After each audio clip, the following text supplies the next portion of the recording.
Hi and welcome.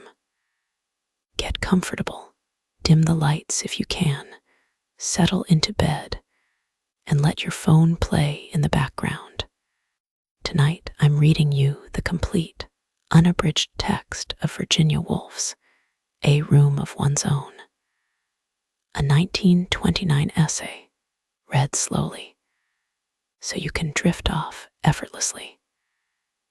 If you'd like more of these to fall asleep to, go ahead and subscribe now, before you doze off. New readings weekly. It's Woolf's own unhurried argument for why a woman needs money, and a room of her own if she's going to write, wandering through libraries, dinners, and an imagined sister of Shakespeare, thinking out loud, one long, easy train of thought.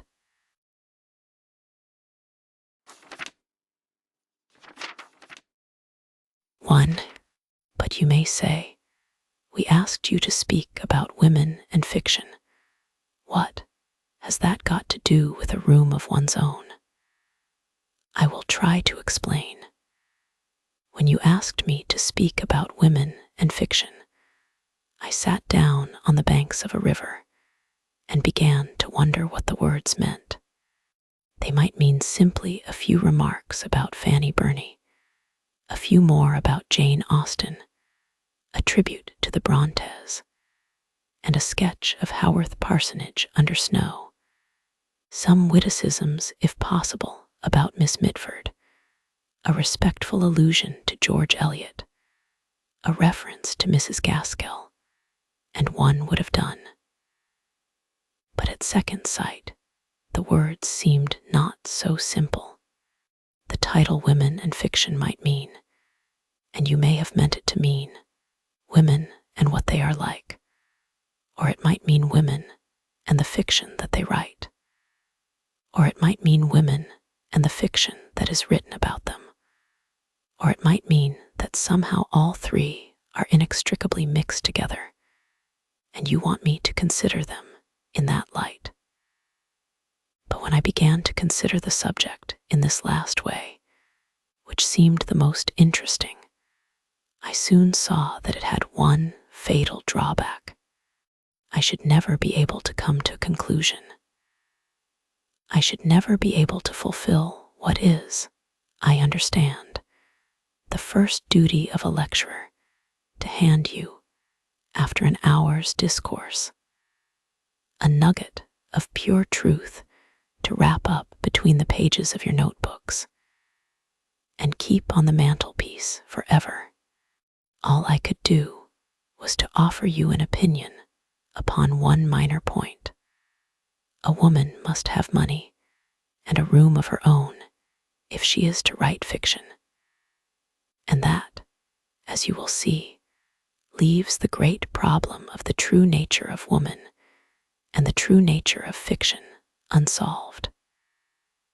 I have shirked the duty of coming to a conclusion upon these two questions. Women and fiction remain, so far as I am concerned, unsolved problems. But in order to make some amends, I am going to do what I can to show you how I arrived at this opinion about the room and the money. I am going to develop in your presence, as fully and freely as I can, the train of thought which led me to think this. Perhaps if I lay bare the ideas, the prejudices, that lie behind this statement, you will find that they have some bearing upon women and some upon fiction. At any rate, when a subject is highly controversial, and any question about sex is that one cannot hope to tell the truth, one can only show how one came to hold whatever opinion one does hold. One can only give one's audience the chance of drawing their own conclusions as they observe the limitations, the prejudices, the idiosyncrasies of the speaker. Fiction, here, is likely to contain more truth than fact.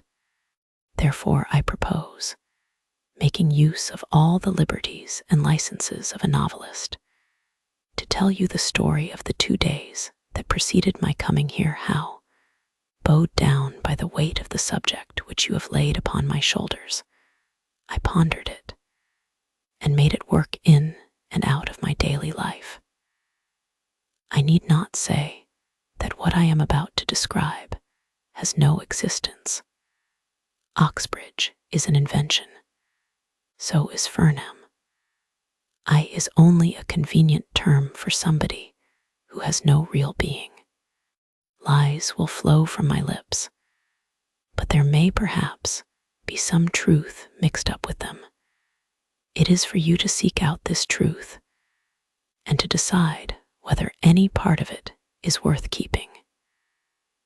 If not, you will of course throw the whole of it into the waste paper basket and forget all about it. Here then was I, call me Mary Baton, Mary Seton, Mary Carmichael, or by any name you please. It is not a matter of any importance. Sitting on the banks of a river a week or 2 ago, in fine October weather, lost in thought. That collar I have spoken of, women and fiction, the need of coming to some conclusion on a subject that raises all sorts of prejudices and passions, bowed my head to the ground. To the right and left bushes of some sort, golden and crimson, glowed with the color. Even it seemed burnt with the heat of fire. On the further bank, the willows wept in perpetual lamentation, their hair about their shoulders. The river reflected whatever it chose of sky and bridge and burning tree. And when the undergraduate had oared his boat through the reflections, they closed again, completely, as if he had never been. There one might have sat the clock round, lost in thought. Thought, to call it by a prouder name than it deserved, had let its line down into the stream. It swayed minute after minute, hither and thither among the reflections and the weeds, letting the water lift it and sink it until you know the little tug, the sudden conglomeration of an idea at the end of one's line, and then the cautious hauling of it in and the careful laying of it out.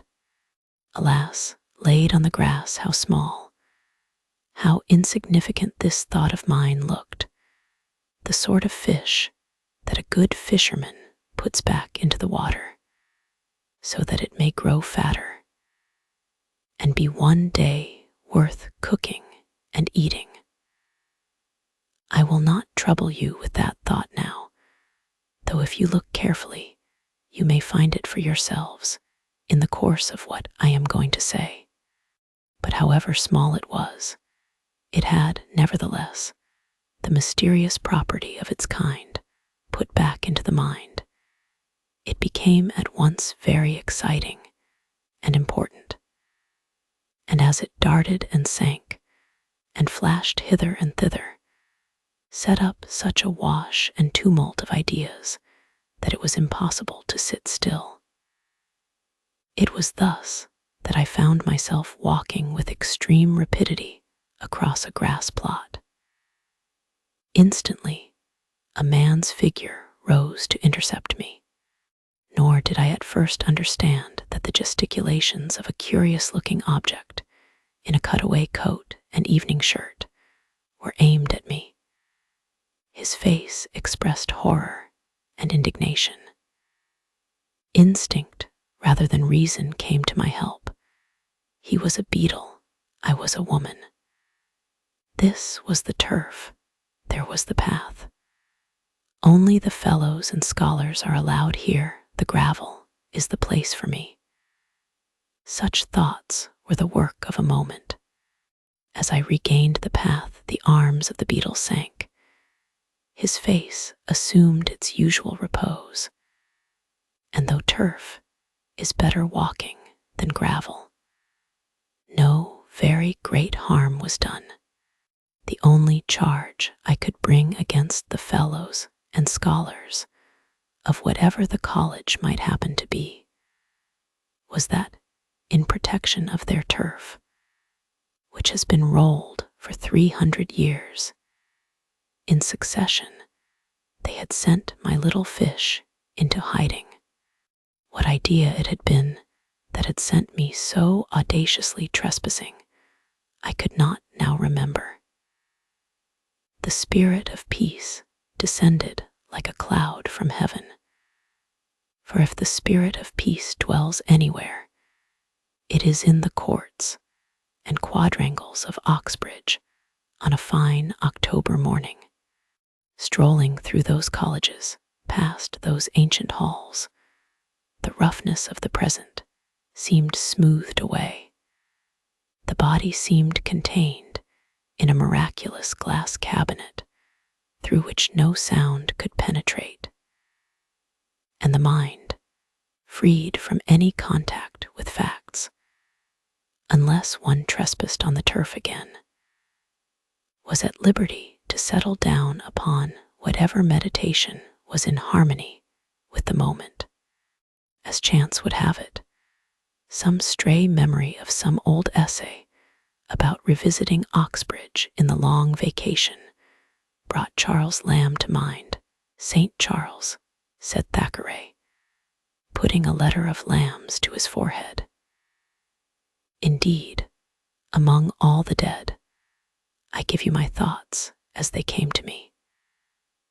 Lamb is one of the most congenial, one to whom one would have liked to say, 'Tell me then how you wrote your essays,' for his essays are superior even to Max Beerbohm's, I thought, with all their perfection, because of that wild flash of imagination, that lightning crack of genius in the middle of them, which leaves them flawed and imperfect, but starred with poetry. Lamb then came to Oxbridge perhaps 100 years ago. Certainly, he wrote an essay, the name escapes me, about the manuscript of one of Milton's poems, which he saw here. It was Lycidas, perhaps, and Lamb wrote how it shocked him to think it possible that any word in Lycidas could have been different from what it is. To think of Milton changing the words in that poem seemed to him a sort of sacrilege. This led me to remember what I could of Lycidas, and to amuse myself with guessing which word it could have been that Milton had altered, and why. It then occurred to me that the very manuscript itself, which Lamb had looked at, was only a few hundred yards away, so that one could follow Lamb's footsteps across the quadrangle to that famous library where the treasure is kept. Moreover, I recollected, as I put this plan into execution, it is in this famous library that the manuscript of Thackeray's Esmond is also preserved. The critics often say that Esmond is Thackeray's most perfect novel, but the affectation of the style, with its imitation of the 18th century, hampers one, so far as I can remember, unless, indeed, the 18th century style was natural to Thackeray, a fact that one might prove by looking at the manuscript and seeing whether the alterations were for the benefit of the style or of the sense. But then one would have to decide what is style and what is meaning, a question which, but here I was actually at the door, which leads into the library itself. I must have opened it, for instantly there issued, like a guardian angel barring the way with a flutter of black gown, instead of white wings, a deprecating, silvery, kindly gentleman who regretted in a low voice, as he waved me back, that ladies are only admitted to the library if accompanied by a fellow of the college, or furnished with a letter of introduction. That a famous library has been cursed by a woman is a matter of complete indifference to a famous library. Venerable and calm, with all its treasures safe locked within its breast, it sleeps complacently and will, so far as I am concerned, so sleep forever. Never will I wake those echoes, never will I ask for that hospitality again, I vowed as I descended the steps in anger. Still an hour remained before luncheon, and what was one to do? Stroll on the meadows, sit by the river. Certainly, it was a lovely autumn morning. The leaves were fluttering red to the ground. There was no great hardship in doing either. But the sound of music reached my ear. Some service or celebration was going forward. The organ complained magnificently as I passed the chapel door. Even the sorrow of Christianity sounded in that serene air more like the recollection of sorrow than sorrow itself. Even the groanings of the ancient organ seemed lapped in peace. I had no wish to enter had I the right, and this time the verger might have stopped me, demanding perhaps my baptismal certificate or a letter of introduction from the dean. But the outside of these magnificent buildings is often as beautiful as the inside. Moreover, it was amusing enough to watch the congregation assembling, coming in and going out again, busying themselves at the door of the chapel like bees at the mouth of a hive. Many were in cap and gown. Some had tufts of fur on their shoulders. Others were wheeled in bath chairs. Others, though not past middle age, seemed creased and crushed into shapes so singular that one was reminded of those giant crabs and crayfish who heave with difficulty across the sand of an aquarium. As I leant against the wall, the university indeed seemed a sanctuary in which are preserved rare types which would soon be obsolete if left to fight for existence on the pavement of the Strand. Old stories of old deans and old dons came back to mind, but before I had summoned up courage to whistle, it used to be said that at the sound of a whistle old professor instantly broke into a gallop. The venerable congregation had gone inside. The outside of the chapel remained. As you know, its high domes and pinnacles can be seen, like a sailing ship always voyaging, never arriving, lit up at night and visible for miles, far away across the hills. Once, presumably, this quadrangle with its smooth lawns, its massive buildings, and the chapel itself was marsh too, where the grasses waved and the swine rootled. Teams of horses and oxen, I thought, must have hauled the stone in wagons from far countries. And then, with infinite labor, the gray blocks, in whose shade I was now standing, were poised in order one on top of another.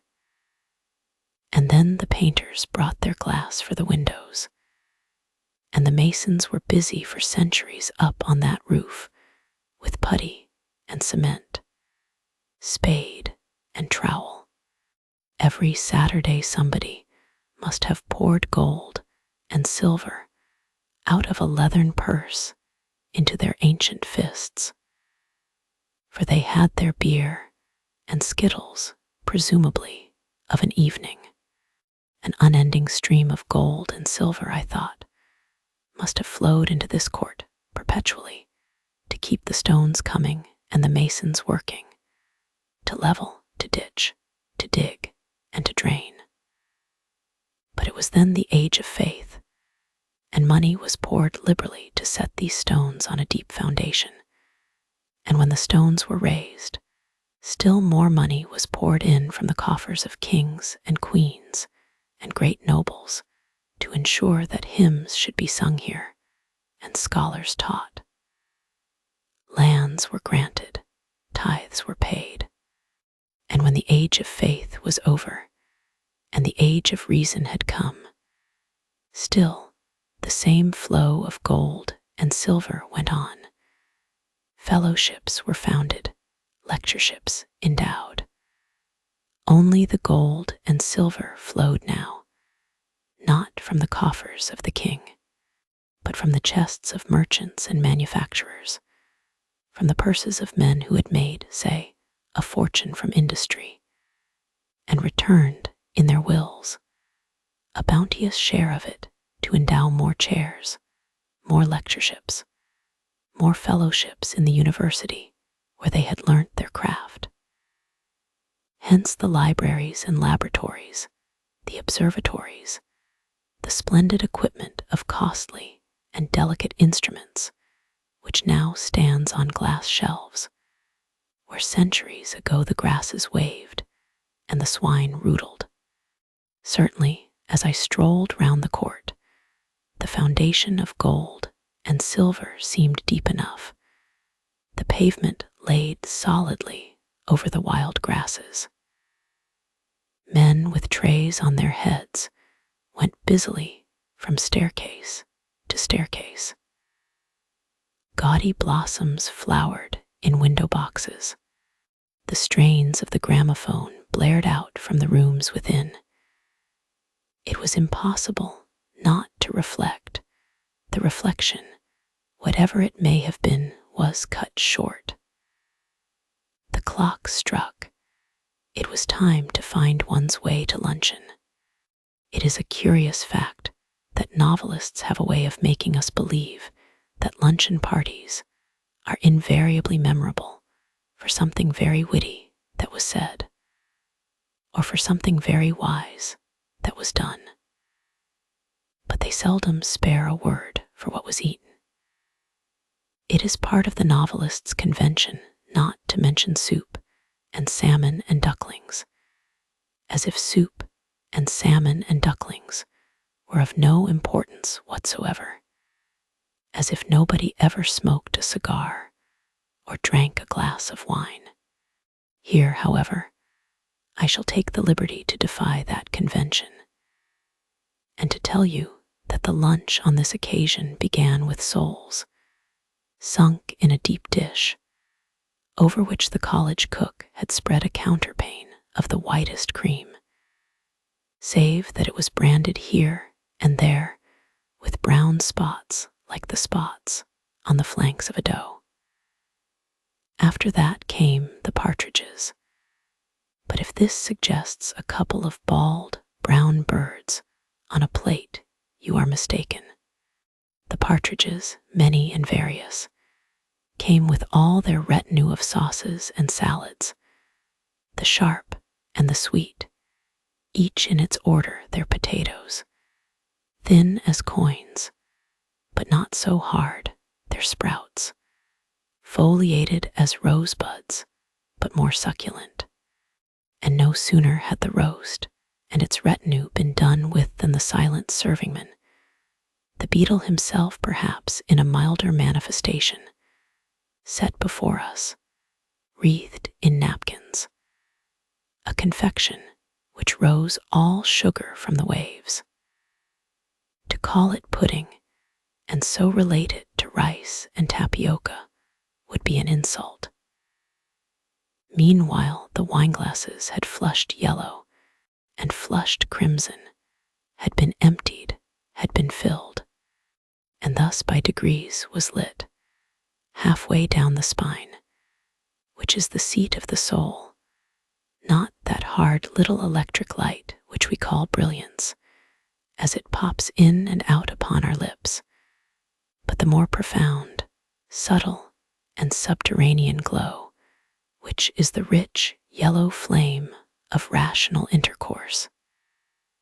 No need to hurry, no need to sparkle, no need to be anybody but oneself. We are all going to heaven, and Vandyck is of the company. In other words, how good life seemed, how sweet its rewards, how trivial this grudge or that grievance, how admirable friendship and the society of one's kind. As, lighting a good cigarette, one sunk among the cushions in the window seat, if by good luck there had been an ashtray handy, if one had not knocked the ash out of the window in default, if things had been a little different from what they were, one would not have seen, presumably, a cat without a tail.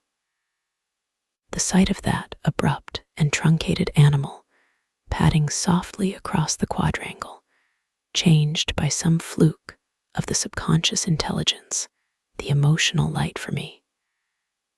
It was as if someone had let fall a shade. Perhaps the excellent hawk was relinquishing its hold.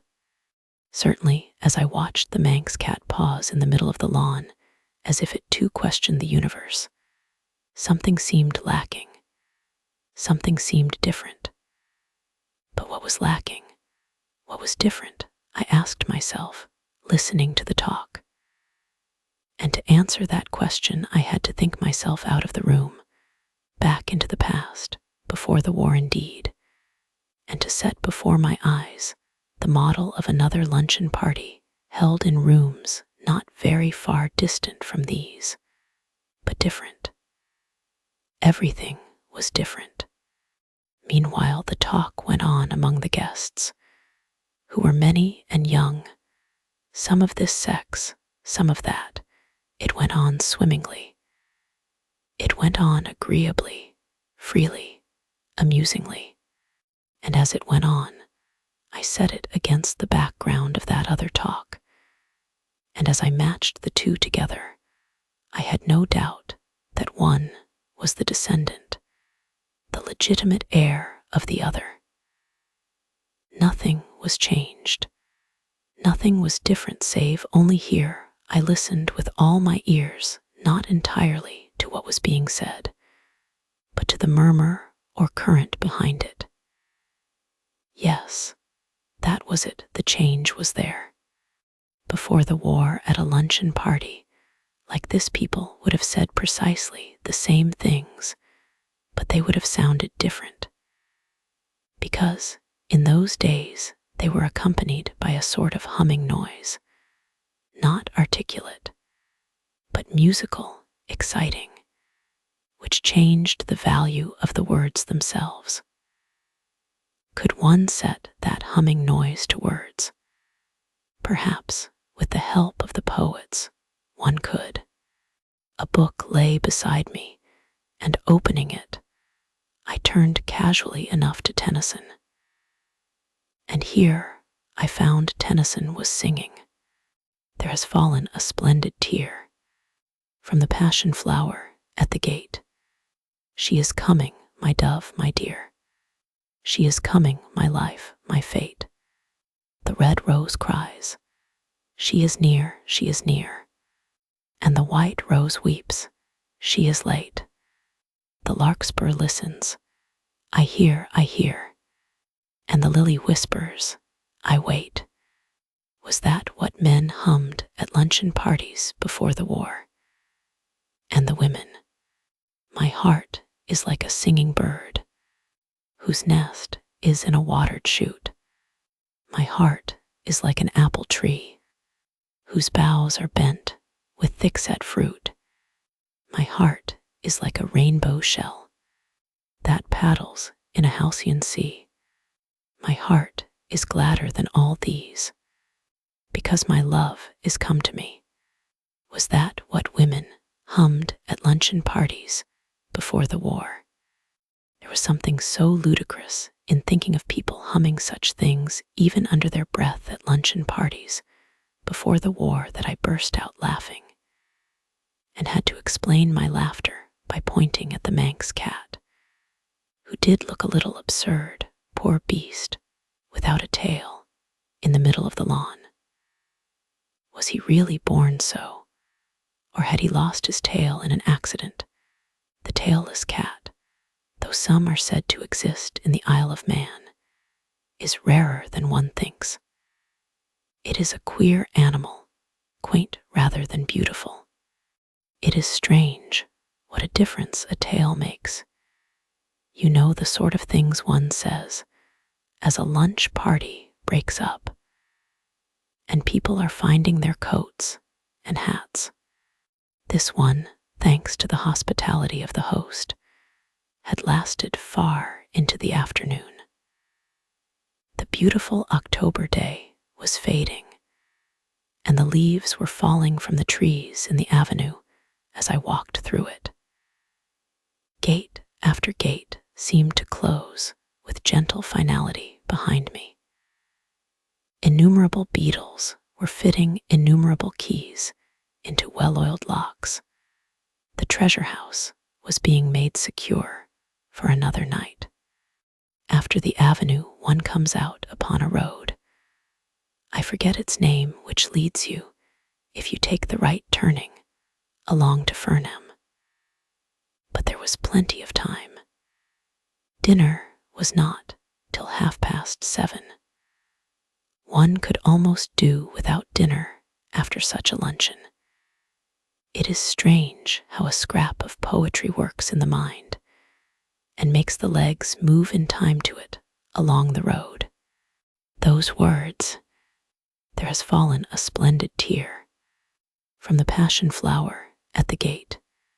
She is coming, my dove, my dear," sang in my blood as I stepped quickly along towards Headingley. And then, switching off into the other measure, I sang, "Where the waters are churned up by the weir, my heart is like a singing bird, whose nest is in a watered shoot.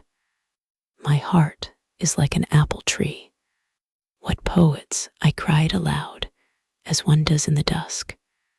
What poets they were, in a sort of jealousy, I suppose, for our own age, silly and absurd though these comparisons are.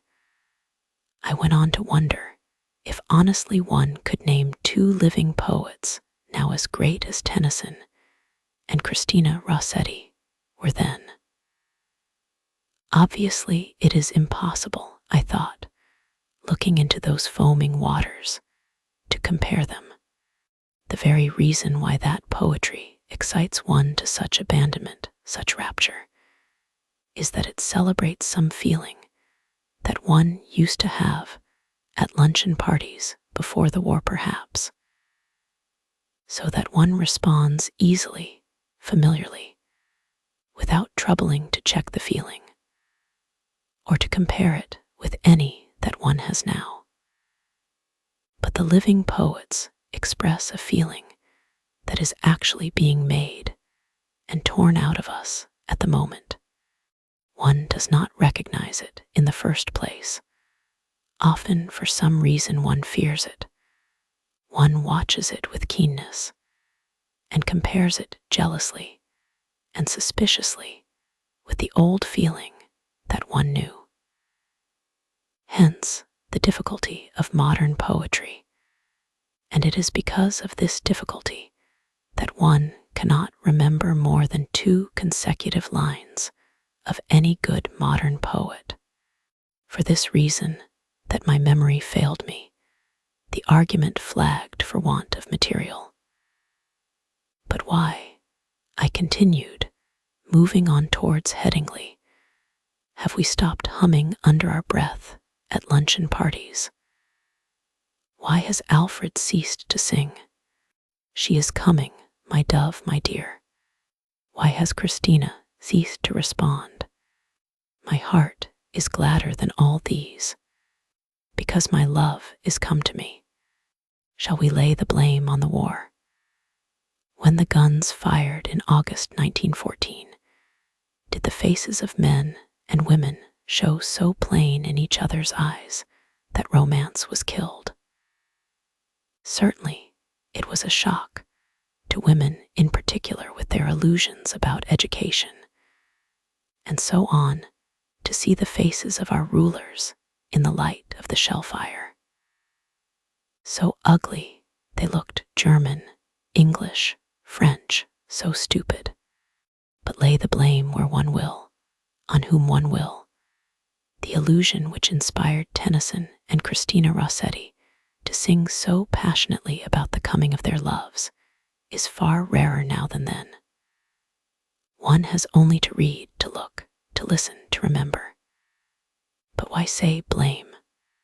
Why, if it was an illusion, not praise the catastrophe, whatever it was, that destroyed illusion and put truth in its place? For truth, those dots mark the spot where, in search of truth, I missed the turning up to Furnham. Yes, indeed, which was truth and which was illusion?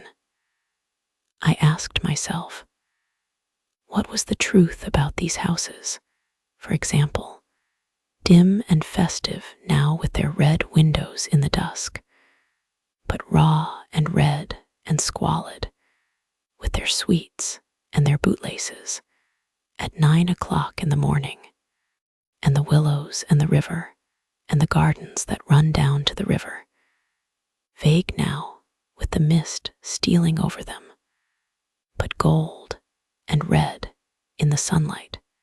Which was the truth? Which was the illusion about them?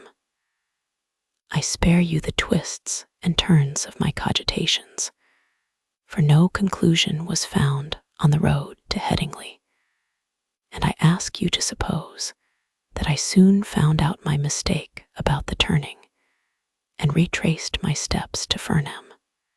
As I have said already, that it was an October day, I dare not forfeit your respect and imperil the fair name of fiction by changing the season and describing lilacs hanging over garden walls, crocuses, tulips, and other flowers of spring. Fiction must stick to facts, and the truer the facts, the better the fiction, so we are told. Therefore it was still autumn, and the leaves were still yellow and falling, if anything, a little faster than before, because it was now evening, 7:23 to be precise, and a breeze, from the southwest to be exact, had risen. But for all that there was something odd at work, my heart is like a singing bird, whose nest is in a watered shoot.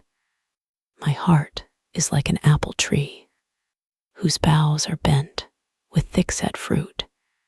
Perhaps the words of Christina Rossetti were partly responsible for the folly of the fancy. It was nothing, of course, but a fancy, that the lilac was shaking its flowers over the garden walls, and the brimstone butterflies were scudding hither and thither, and the dust of the pollen was in the air. A wind blew, from what quarter I know not, but it lifted the half-grown leaves, so that there was a flash of silver gray in the air.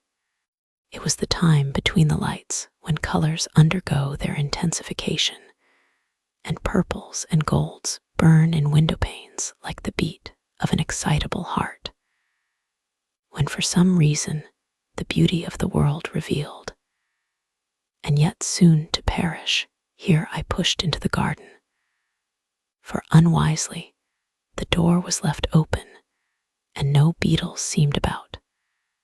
The beauty of the world, which is so soon to perish, has two edges, one of laughter, one of anguish, cutting the heart asunder.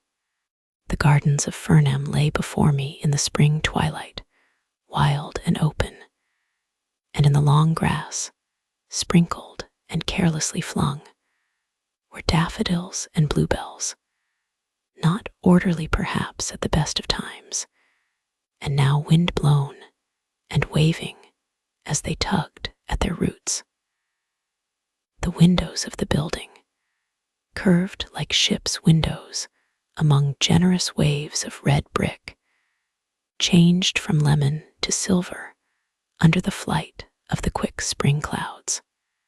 Somebody was in a hammock, somebody, but in this light they were phantoms only half guessed, half seen, raced across the grass. Would no one stop her? And then on the terrace, as if popping out to breathe the air, to glance at the garden, came a bent figure, formidable yet humble, with her great forehead and her shabby dress. Could it be the famous scholar? Could it be J.H. herself? All was dim, yet intense too, as if the scarf which the dusk had flung over the garden were torn asunder by star or sword, the gash of some terrible reality leaping, as its way is, out of the heart of the spring. For youth, here was my soup. Dinner was being served in the great dining hall. Far from being spring, it was in fact an evening in October. Everybody was assembled in the big dining room. Dinner was ready. Here was the soup. It was a plain gravy soup. There was nothing to stir the fancy in that. One could have seen through the transparent liquid any pattern that there might have been on the plate itself. But there was no pattern. The plate was plain.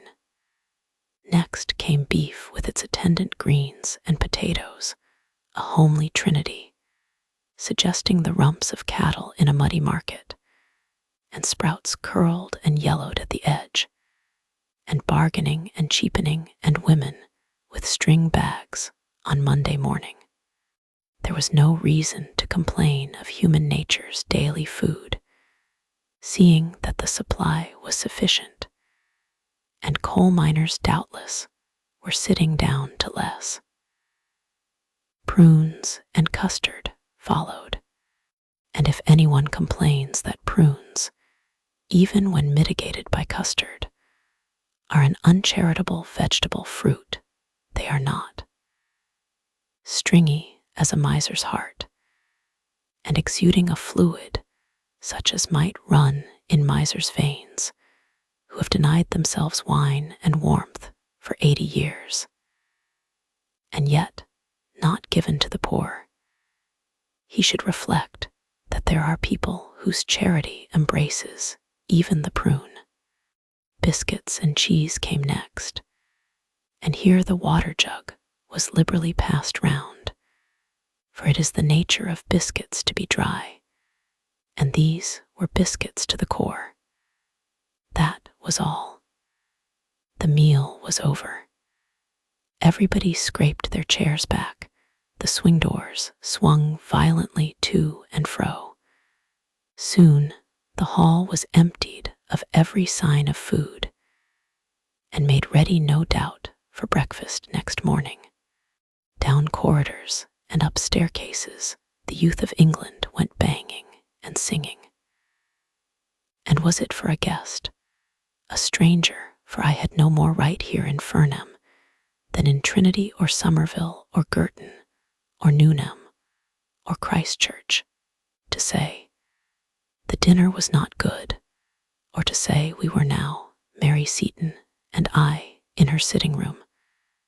Could we not have dined up here alone? For if I had said anything of the kind, I should have been prying and searching into the secret economies of a house, which to the stranger wears so fine a front of gaiety and courage. No, one could say nothing of the sort.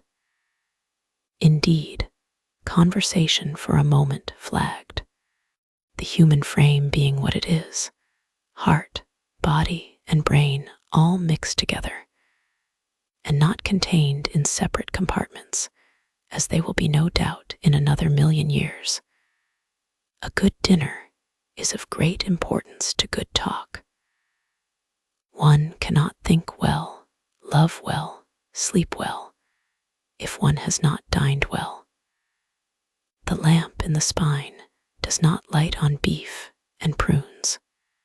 We are all probably going to heaven, and Van Dyck is, we hope, to meet us round the next corner.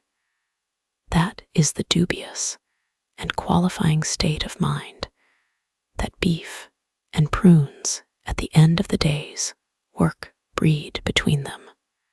Happily my friend, who taught science, had a cupboard where there was a squat bottle and little glasses.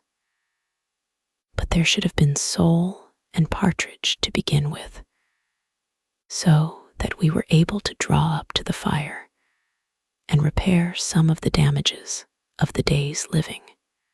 In a minute or so, we were slipping freely in and out among all those objects of curiosity and interest which form in the mind in the absence of a particular person, and are naturally to be discussed on coming together again. How somebody has married, another has not. One thinks this, another that. One has improved out of all knowledge, the other most amazingly gone to the bad, with all those speculations upon human nature and the character of the amazing world we live in, which spring naturally from such beginnings. While these things were being said, however, I became shamefacedly aware of a current setting in of its own accord, and carrying everything forward to an end of its own. One might be talking of Spain or Portugal, of book or racehorse, but the real interest of whatever was said was none of those things, but a scene of masons on a high roof some 5 centuries ago. Kings and nobles brought treasure in huge sacks and poured it under the earth. This scene was forever coming alive in my mind, and placing itself by another of lean cows, and a muddy market, and withered greens, and the stringy hearts of old men. These 2 pictures, disjointed and disconnected and nonsensical as they were forever coming together and combating each other, and had me entirely at their mercy. The best course, unless the whole talk was to be distorted, was to expose what was in my mind to the air, when with good luck it would fade and crumble like the head of the dead king when they opened the coffin at Windsor. Briefly then, I told Miss Seton about the masons who had been all those years on the roof of the chapel, and about the kings and queens and nobles bearing sacks of gold and silver on their shoulders, which they shoveled into the earth. And then how the great financial magnates of our own time came and laid checks and bonds, I suppose, where the others had laid ingots and rough lumps of gold.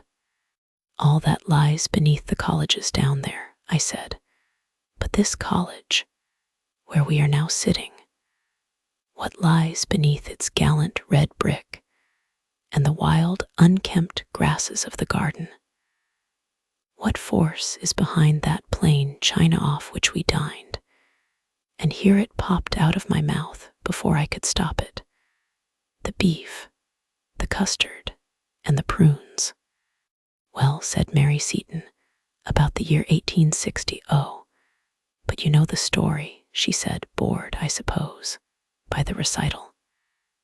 And she told me rooms were hired, committees met, envelopes were addressed, circulars were drawn up, meetings were held, letters were read out, So-and-so has promised so much. On the contrary, Mr. won't give a penny. The Saturday Review has been very rude.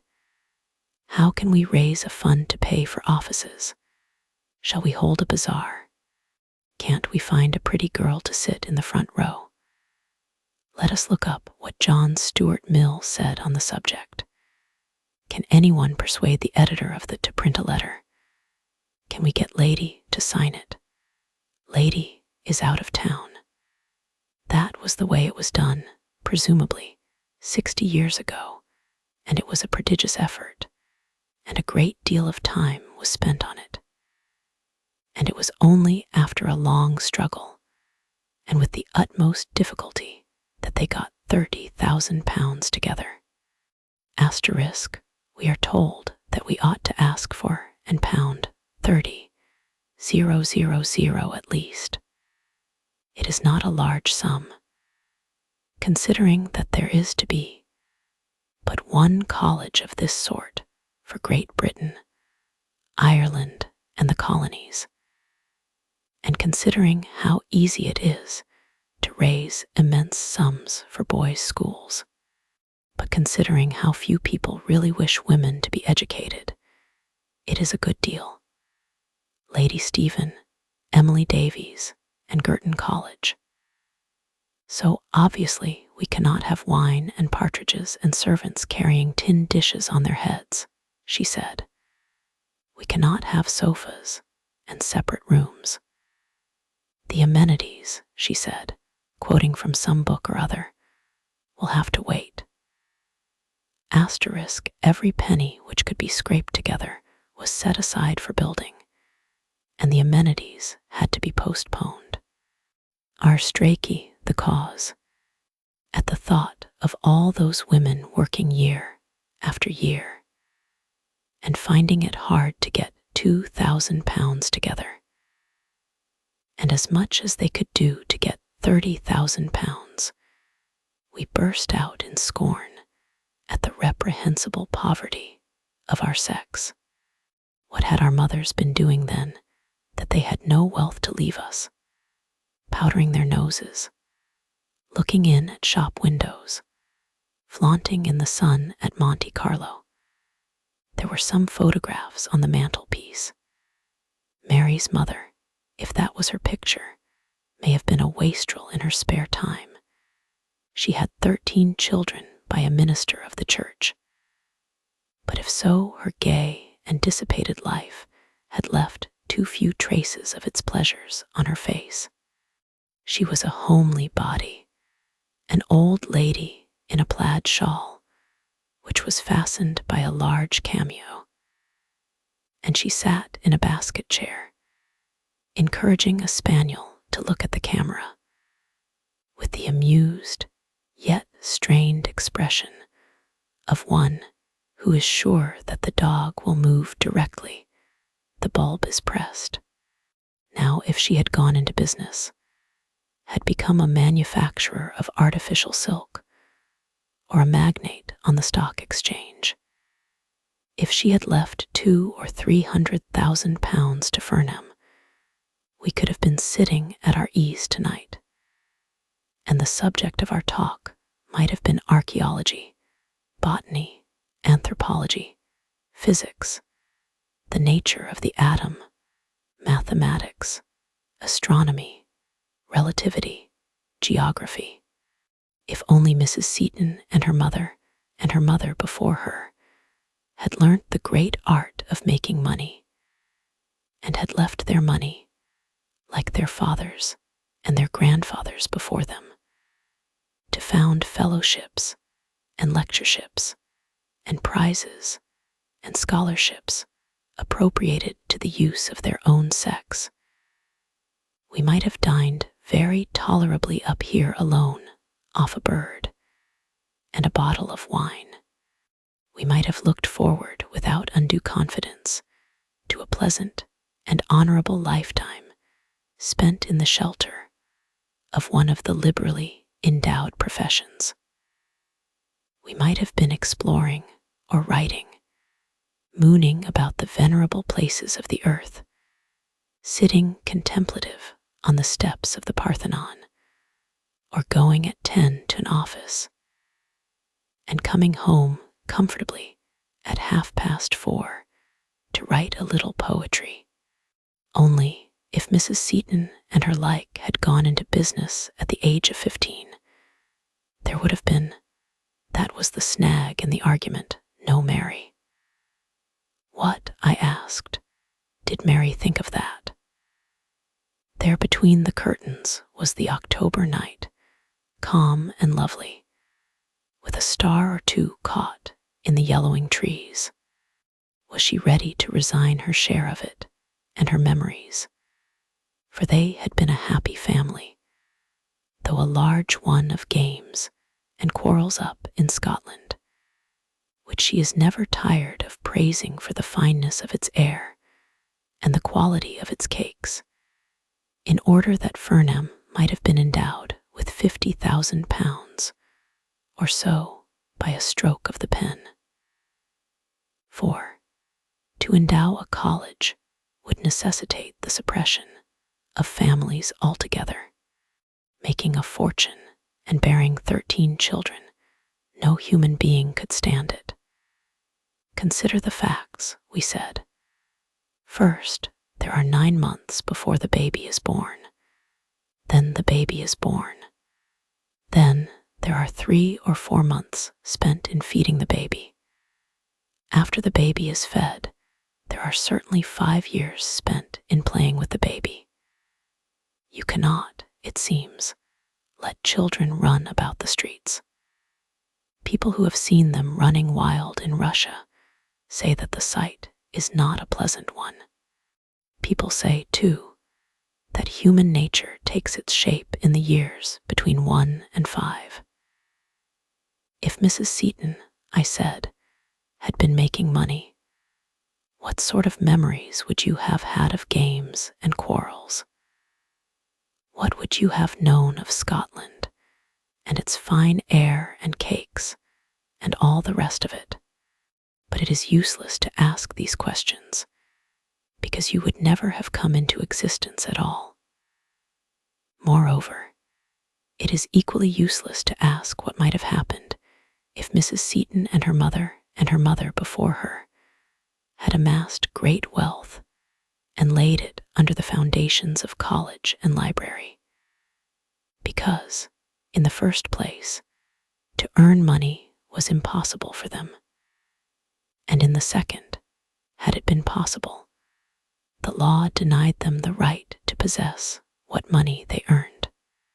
It is only for the last 48 years that Mrs. Seton has had a penny of her own. For all the centuries before that, it would have been her husband's property, a thought which, perhaps, may have had its share in keeping Mrs. Seton and her mother's off the stock exchange. Every penny I earn, they may have said, will be taken from me and disposed of according to my husband's wisdom, perhaps to found a scholarship or to endow a fellowship in Balliol or King's, so that to earn money, even if I could earn money, is not a matter that interests me very greatly. I had better leave it to my husband.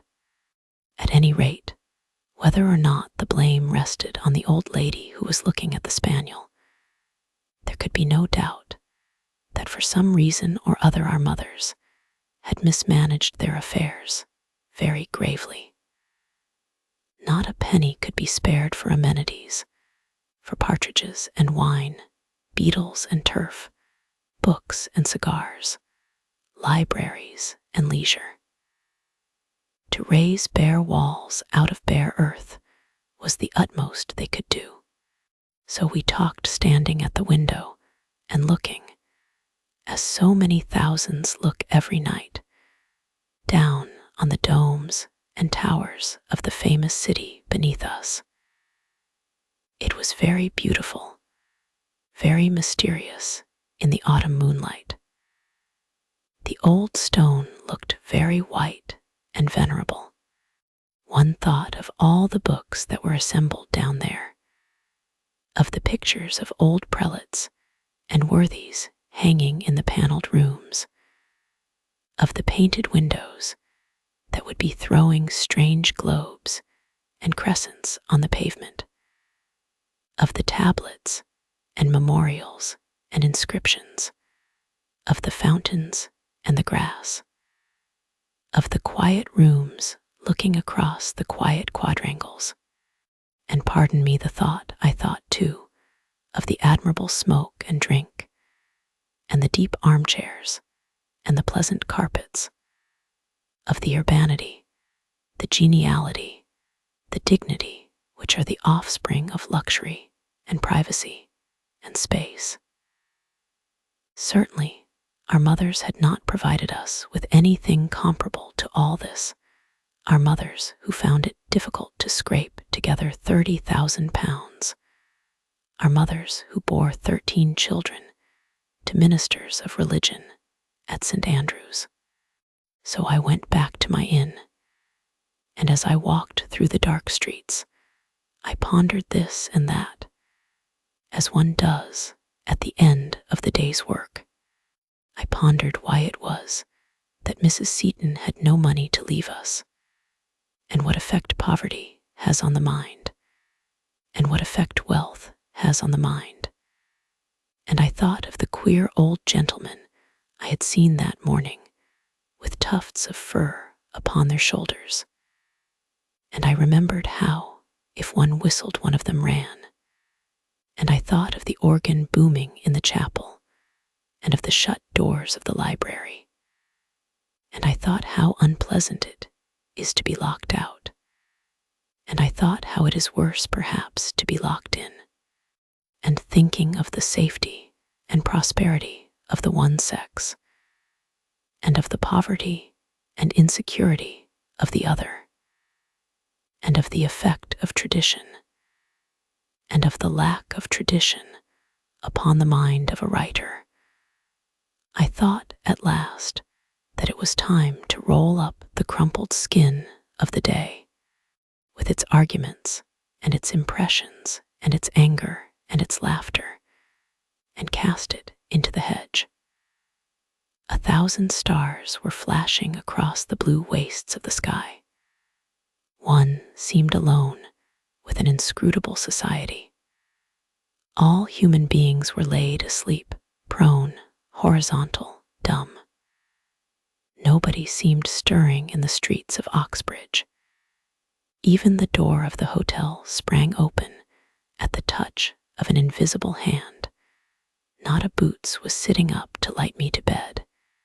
It was so late.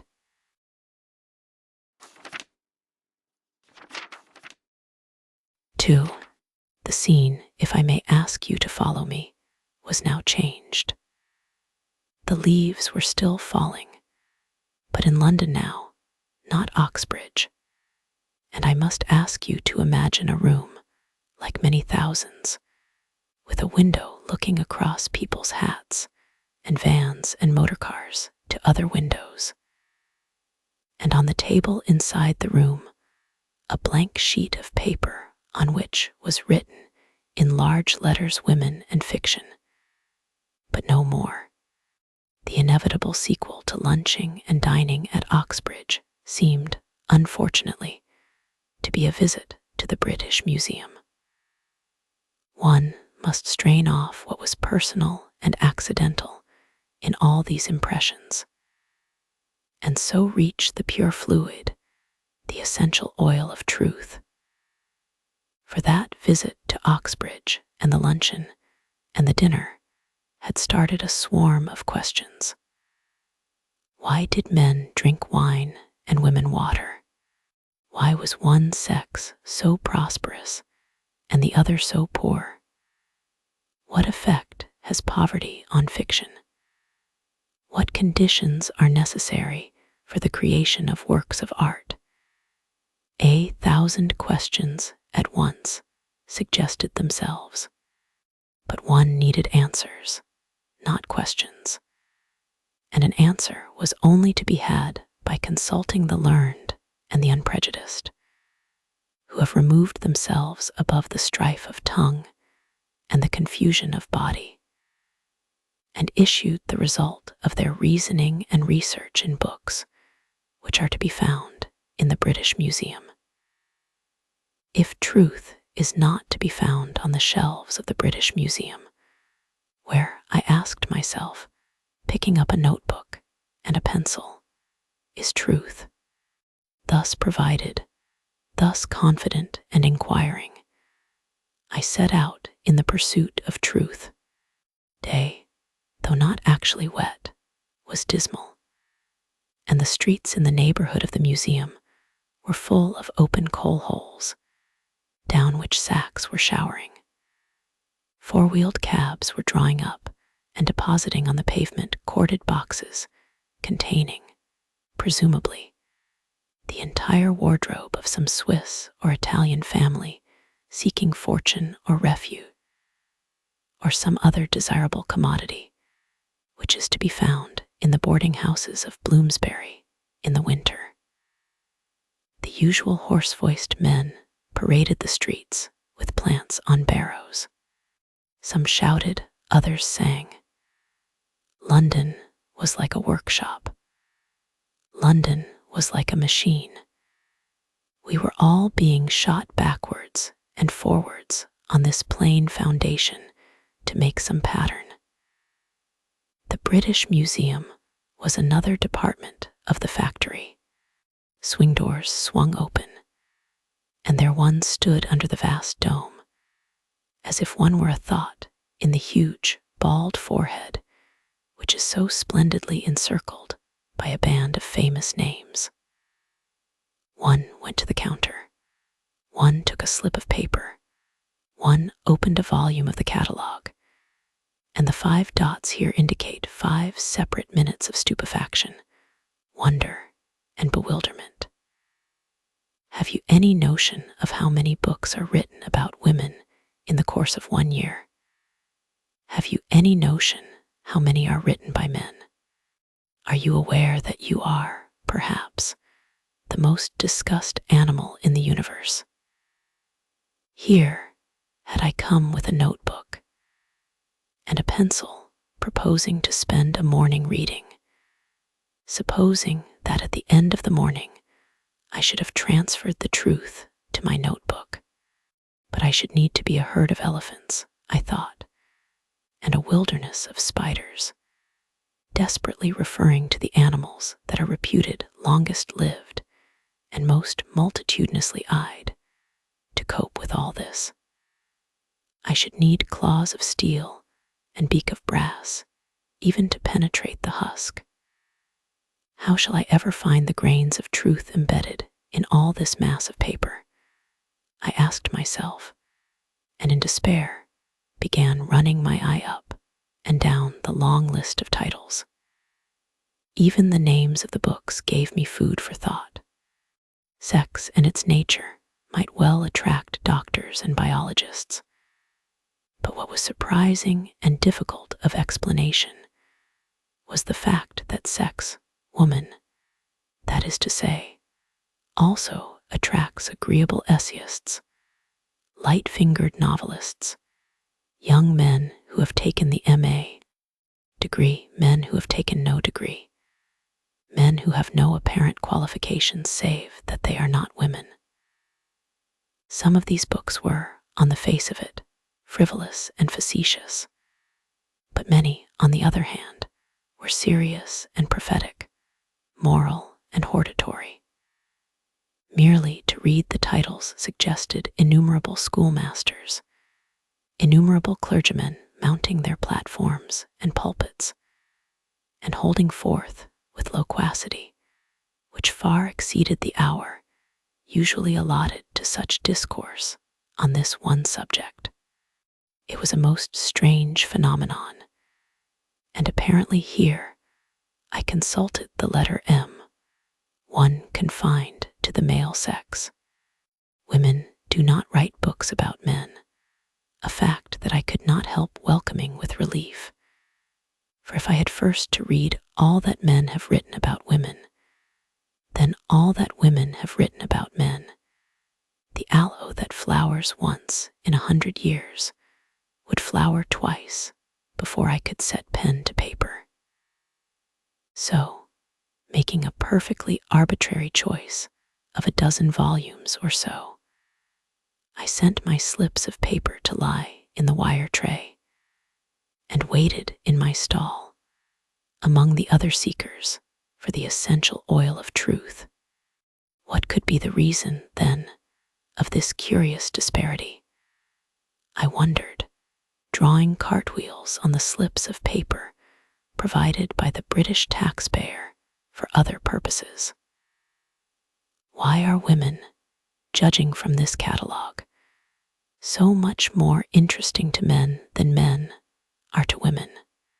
A very curious fact it seemed, and my mind wandered to picture the lives of men who spend their time in writing books about women, whether they were old or young, married or unmarried, red-nosed or humpbacked. Anyhow, it was flattering, vaguely, to feel oneself the object of such attention, provided that it was not entirely bestowed by the crippled and the infirm.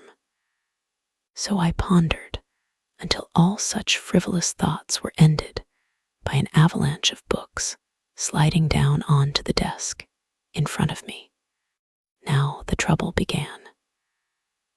The student who has been trained in research at Oxbridge has no doubt some method of shepherding his question past all distractions till it runs into his answer, as a sheep runs into its pen. The student by my side, for instance, who was copying assiduously from a scientific manual, was, I felt sure, extracting pure nuggets of the essential ore every 10 minutes or so. His little grunts of satisfaction indicated so much. But if, unfortunately, one has had no training in a university, the question, far from being shepherded to its pen, flies like a frightened flock hither and thither, helter-skelter, pursued by a whole pack of hounds. Professors, schoolmasters, sociologists, clergymen, novelists, essayists, journalists, men who had no qualifications save that they were not women, chased my simple and single question, why are some women poor? Until it became 50 questions, until the 50 questions leapt frantically into midstream and were carried away. Every page in my notebook was scribbled over with notes. To show the state of mind I was in, I will read you a few of them, explaining that the page was headed quite simply, Women and Poverty, in block letters.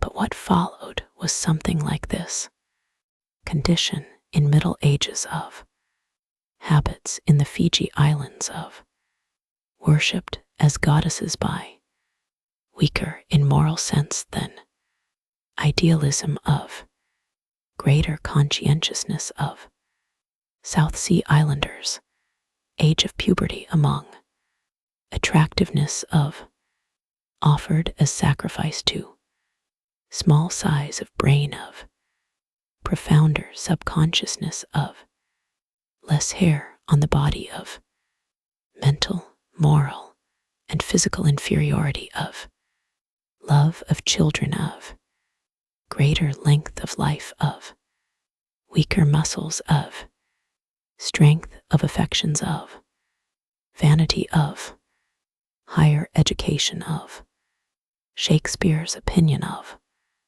Lord Birkenhead's Opinion of, Dean and G's Opinion of, La Bruyer's Opinion of, Dr. Johnson's Opinion of, Mr. Oscar Browning's Opinion of.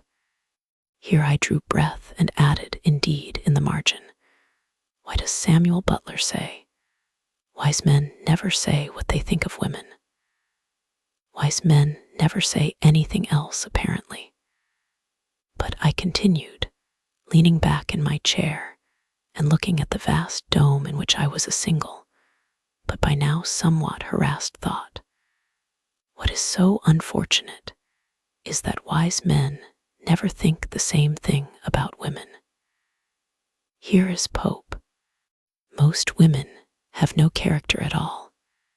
And here is La Brière. Les femmes sont extrêmes. Elles sont meilleures aux pires que les hommes. A direct contradiction by keen observers who were contemporary. Are they capable of education or incapable? Napoleon thought them incapable. Dr. Johnson thought the opposite. Asterisk, men know that women are an overmatch for them, and therefore they choose the weakest or the most ignorant. If they did not think so, they never could be afraid of women knowing as much as themselves. In justice to the sex, I think it but candid to acknowledge that, in a subsequent conversation, he told me that he was serious in what he said. Boswell, the Journal of Autour to the Hebrides. Have they souls, or have they not souls? Some savages say they have none.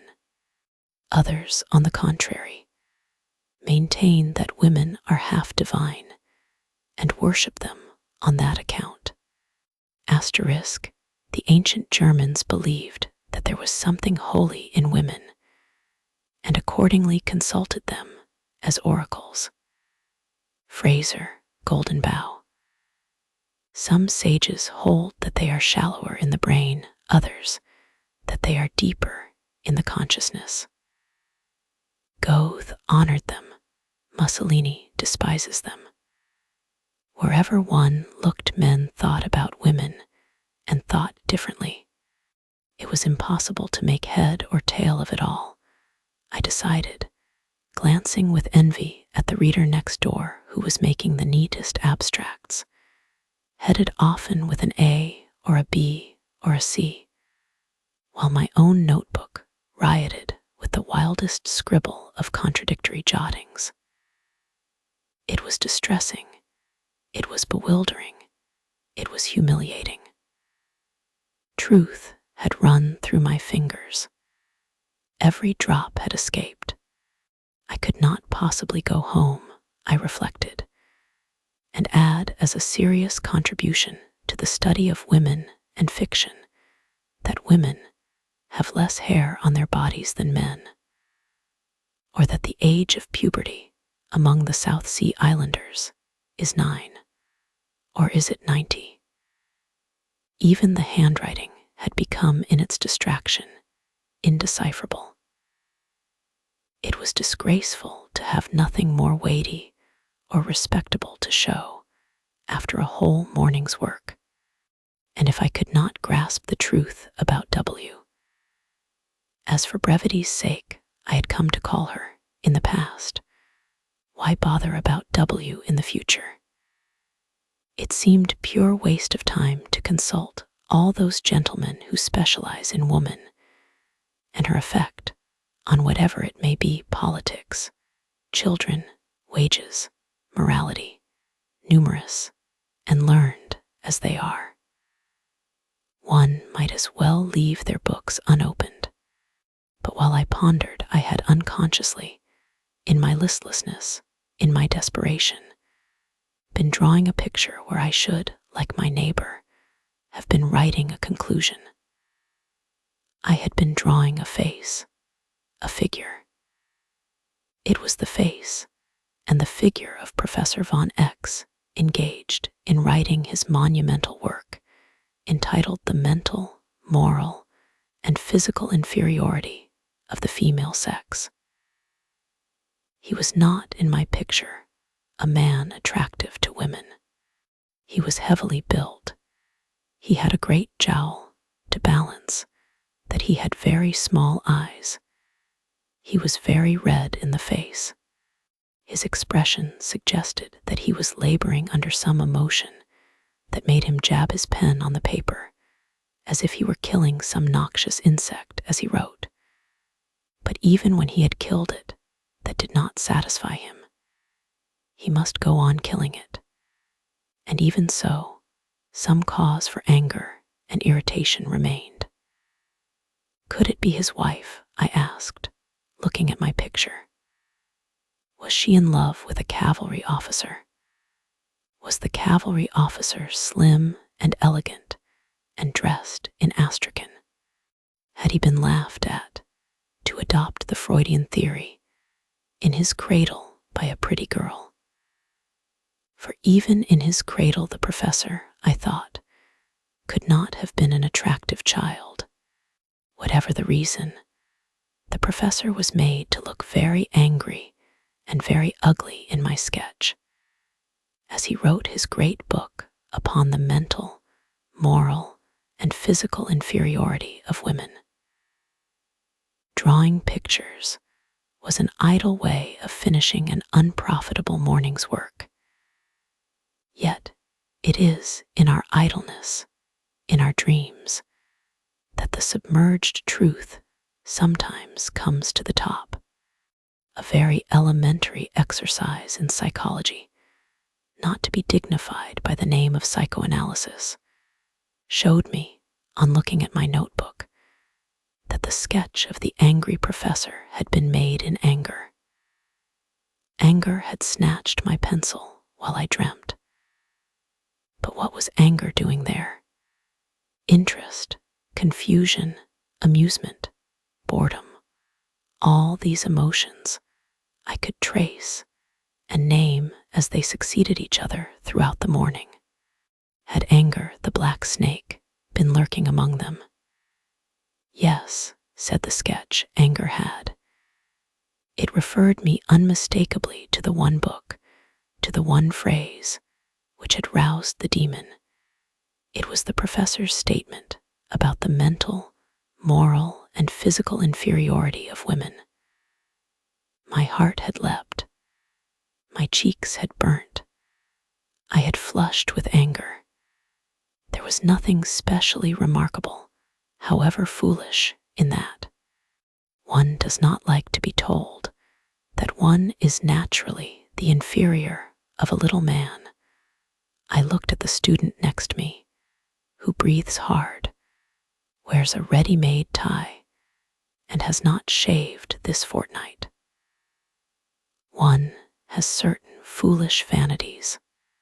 It is only human nature, I reflected, and began drawing cartwheels and circles over the angry professor's face, till he looked like a burning bush or a flaming comet anyhow, an apparition without human semblance or significance.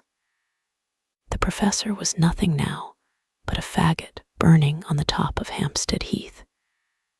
Soon my own anger was explained and done with, but curiosity remained. How explain the anger of the professors? Why were they angry? For when it came to analyzing the impression left by these books, there was always an element of heat.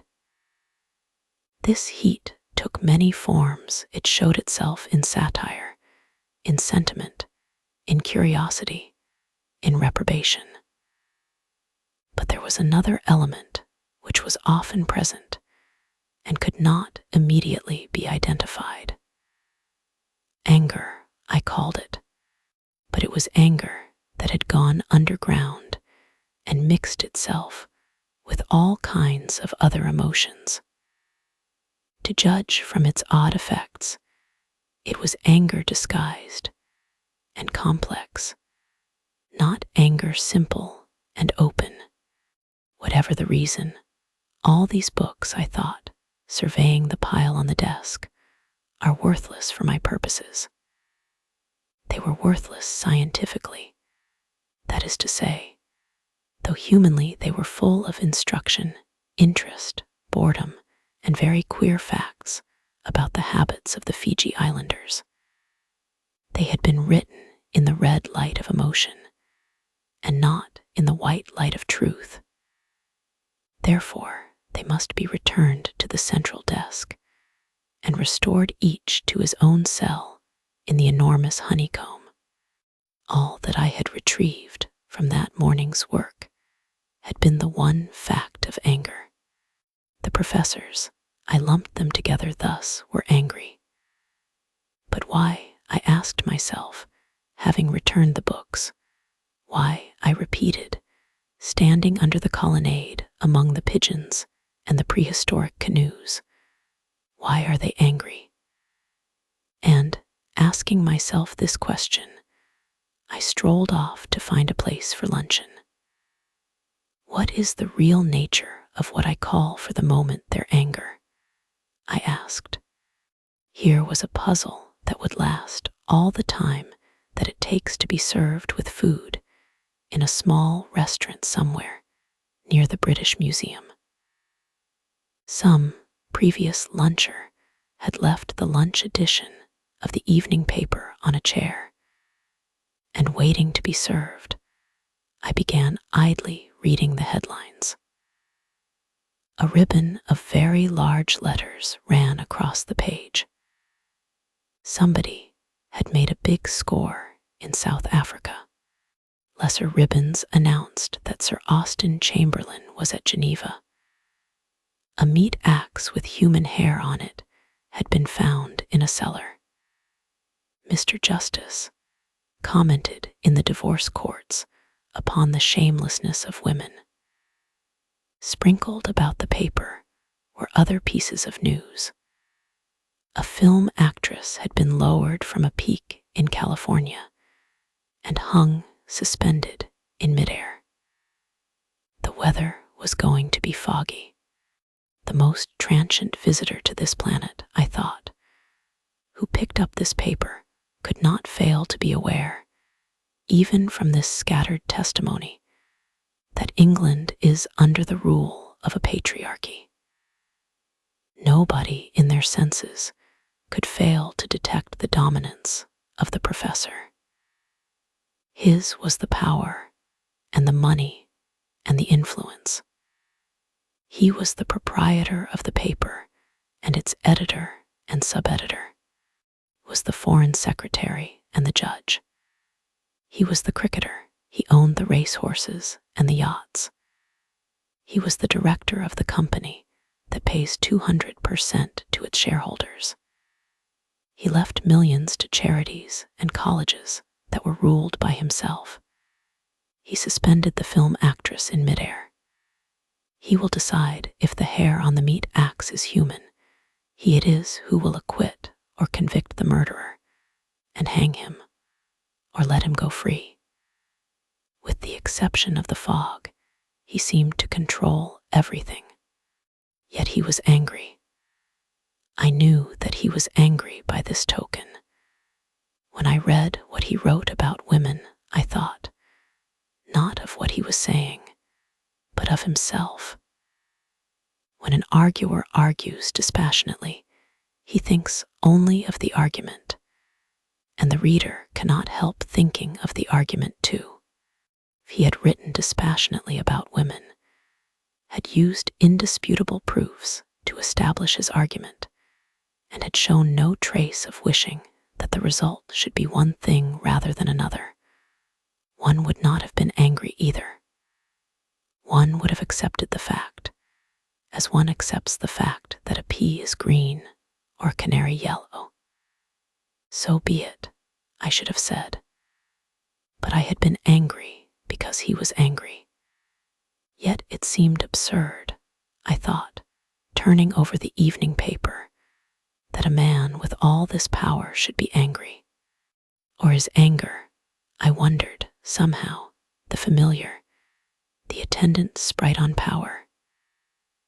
Rich people, for example, are often angry because they suspect that the poor want to seize their wealth. The professors, or patriarchs, as it might be more accurate to call them, might be angry for that reason partly, but partly for one that lies a little less obviously on the surface. Possibly they were not angry at all. Often, indeed, they were admiring, devoted, exemplary in the relations of private life.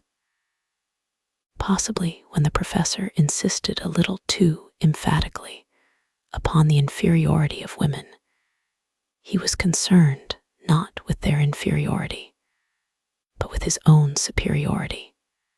That was what he was protecting rather hot-headedly, and with too much emphasis, because it was a jewel to him of the rarest price. Life for both sexes, and I looked at them, shouldering their way along the pavement, is arduous, difficult, a perpetual struggle. It calls for gigantic courage and strength. More than anything, perhaps, creatures of illusion as we are, it calls for confidence in oneself. Without self-confidence, we are as babes in the cradle. And how can we generate this imponderable quality, which is yet so invaluable, most quickly? By thinking that other people are inferior to oneself, by feeling that one has some innate superiority.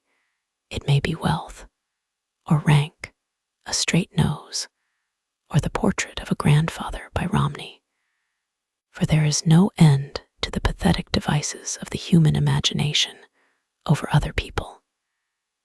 Hence, the enormous importance to a patriarch who has to conquer, who has to rule, of feeling that great numbers of people, half the human race indeed, are by nature inferior to himself.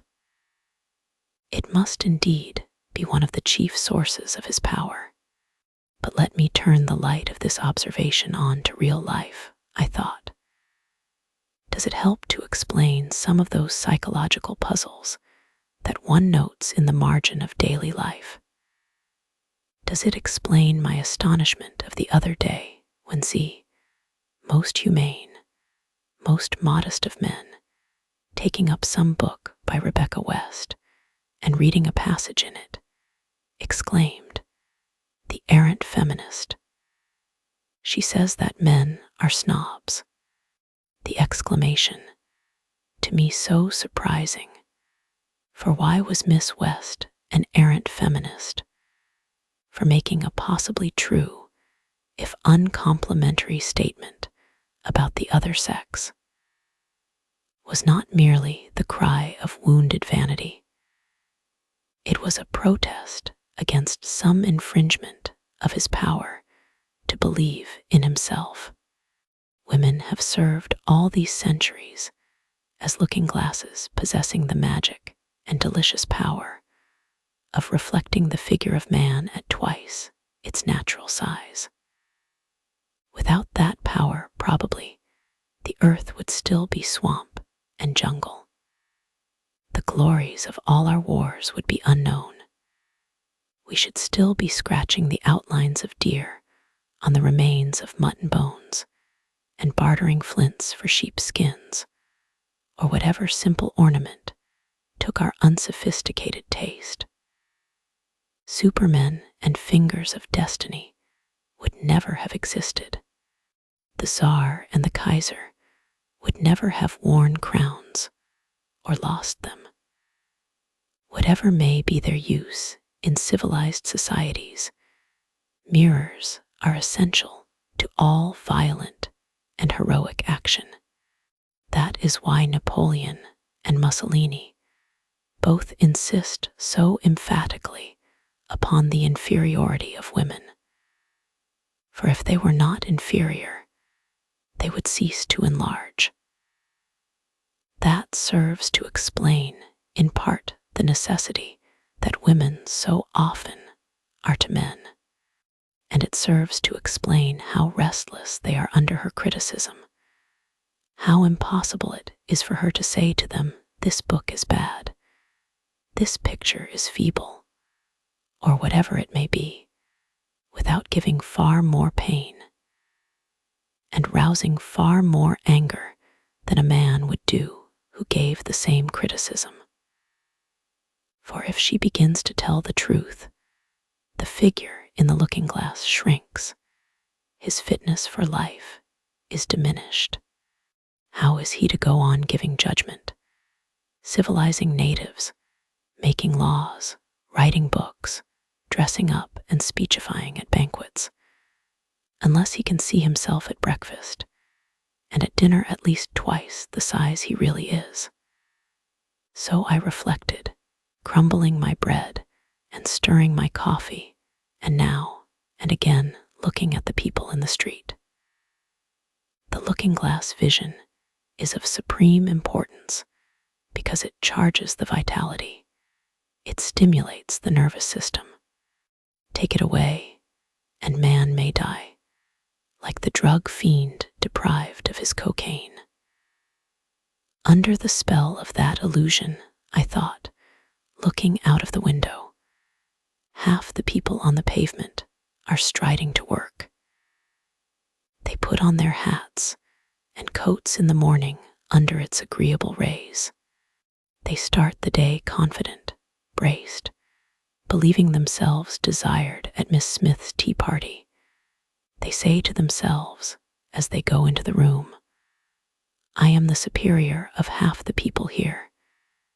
And it is thus that they speak with that self-confidence, that self-assurance, which have had such profound consequences in public life and lead to such curious notes in the margin of the private mind. But these contributions to the dangerous and fascinating subject of the psychology of the other sex, it is one, I hope, that you will investigate when you have 500 a year of your own, or interrupted by the necessity of paying the bill. It came to 5 shillings and 9 pence.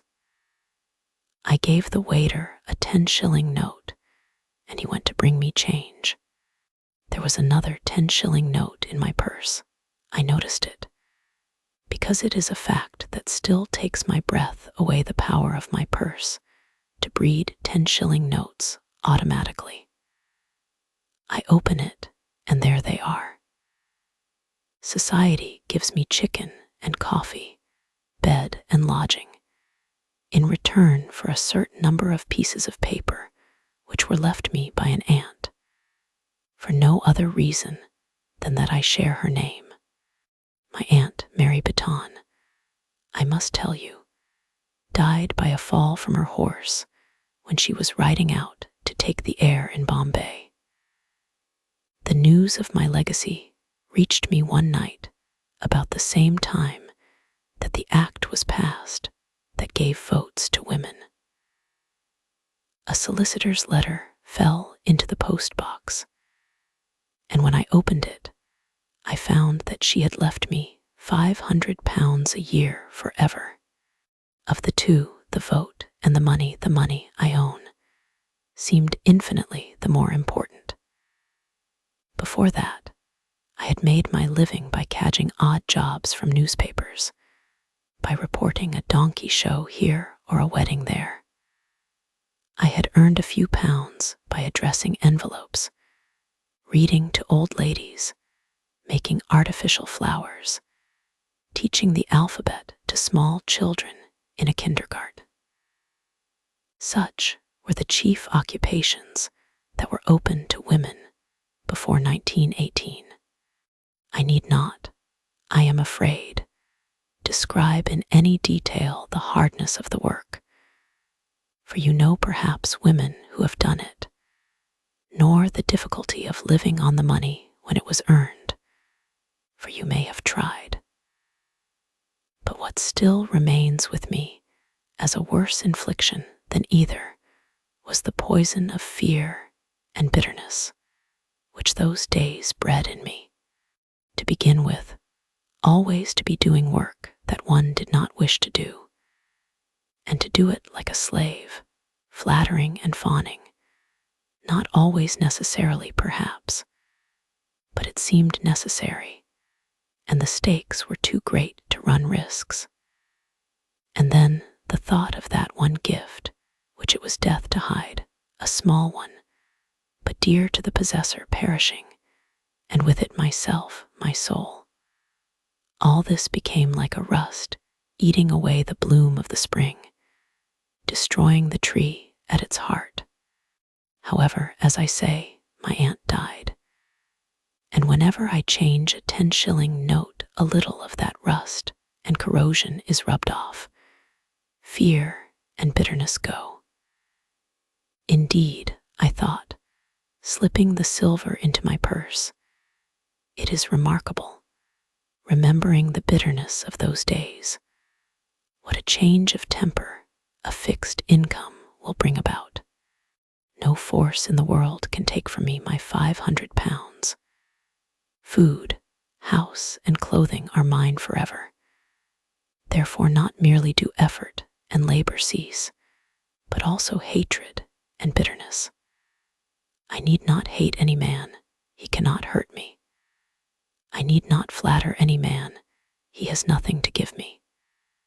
So imperceptibly, I found myself adopting a new attitude towards the other half of the human race.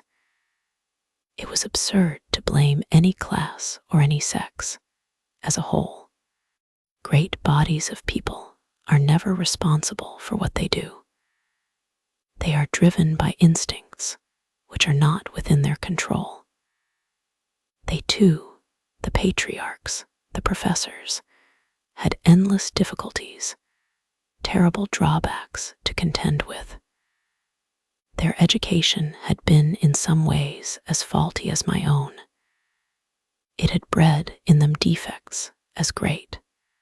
True, they had money and power, but only at the cost of harboring in their breasts an eagle, a vulture, forever tearing the liver out and plucking at the lungs, the instinct for possession, the rage for acquisition, which drives them to desire other people's fields and goods perpetually, to make frontiers and flags, battleships, and poison gas, to offer up their own lives and their children's lives. Walk through the Admiralty Arch. I had reached that monument, or any other avenue given up to trophies and cannon, and reflect upon the kind of glory celebrated there.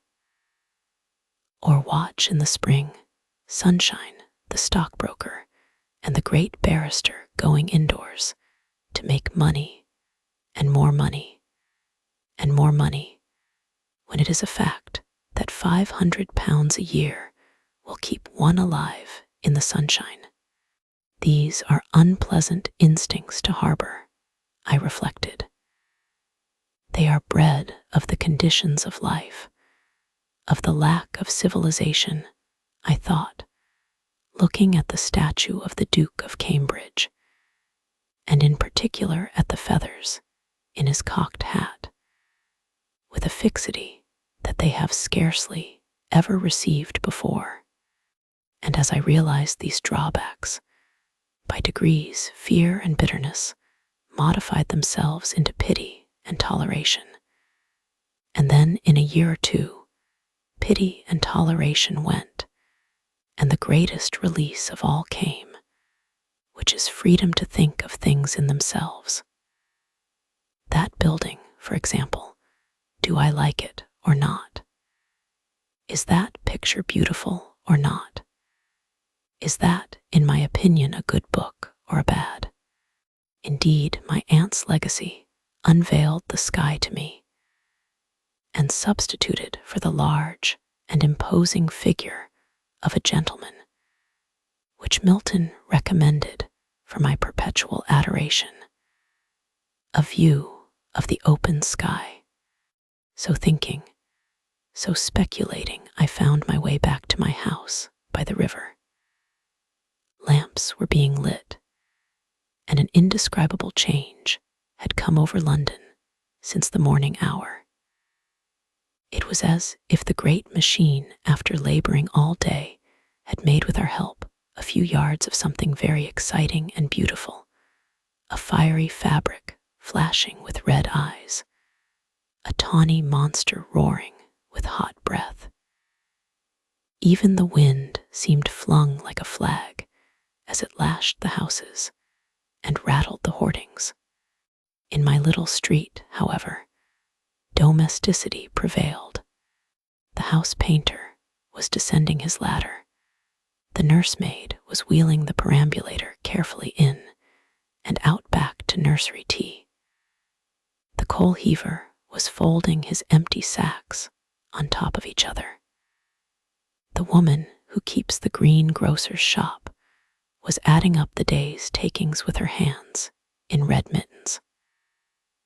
But so engrossed was I with the problem you have laid upon my shoulders that I could not see even these usual sights without referring them to one center.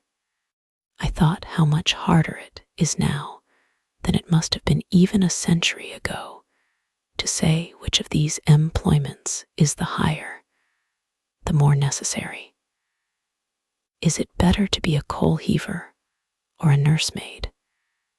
Is the charwoman who has brought up 8 children of less value to the world than the barrister who has made £100,000? It is useless to ask such questions, for nobody can answer them. Not only do the comparative values of charwomen and lawyers rise and fall from decade to decade, but we have no rods with which to measure them, even as they are at the moment. I had been foolish to ask my professor to furnish me with indisputable proofs of this or that in his argument about women. Even if one could state the value of any one gift at the moment, those values will change. In a century's time, very possibly, they will have changed completely. Moreover, in 100 years, I thought, reaching my own doorstep, women will have ceased to be the protected sex. Logically, they will take part in all the activities and exertions that were once denied them. The nursemaid will heave coal. The shopwoman will drive an engine.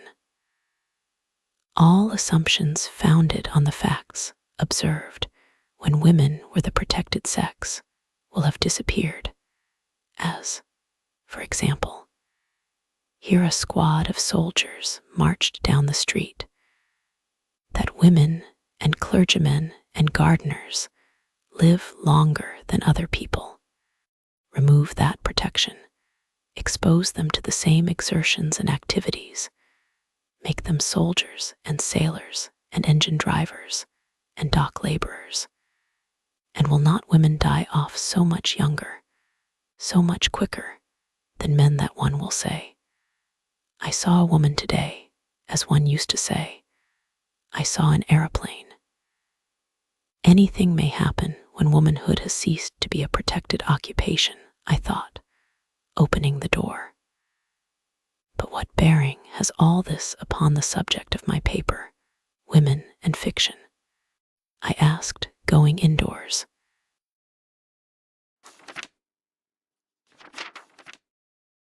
Three, it was disappointing not to have brought back in the evening some important statement, some authentic fact. Women are poorer than men because this or that. Perhaps now it would be better to give up seeking for the truth and receiving on one's head an avalanche of opinion hot as lava, discolored as dishwater. It would be better to draw the curtains, to shut out distractions, to light the lamp, to narrow the inquiry, and to ask the historian, who records not opinions but facts, to describe under what conditions women lived, not throughout the ages, but in England, say, in the time of Elizabeth. For it is a perennial puzzle why no woman wrote a word of that extraordinary literature, when every other man, it seemed, was capable of song or sonnet. What were the conditions in which women lived? I asked myself, for fiction, imaginative work that is not dropped like a pebble upon the ground, as science may be.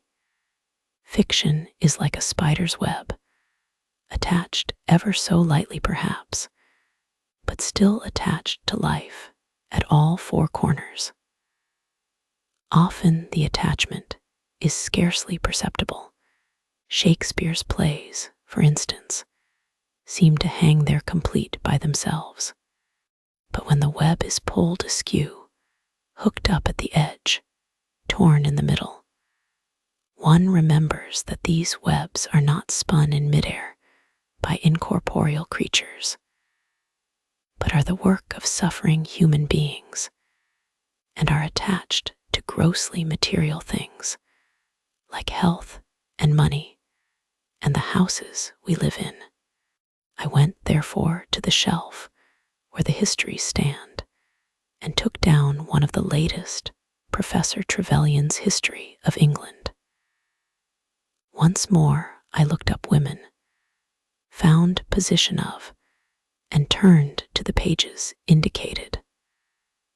Wife beating, I read, was a recognized right of man, and was practiced without shame by high as well as low. Similarly, the historian goes on.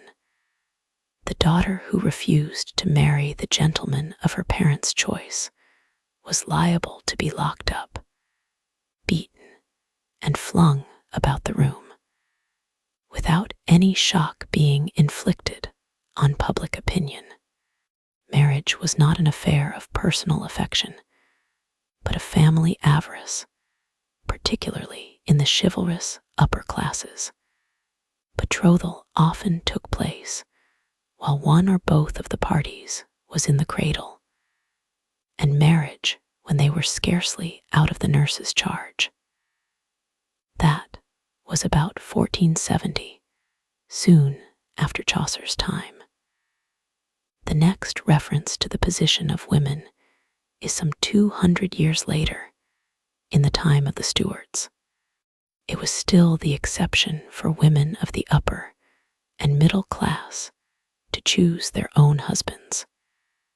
And when the husband had been assigned, he was lord and master, so far at least as law and custom could make him. Yet even so, Professor Trevelyan concludes, neither Shakespeare's women nor those of authentic 17th century memoirs, like the Verneys and the Hutchinsons, seem wanting in personality and character. Certainly, if we consider it, Cleopatra must have had a way with her. Lady Macbeth, one would suppose, had a will of her own.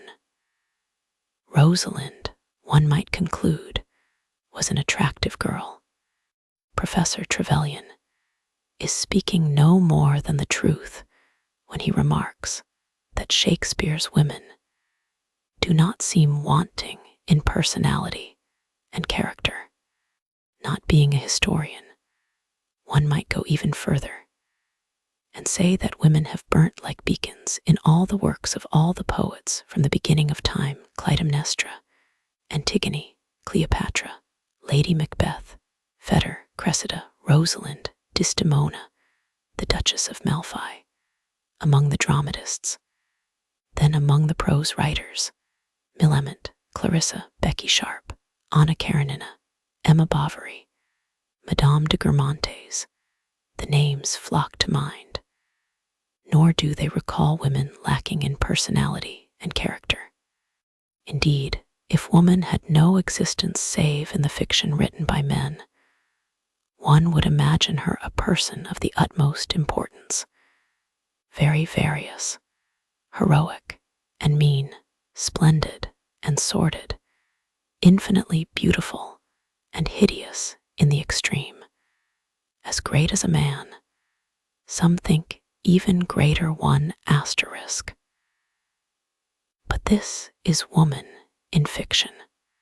In fact, as Professor Trevelyan points out, she was locked up, beaten, and flung about the room. One asterisk. It remains a strange and almost inexplicable fact that in Athena's city, where women were kept in almost oriental suppression as odalisques or drudges, The stage should yet have produced figures like Clytemnestra and Cassandra Atossa and Antigone, Phaedra and Medea, and all the other heroines who dominate play after play of the misogynist Euripides. But the paradox of this world, where in real life a respectable woman could hardly show her face alone in the street, and yet on the stage woman equals or surpasses man, has never been satisfactorily explained. In modern tragedy, the same predominance exists. At all events, a very cursory survey of Shakespeare's work, similarly with Webster, though not with Marlowe or Johnson, suffices to reveal how this dominance, this initiative of women, persists from Rosalind to Lady Macbeth. So too in Racine, 6 of his tragedies bear their heroines' names, and what male characters of his shall we set against Hermione and Andromache, Berenice and Roxane, Phaedra and Athalie? So again with Ibsen, what men shall we match with Solveig and Nora, Hedda and Hilda Wangel and Rebecca West? F. L. Luca S. Tragedy, pp. 114-15. A very queer composite being thus emerges. Imaginatively, she is of the highest importance. Practically, she is completely insignificant. She pervades poetry from cover to cover. She is all but absent from history. She dominates the lives of kings and conquerors in fiction. In fact, she was the slave of any boy whose parents forced a ring upon her finger. Some of the most inspired words, some of the most profound thoughts in literature fall from her lips. In real life, she could hardly read, could scarcely spell, and was the property of her husband. It was certainly an odd monster that one made up by reading the historians first and the poets afterwards, a worm winged like an eagle, the spirit of life and beauty in a kitchen chopping up suet. But these monsters, however amusing to the imagination, have no existence in fact. What one must do to bring her to life was to think poetically and prosaically at one and the same moment, thus keeping in touch with fact that she is Mrs. Martin, aged 36, dressed in blue, wearing a black hat and brown shoes, but not losing sight of fiction either, that she is a vessel in which all sorts of spirits and forces are coursing and flashing perpetually. The moment, however, that one tries this method with the Elizabethan woman, one branch of illumination fails. One is held up by the scarcity of facts. One knows nothing detailed, nothing perfectly true and substantial about her. History scarcely mentions her. And I turned to Professor Trevelyan again to see what history meant to him.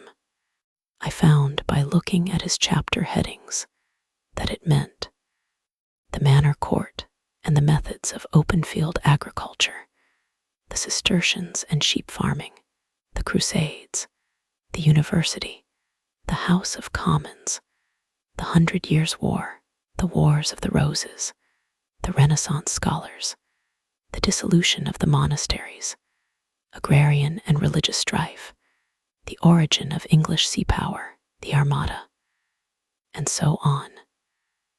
Occasionally, an individual woman is mentioned, an Elizabeth or a Mary, a queen or a great lady, but by no possible means could middle-class women with nothing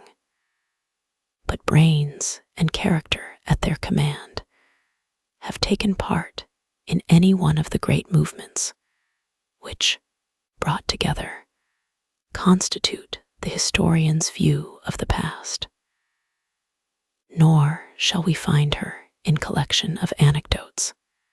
Aubrey hardly mentions her. She never writes her own life and scarcely keeps a diary. There are only a handful of her letters in existence. She left no plays or poems by which we can judge her. What one wants, I thought, and why does not some brilliant student at Newnham or Girton supply it, is a mass of information. At what age did she marry? How many children had she as a rule? What was her house like? Had she a room to herself? Did she do the cooking? Would she be likely to have a servant? All these facts lie somewhere, presumably, in parish registers and account books. The life of the average Elizabethan woman must be scattered about somewhere. Could one collect it and make a book of it? It would be ambitious beyond my daring, I thought, looking about the shelves for books that were not there, to suggest to the students of those famous colleges that they should rewrite history, though I own that it often seems a little queer as it is, unreal, lopsided. But why should they not add a supplement to history, calling it, of course, by some inconspicuous name, so that women might figure there without impropriety? For one often catches a glimpse of them in the lives of the great, whisking away into the background, concealing, I sometimes think, a wink, a laugh, perhaps a tear. And after all, we have lives enough of Jane Austen. It scarcely seems necessary to consider again the influence of the tragedies of Joanna Baillie upon the poetry of Edgar Allan Poe. As for myself, I should not mind if the homes and haunts of Mary Russell Mitford were closed to the public for a century at least. But what I find deplorable, I continued, looking about the bookshelves again, is that nothing is known about women before the 18th century. I have no model in my mind to turn about this way and that. Here am I asking why women did not write poetry in the Elizabethan age, and I am not sure how they were educated, whether they were taught to write, whether they had sitting rooms to themselves, how many women had children before they were 21. What, in short, they did from 8 in the morning till 8 at night. They had no money, evidently. According to Professor Trevelyan, they were married whether they liked it or not before they were out of the nursery. At 15 or 16, very likely. It would have been extremely odd, even upon this showing, had one of them suddenly written the plays of Shakespeare, I concluded, and I thought of that old gentleman who is dead now, but was a bishop, I think, who declared that it was impossible for any woman, past, present, or to come, to have the genius of Shakespeare. He wrote to the papers about it. He also told a lady who applied to him for information that cats do not, as a matter of fact, go to heaven, though they have, he added, souls of a sort. How much thinking those old gentlemen used to save one. How the borders of ignorance shrank back at their approach. Cats do not go to heaven. Women cannot write the plays of Shakespeare. Be that as it may, I could not help thinking, as I looked at the works of Shakespeare on the shelf, that the bishop was right at least in this. It would have been impossible, completely and entirely, for any woman to have written the plays of Shakespeare in the age of Shakespeare. Let me imagine, since facts are so hard to come by, what would have happened had Shakespeare had a wonderfully gifted sister called Judith. Let us say Shakespeare himself went, very probably. His mother was an heiress to the grammar school, where he may have learnt Latin, Ovid, Virgil, and Horace, and the elements of grammar and logic.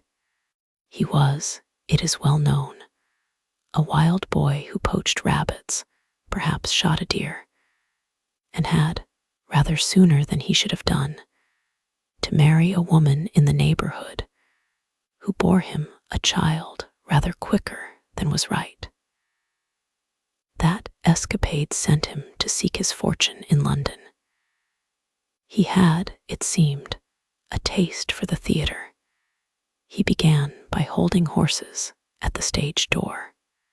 Very soon he got work in the theater, became a successful actor, and lived at the hub of the universe, meeting everybody, knowing everybody, practicing his art on the boards, exercising his wits in the streets, and even getting access to the palace of the Queen.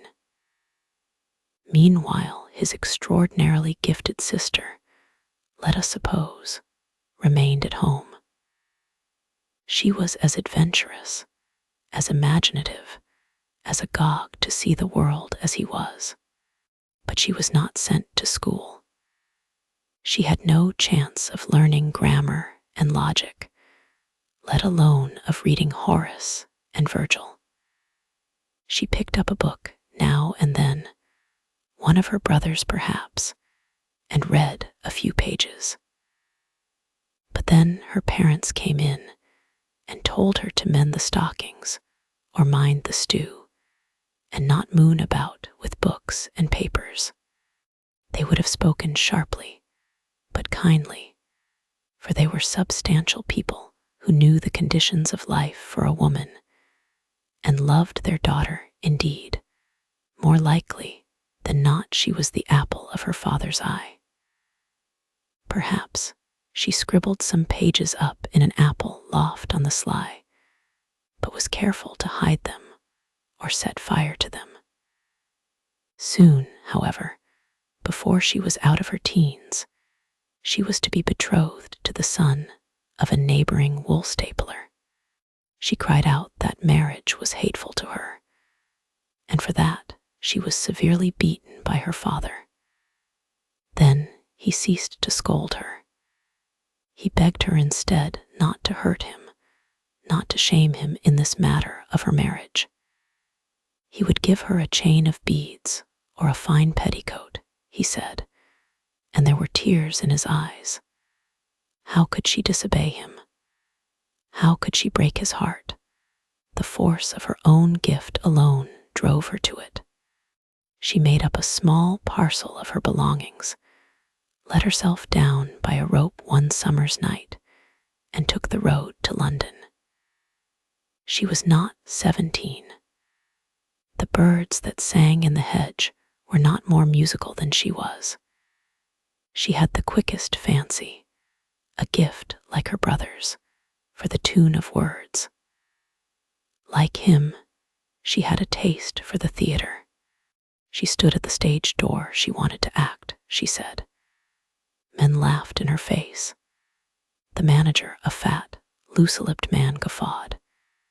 He bellowed something about poodles dancing and women acting. No woman, he said, could possibly be an actress. He hinted, you can imagine what. She could get no training in her craft. Could she even seek her dinner in a tavern or roam the streets at midnight? Yet her genius was for fiction, and lusted to feed abundantly upon the lives of men and women and the study of their ways. At last, for she was very young, oddly like Shakespeare the poet in her face, with the same gray eyes and rounded brows. At last Nick Green, the actor-manager, took pity on her. She found herself with child by that gentleman.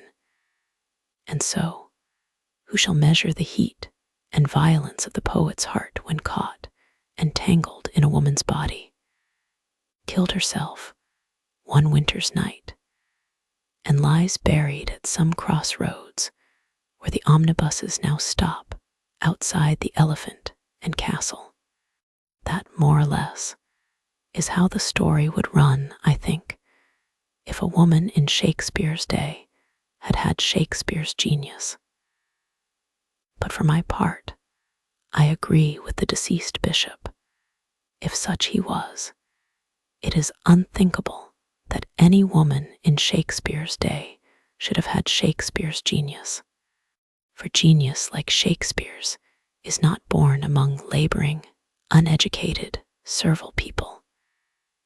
It was not born in England among the Saxons and the Britons. It is not born today among the working classes. How, then, could it have been born among women whose work began, according to Professor Trevelyan, almost before they were out of the nursery, who were forced to it by their parents, and held to it by all the power of law and custom? Yet genius of a sort must have existed among women, as it must have existed among the working classes. Now and again, an Emily Bronte or a Robert Burns blazes out and proves its presence. But certainly it never got itself onto paper. When, however, one reads of a witch being ducked, of a woman possessed by devils, of a wise woman selling herbs, or even of a very remarkable man who had a mother, then I think we are on the track of a lost novelist, a suppressed poet, of some mute and inglorious Jane Austen, some Emily Bronte who dashed her brains out on the moor, or mopped and mowed about the highways crazed with the torture that her gift had put her to. Indeed, I would venture to guess that Anon, who wrote so many poems without singing them, was often a woman. It was a woman Edward Fitzgerald, I think, suggested, who made the ballads and the folk songs, crooning them to her children, beguiling her spinning with them, or the length of the winter's night. This may be true, or it may be false, who can say? But what is true in it, so it seemed to me, reviewing the story of Shakespeare's sister as I had made it, is that any woman born with a great gift in the 16th century would certainly have gone crazed, shot herself, or ended her days in some lonely cottage outside the village, half witch, half wizard, feared and mocked at. For it needs little skill in psychology to be sure that a highly gifted girl who had tried to use her gift for poetry would have been so thwarted and hindered by other people, so tortured and pulled asunder by her own contrary instincts, that she must have lost her health and sanity to a certainty. No girl could have walked to London and stood at a stage door and forced her way into the presence of actor-managers without doing herself a violence, and suffering an anguish which may have been irrational for chastity, may be a fetish invented by certain societies for unknown reasons, but were none the less inevitable. Chastity had then, it has even now, a religious importance in a woman's life, and has so wrapped itself round with nerves and instincts that to cut it free and bring it to the light of day demands courage of the rarest. To have lived a free life in London in the 16th century would have meant for a woman who was poet and playwright a nervous stress and dilemma which might well have killed her. Had she survived, Whatever she had written would have been twisted and deformed, issuing from a strained and morbid imagination. And undoubtedly, I thought, looking at the shelf where there are no plays by women, her work would have gone unsigned. That refuge she would have sought certainly. It was the relic of the sense of chastity that dictated anonymity to women even so late as the 19th century. Currer Bell, George Eliot, George Sand, all the victims of inner strife, as their writings prove, sought ineffectively to veil themselves by using the name of a man. Thus they did homage to the convention, which, if not implanted by the other sex, was liberally encouraged by them. The chief glory of a woman is not to be talked of, said Pericles himself, a much talked of man. That publicity in women is detestable. Anonymity runs in their blood. The desire to be veiled still possesses them. They are not even now as concerned about the health of their fame as men are, and, speaking generally, will pass a tombstone or a signpost without feeling an irresistible desire to cut their names on it, as Alf, Bert, or Chaz must do in obedience to their instinct, which murmurs if it sees a fine woman go by, or even a dog, si chien est à moi. And of course, it may not be a dog, I thought, remembering Parliament Square, the Sieges Allée, and other avenues. It may be a piece of land, or a man with curly black hair. It is one of the great advantages of being a woman that one can pass even a very fine negress without wishing to make an Englishwoman of her. That woman, then, who was born with a gift of poetry in the 16th century, was an unhappy woman, a woman at strife against herself. All the conditions of her life, all her own instincts, were hostile to the state of mind which is needed to set free whatever is in the brain. But what is the state of mind that is most propitious to the act of creation? I asked. Can one come by any notion of the state that furthers and makes possible that strange activity? Here I opened the volume containing the tragedies of Shakespeare.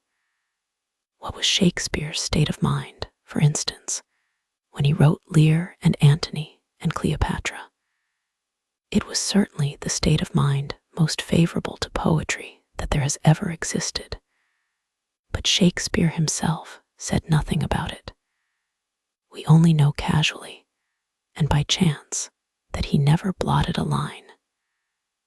Nothing, indeed, was ever said by the artist himself about his state of mind until the 18th century, perhaps. Rousseau, perhaps, began it.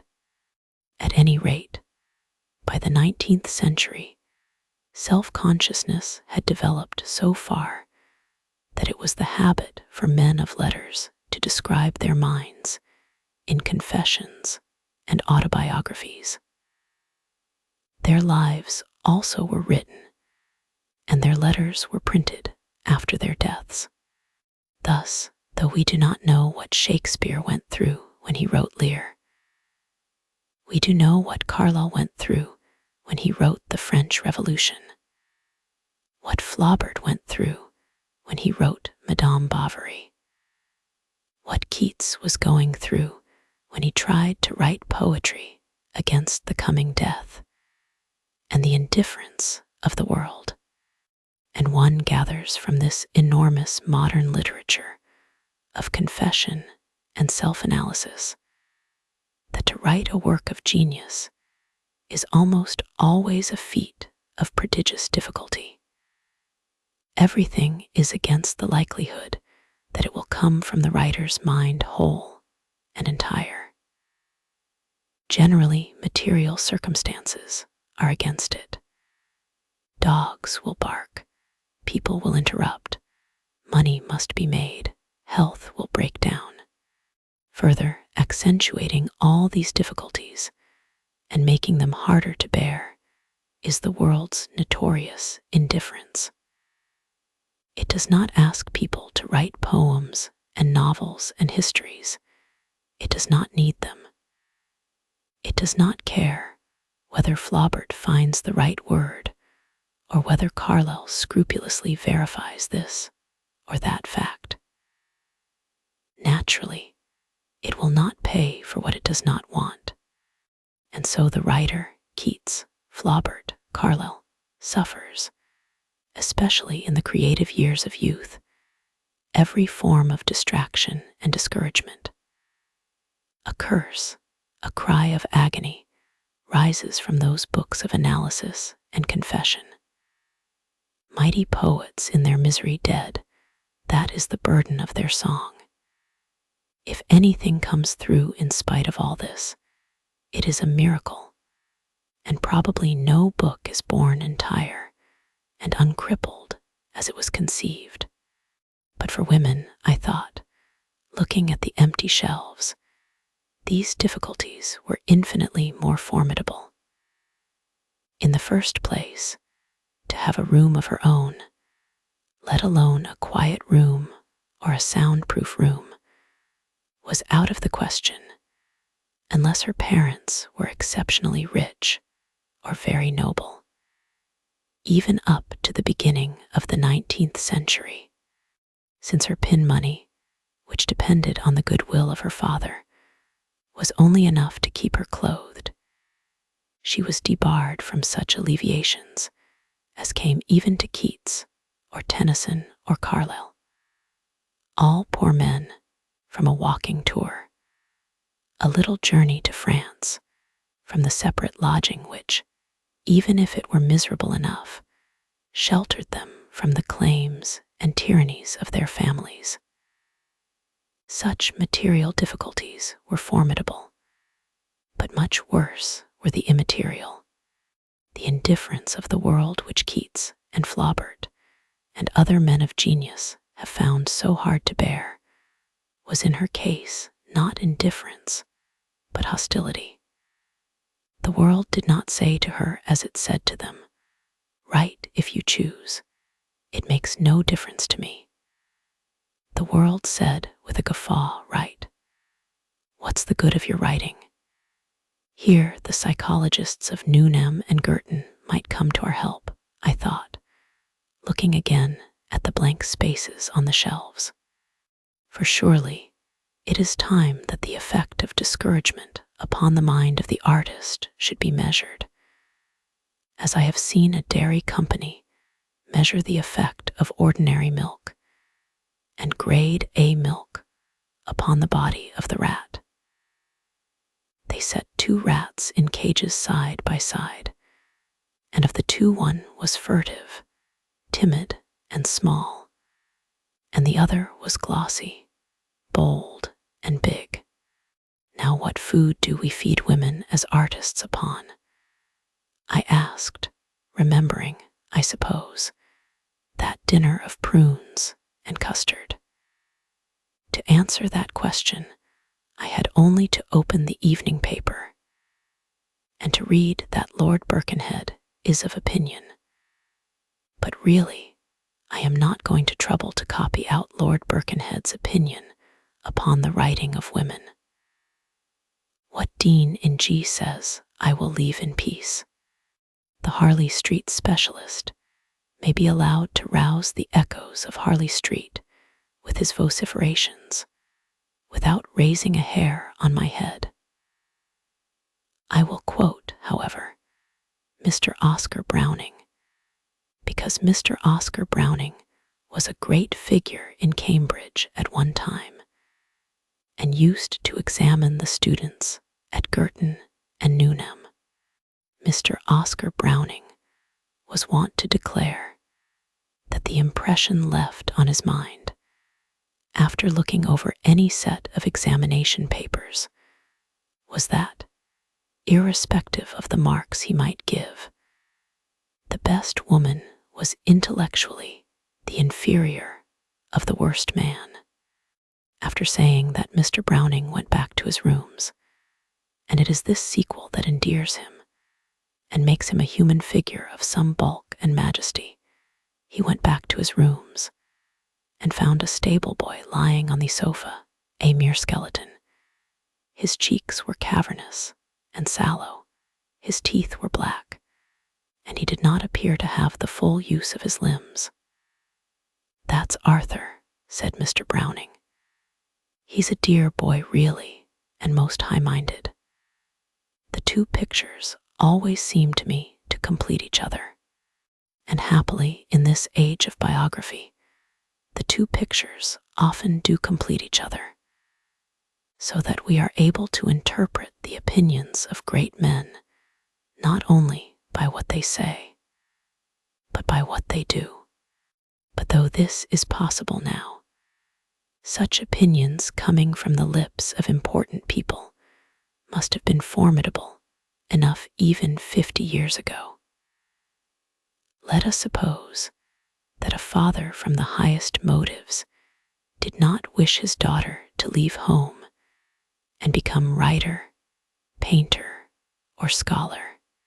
See what Mr. Oscar Browning says, he would say. And there so was not only Mr. Oscar Browning. There was the Saturday Review. There was Mr. Gregg. The essentials of a woman's being, said Mr. Gregg emphatically, are that they are supported by, and they minister to, men. There was an enormous body of masculine opinion to the effect that nothing could be expected of women intellectually. Even if her father did not read out loud these opinions, any girl could read them for herself, and the reading, even in the 19th century, must have lowered her vitality and told profoundly upon her work. There would always have been that assertion, "You cannot do this. You are incapable of doing that," to protest against, to overcome.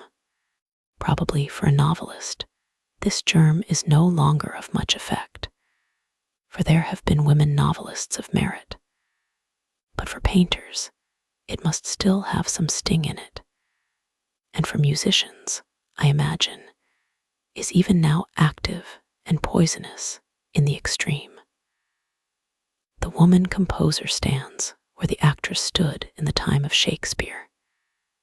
Nick Green, I thought, remembering the story I had made about Shakespeare's sister, said that a woman acting put him in mind of a dog dancing.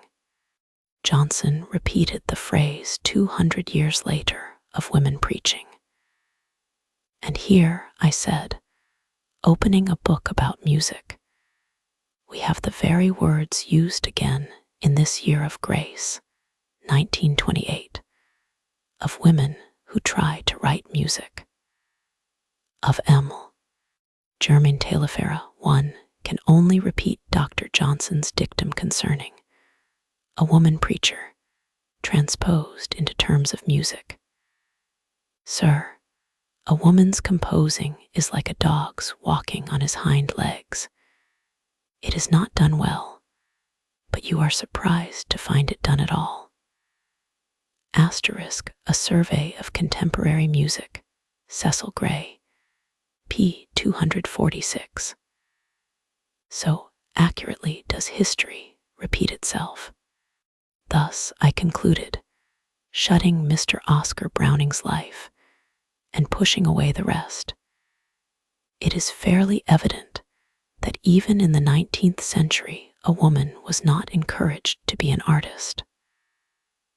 On the contrary, she was snubbed, slapped, lectured, and exhorted. Her mind must have been strained, and her vitality lowered by the need of opposing this, of disproving that. For here again, we come within range of that very interesting and obscure masculine complex, which has had so much influence upon the woman's movement, that deep-seated desire, not so much that she shall be inferior as that he shall be superior, which plants him wherever one looks, not only in front of the arts, but barring the way to politics too, even when the risk to himself seems infinitesimal and the suppliant humble and devoted. Even Lady Bessborough, I remembered, with all her passion for politics, must humbly bow herself and write to Lord Granville Leveson-Gower.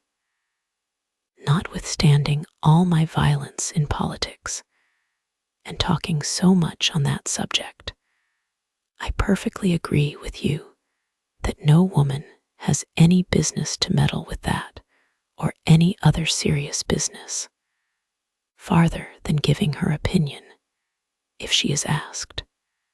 And so she goes on to spend her enthusiasm where it meets with no obstacle whatsoever upon that immensely important subject, Lord Granville's maiden speech in the House of Commons. The spectacle is certainly a strange one, I thought. The history of men's opposition to women's emancipation is more interesting, perhaps, than the story of that emancipation itself. An amusing book might be made of it if some young student at Girton or Newnham would collect examples and deduce a theory. But she would need thick gloves on her hands and bars to protect her of solid gold. But what is amusing now, I recollected, shutting Lady Bessborough, had to be taken in desperate earnest once. Opinions that one now pastes in a book labeled Cockadoodledom and keeps for reading to select audiences on summer nights once drew tears, I can assure you. Among your grandmothers and great-grandmothers, there were many that wept their eyes out. Florence Nightingale shrieked aloud in her agony. See Cassandra by Florence Nightingale, printed in The Cause by R. Strachey. Moreover, it is all very well for you who have got yourselves to college and enjoy sitting rooms, or is it only bed-sitting rooms, of your own to say that genius should disregard such opinions, that genius should be above caring what is said of it. Unfortunately, it is precisely the men or women of genius who mind most what is said of them. Remember Keats. Remember the words he had cut on his tombstone. Think of Tennyson. Think, but I need hardly multiply instances of the undeniable, if very fortunate, fact that it is the nature of the artist to mind excessively what is said about him. Literature is strewn with the wreckage of men who have minded beyond reason the opinions of others, and this susceptibility of theirs is doubly unfortunate, I thought, returning again to my original inquiry into what state of mind is most propitious for creative work, because the mind of an artist, in order to achieve the prodigious effort of freeing whole and entire the work that is in him, must be incandescent, like Shakespeare's mind, I conjectured, looking at the book which lay open at Antony and Cleopatra.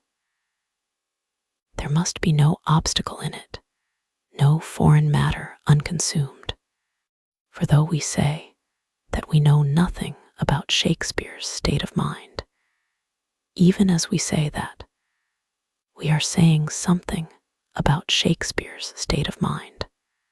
The reason, perhaps, why we know so little of Shakespeare, compared with Donne or Ben Jonson or Milton, is that his grudges and spites and antipathies are hidden from us. We are not held up by some revelation which reminds us of the writer.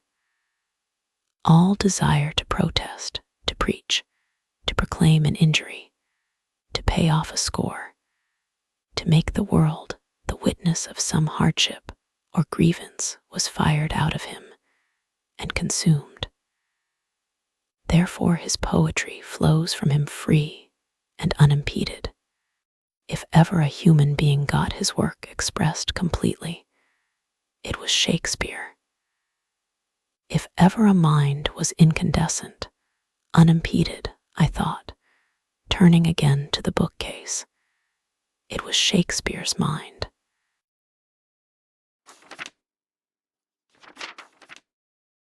For that one would find any woman in that state of mind in the 16th century was obviously impossible.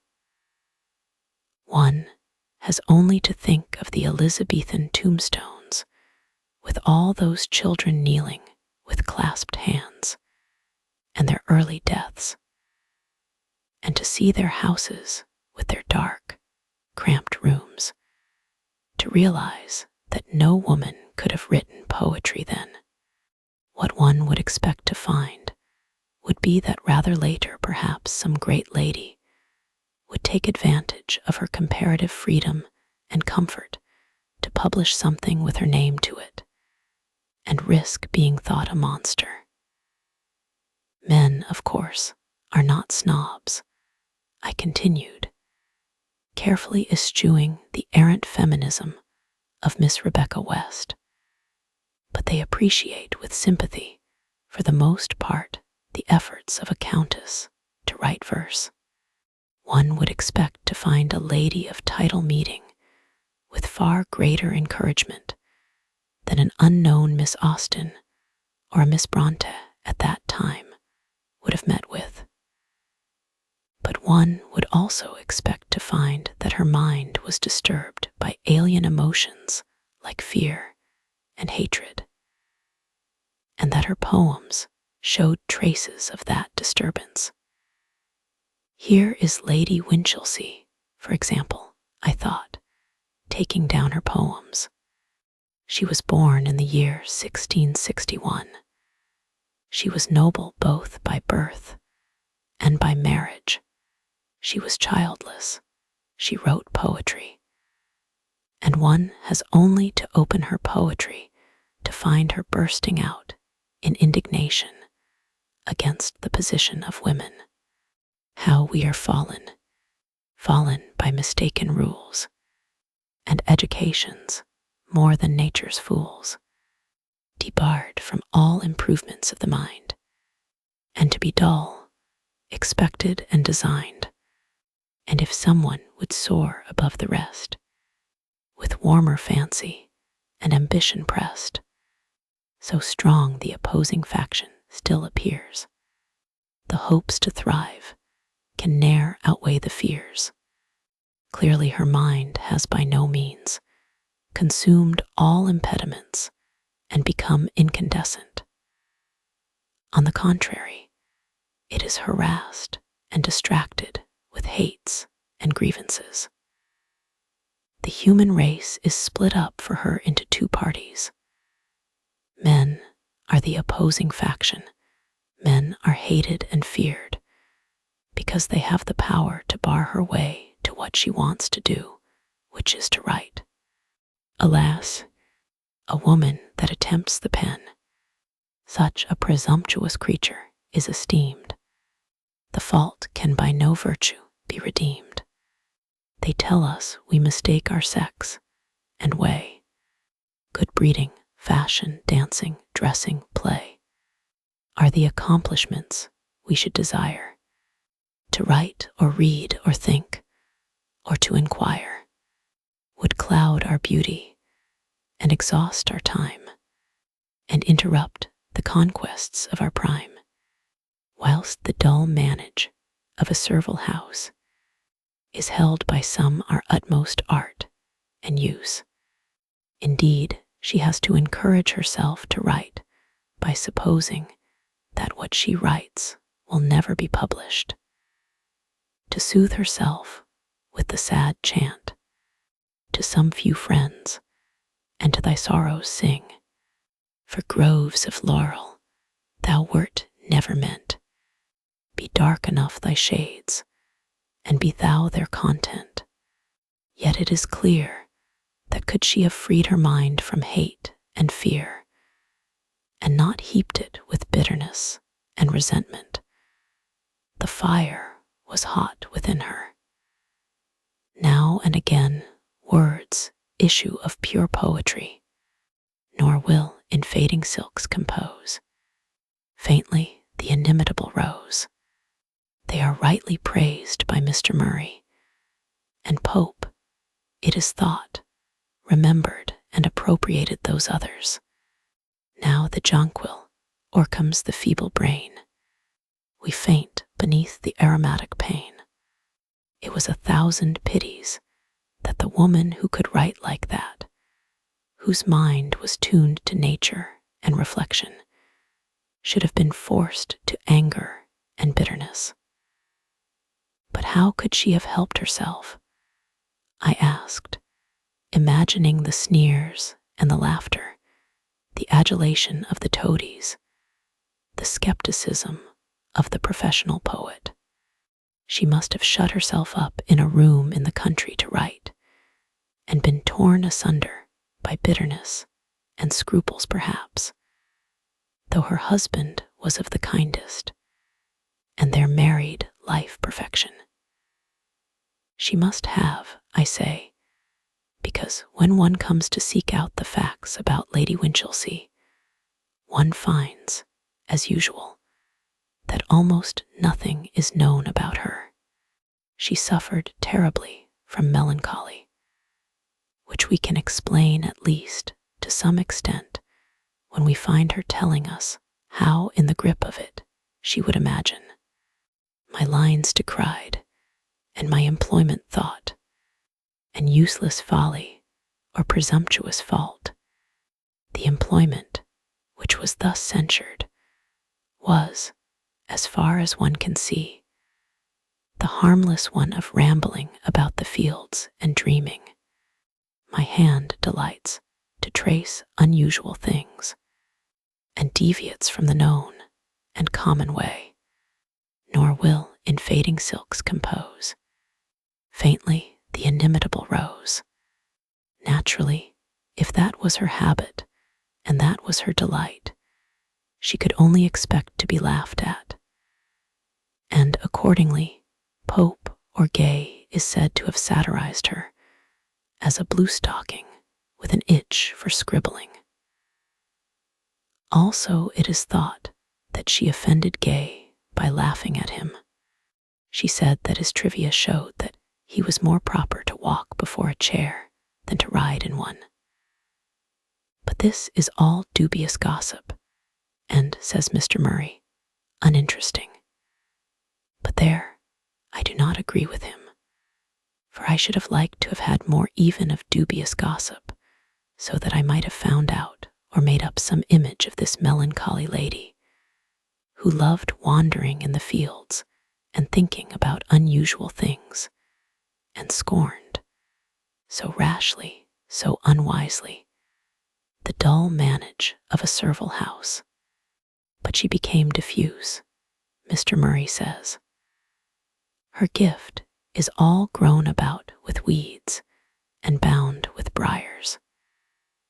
It had no chance of showing itself for the fine, distinguished gift it was, and so, putting her back on the shelf, I turned to the other great lady, the Duchess whom Lamb loved, harebrained, fantastical Margaret of Newcastle, her elder, but her contemporary. They were very different, but alike in this, that both were noble and both childless, and both were married to the best of husbands. In both burnt the same passion for poetry, and both are disfigured and deformed by the same causes. Open the Duchess, and one finds the same outburst of rage. Women live like bats or owls, labor like beasts, and die like worms. Margaret, too, might have been a poet. In our day, all that activity would have turned a wheel of some sort. As it was, what could bind, tame or civilize for human use that wild, generous, untutored intelligence. It poured itself out, higgledy-piggledy, in torrents of rhyme and prose, poetry and philosophy, which stand congealed in quartos and folios that nobody ever reads. She should have had a microscope put in her hand. She should have been taught to look at the stars and reason scientifically. Her wits were turned with solitude and freedom. No one checked her. No one taught her. The professors fawned on her. At court they jeered at her. Sir Egerton Brydges complained of her coarseness, as flowing from a female of high rank brought up in the courts. She shut herself up at Welbeck alone. What a vision of loneliness and riot the thought of Margaret Cavendish brings to mind. As if some giant cucumber had spread itself over all the roses and carnations in the garden and choked them to death. What a waste that the women who wrote the best bred women are those whose minds are civilest. Should have frittered her time away scribbling nonsense and plunging ever deeper into obscurity and folly till the people crowded round her coach when she issued out. Evidently, the crazy Duchess became a bogey to frighten clever girls with. Here, I remembered, putting away the Duchess and opening Dorothy Osborne's letters. Is Dorothy writing to Temple about the Duchess's new book? Sure, the poor woman is a little distracted. She could never be so ridiculous else as to venture at writing books. And in verse 2, if I should not sleep this fortnight, I should not come to that. And so, since no woman of sense and modesty could write books, Dorothy, who was sensitive and melancholy, the very opposite of the Duchess in temper, wrote nothing. Letters did not count. A woman might write letters while she was sitting by her father's sickbed. She could write them by the fire whilst the men talked without disturbing them. The strange thing is, I thought, turning over the pages of Dorothy's letters, what a gift that untaught and solitary girl had for the framing of a sentence, for the fashioning of a scene. Listen to her running on. After dinner we sit and talk till Mr. B calms in question, and then I am gone. The heat of the day is spent in reading or working, and about 6 or 7 o'clock, I walk out into a common that lies hard by the house, where a great many young wenches keep sheep and cows, and sit in the shades singing of ballads.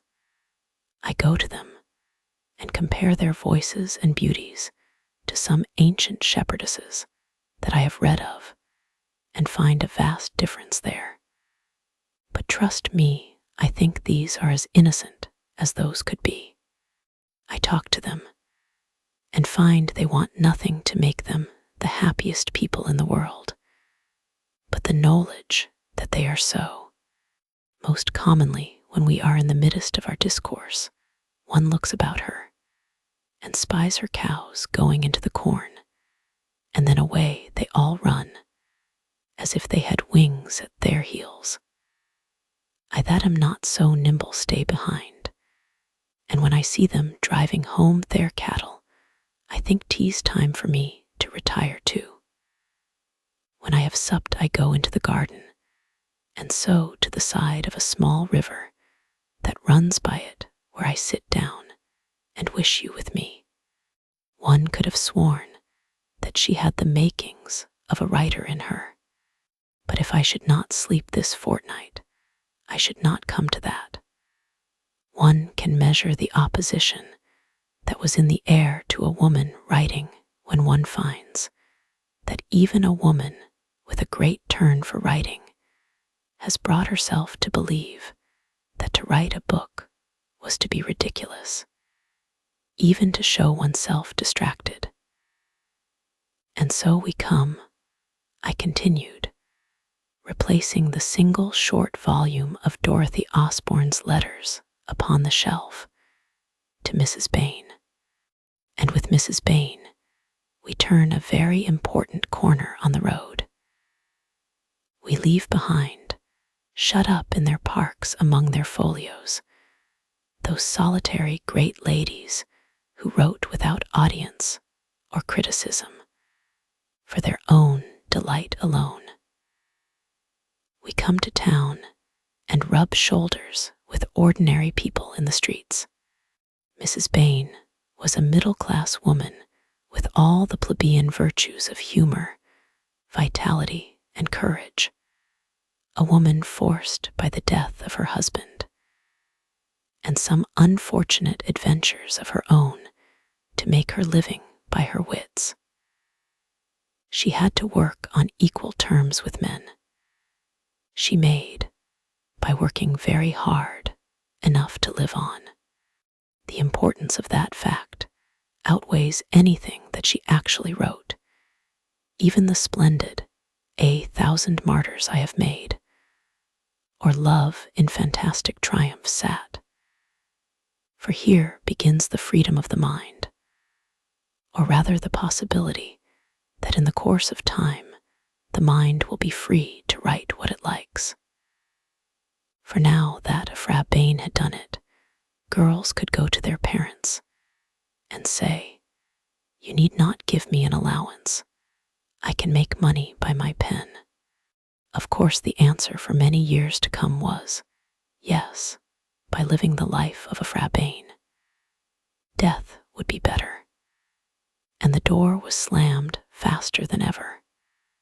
That profoundly interesting subject, the value that men set upon women's chastity and its effect upon their education, here suggests itself for discussion, and might provide an interesting book if any student at Girton or Newnham cared to go into the matter.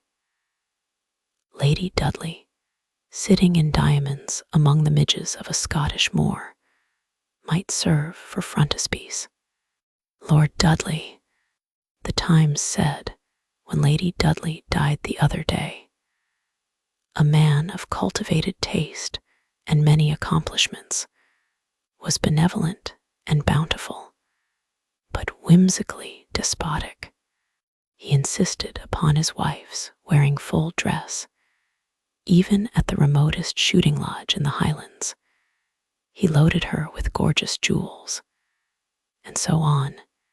He gave her everything, always accepting any measure of responsibility. Then Lord Dudley had a stroke, and she nursed him, and ruled his estates with supreme competence forever after. That whimsical despotism was in the 19th century too. But to return, a Fra Bain proved that money could be made by writing at the sacrifice, perhaps, of certain agreeable qualities. And so by degrees writing became not merely a sign of folly and a distracted mind, but was of practical importance. A husband might die, or some disaster overtake the family. Hundreds of women began, as the 18th century drew on, to add to their pin money, or to come to the rescue of their families by making translations, or writing the innumerable bad novels which have ceased to be recorded even in textbooks, but are to be picked up in the fourpenny boxes in the Charing Cross Road. The extreme activity of mind, which showed itself in the later 18th century among women, the talking, and the meeting, the writing of essays on Shakespeare, the translating of the classics, was founded on the solid fact that women could make money by writing. Money dignifies what is frivolous if unpaid for.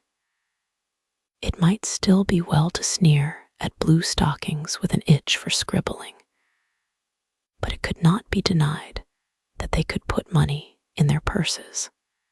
Thus, towards the end of the 18th century, a change came about which, if I were rewriting history, I should describe more fully and think of greater importance than the Crusades or the Wars of the Roses.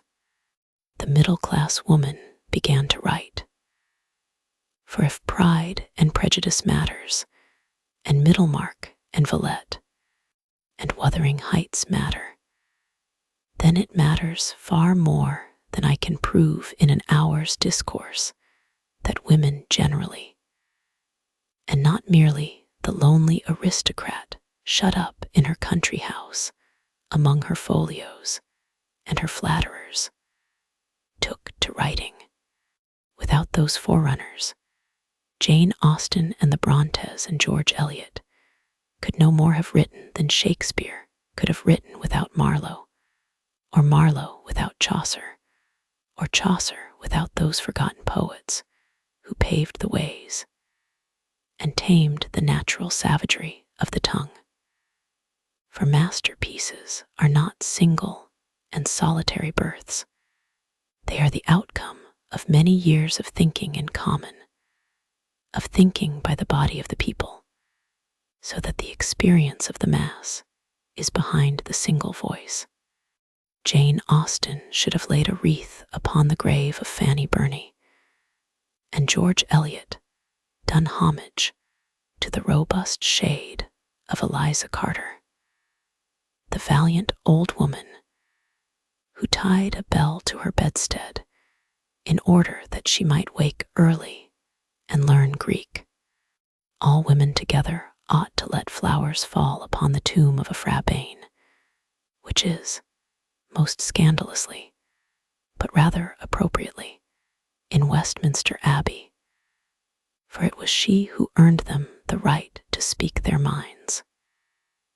It is she, shady and amorous as she was, who makes it not quite fantastic for me to say to you tonight, earn 500 a year by your wits. Here, then, one had reached the early 19th century, and here, for the first time, I found several shelves given up entirely to the works of women. But why, I could not help asking, as I ran my eyes over them, were they, with very few exceptions, all novels. The original impulse was to poetry. The supreme head of song was a poetess. Both in France and in England, the women poets precede the women novelists. Moreover, I thought, looking at the four famous names, what had George Eliot in common with Emily Bronte? Did not Charlotte Bronte fail entirely to understand Jane Austen? Save for the possibly relevant fact that not one of them had a child, four more incongruous characters could not have met together in a room, so much so that it is tempting to invent a meeting and a dialogue between them. Yet, by some strange force, they were all compelled when they wrote to write novels. Had it something to do with being born of the middle class, I asked, and with the fact, which Miss Emily Davies, a little later, was so strikingly to demonstrate, that the middle-class family in the early 19th century was possessed only of a single sitting room between them. If a woman wrote, she would have to write in the common sitting room. And, as Miss Nightingale was so vehemently to complain, women never have an half hour that they can call their own. She was always interrupted. Still, it would be easier to write prose and fiction there than to write poetry or a play. Less concentration is required.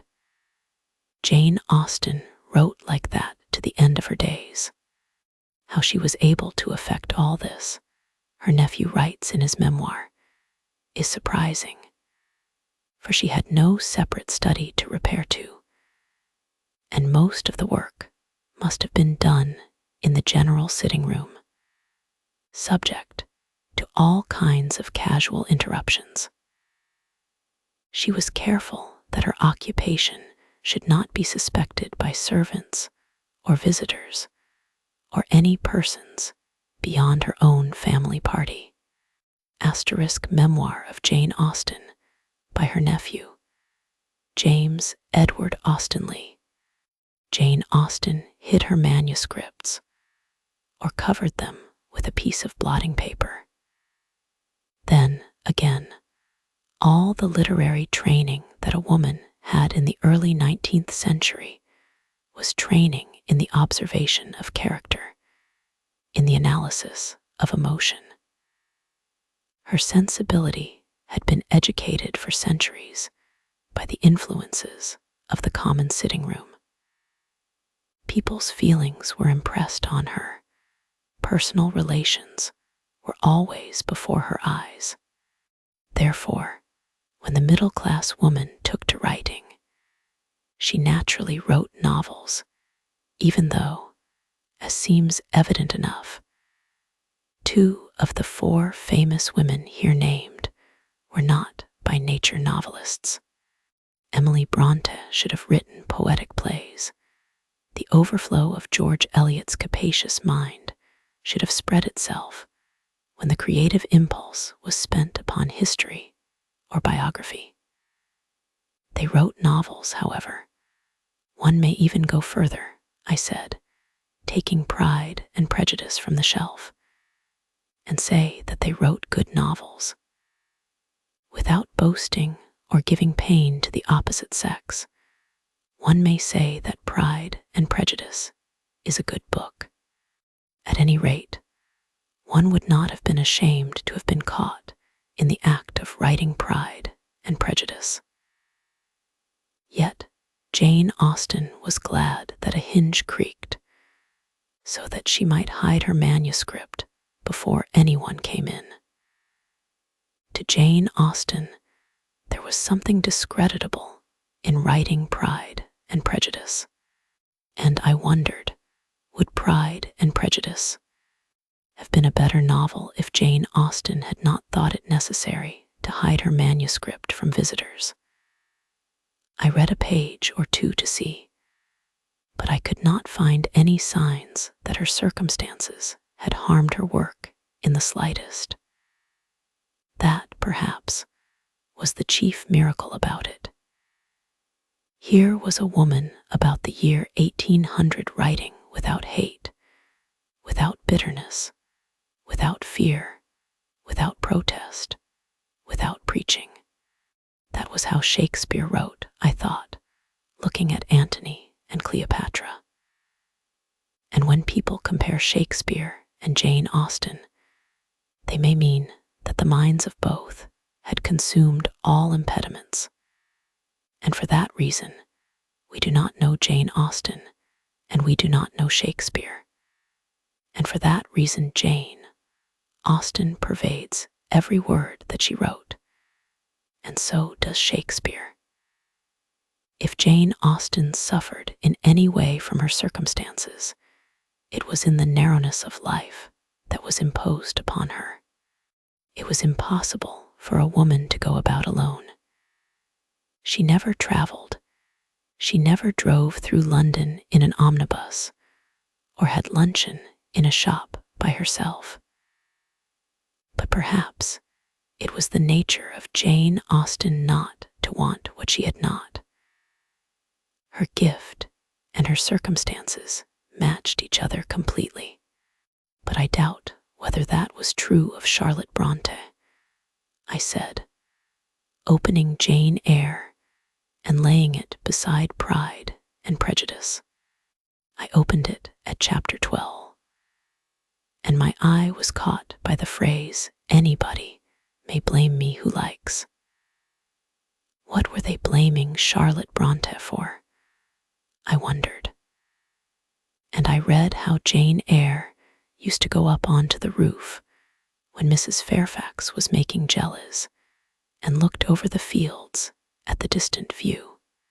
And then she longed, and it was for this that they blamed her, that then I longed for a power of vision which might overpass that limit, which might reach the busy world, towns, regions full of life I had heard of but never seen. That then I desired more of practical experience than I possessed, more of intercourse with my kind, of acquaintance with variety of character than was here within my reach. I valued what was good in Mrs. Fairfax and what was good in Adele, but I believed in the existence of other and more vivid kinds of goodness, and what I believed in I wished to behold. Who blames me? Many, no doubt, and I shall be called discontented.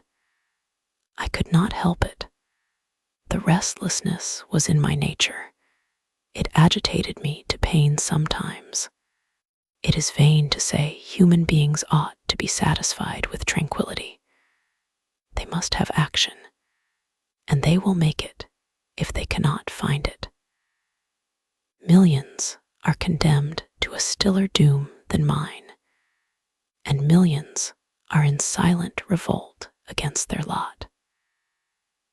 Nobody knows how many rebellions ferment in the masses of life which people earth.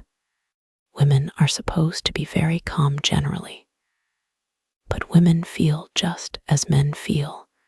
They need exercise for their faculties and a field for their efforts as much as their brothers do. They suffer from too rigid a restraint, too absolute a stagnation, precisely as men would suffer.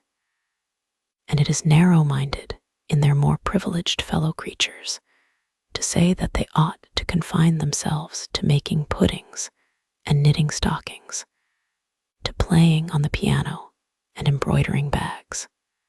It is thoughtless to condemn them or laugh at them if they seek to do more or learn more than custom has pronounced necessary for their sex. When thus alone, I not unfrequently heard Grace Poole's laugh.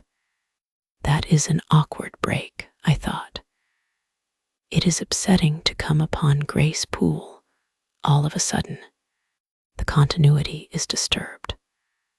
One might say, I continued, laying the book down beside Pride and Prejudice, that the woman who wrote those pages had more genius in her than Jane Austen. But if one reads them over and marks that jerk in them, that indignation, one sees that she will never get her genius expressed whole and entire. Her books will be deformed and twisted. She will write in a rage where she should write calmly. She will write foolishly where she should write wisely. She will write of herself where she should write of her characters. She is at war with her lot. How could she help but die young, cramped, and thwarted? One could not but play for a moment with the thought of what might have happened if Charlotte Bronte had possessed, say, 300 a year. But the foolish woman sold the copyright of her novels outright for £1,500, had somehow possessed more knowledge of the busy world, and towns and regions full of life, more practical experience, and intercourse with her kind and acquaintance with a variety of character. In those words, she puts her finger exactly not only upon her own defects as a novelist, but upon those of her sex at that time. She knew, no one better, how enormously her genius would have profited if it had not spent itself in solitary visions over distant fields, if experience and intercourse and travel had been granted her. But they were not granted, they were withheld. And we must accept the fact that all those good novels, Villette, Emma, Wuthering Heights, Middlemarch, were written by women without more experience of life than could enter the house of a respectable clergyman. Written, too, in the common sitting room of that respectable house, and by women so poor that they could not afford to buy more than a few quires of paper at a time upon which to write Wuthering Heights or Jane Eyre. One of them, it is true, George Eliot, escaped after much tribulation, but only to a secluded villa in St. John's Wood. And there she settled down in the shadow of the world's disapproval. I wish it to be understood, she wrote, that I should never invite anyone to come and see me who did not ask for the invitation. For was she not living in sin with a married man? And might not the sight of her damage the chastity of Mrs. Smith, or whoever it might be that chanced to call? One must submit to the social convention and be cut off from what is called the world. At the same time, on the other side of Europe, there was a young man living freely with this gypsy, or with that great lady, going to the wars, picking up unhindered and uncensored all that varied experience of human life, which served him so splendidly later when he came to write his books. Had Tolstoy lived at the Priory in seclusion with a married lady, cut off from what is called the world, however edifying the moral lesson, he could scarcely, I thought, have written War and Peace. But one could perhaps go a little deeper into the question of novel writing and the effect of sex upon the novelist. If one shuts one's eyes and thinks of the novel as a whole, it would seem to be a creation owning a certain looking-glass likeness to life, though of course with simplifications and distortions innumerable. At any rate, it is a structure leaving a shape on the mind's eye, built now in squares, now pagoda-shaped, now throwing out wings and arcades, now solidly compact, and domed like the Cathedral of St. Sophia at Constantinople. This shape, I thought, thinking back over certain famous novels, starts in one the kind of emotion that is appropriate to it. But that emotion at once blends itself with others, for the shape is not made by the relation of stone to stone, but by the relation of human being to human being. Thus a novel starts in us all sorts of antagonistic and opposed emotions. Life conflicts with something that is not life. Hence the difficulty of coming to any agreement about novels and the immense sway that our private prejudices have upon us. On the one hand, we feel you, John the hero, must live, or I shall be in the depths of despair. On the other, we feel, alas, John, you must die, because the shape of the book requires it. Life conflicts with something that is not life. Then, since life it is in part, we judge it as life. James is the sort of man I most detest, one says. Or, this is a farrago of absurdity. I could never feel anything of the sort myself. The whole structure, it is obvious, thinking back on any famous novel, is one of infinite complexity, because it is thus made up of so many different judgments, of so many different kinds of emotion. The wonder is that any book so composed holds together for more than a year or two. or can possibly mean to the English reader what it means for the Russian or the Chinese. But they do hold together, occasionally, very remarkably. And what holds them together in these rare instances of survival? I was thinking of War and Peace is something that one calls integrity, though it has nothing to do with paying one's bills or behaving honorably in an emergency. What one means by integrity, in the case of the novelist, is the conviction that he gives one that this is the truth. Yes, one feels, I should never have thought that this could be so. I have never known people behaving like that. But you have convinced me that so it is, so it happens. One holds every phrase, every scene to the light as one reads, for nature seems, very oddly, to have provided us with an inner light by which to judge of the novelist's integrity or disintegrity.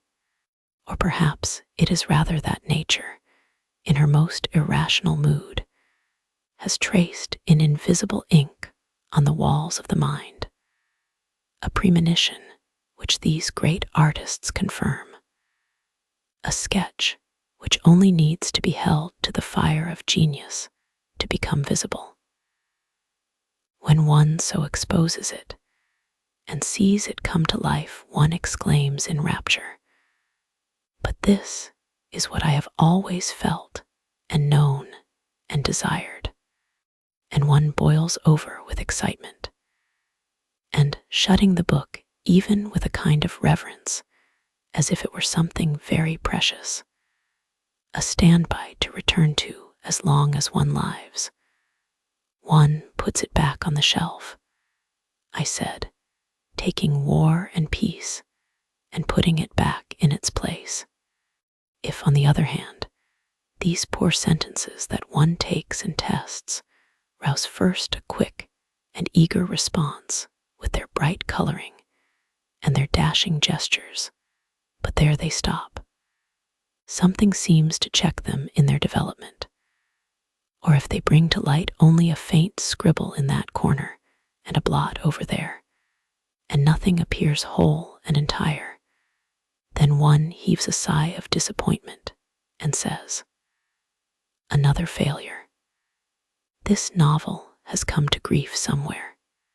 And for the most part, of course, novels do come to grief somewhere. The imagination falters under the enormous strain. The insight is confused. It can no longer distinguish between the true and the false. It has no longer the strength to go on with the vast labor that calls at every moment for the use of so many different faculties. But how would all this be affected by the sex of the novelist? I wondered, looking at Jane Eyre and the others. Would the fact of her sex in any way interfere with the integrity of a woman novelist? That integrity which I take to be the backbone of the writer. Now, in the passages I have quoted from Jane Eyre, it is clear that anger was tampering with the integrity of Charlotte Bronte, the novelist.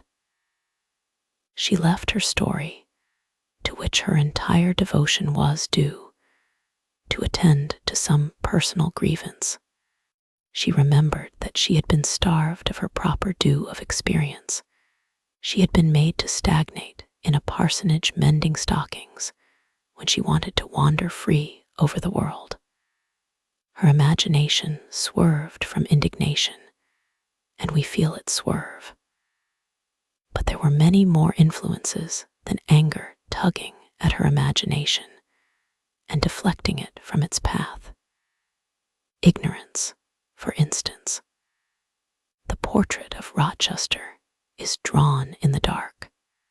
We feel the influence of fear in it, just as we constantly feel an acidity which is the result of oppression. a buried suffering smoldering beneath her passion, a rancor which contracts those books, splendid as they are, with a spasm of pain. And since a novel has this correspondence to real life, its values are to some extent those of real life. But it is obvious that the values of women differ very often from the values which have been made by the other sex. Naturally, this is so. Yet it is the masculine values that prevail. Speaking crudely, football and sport are important, the worship of fashion, the buying of clothes trivial.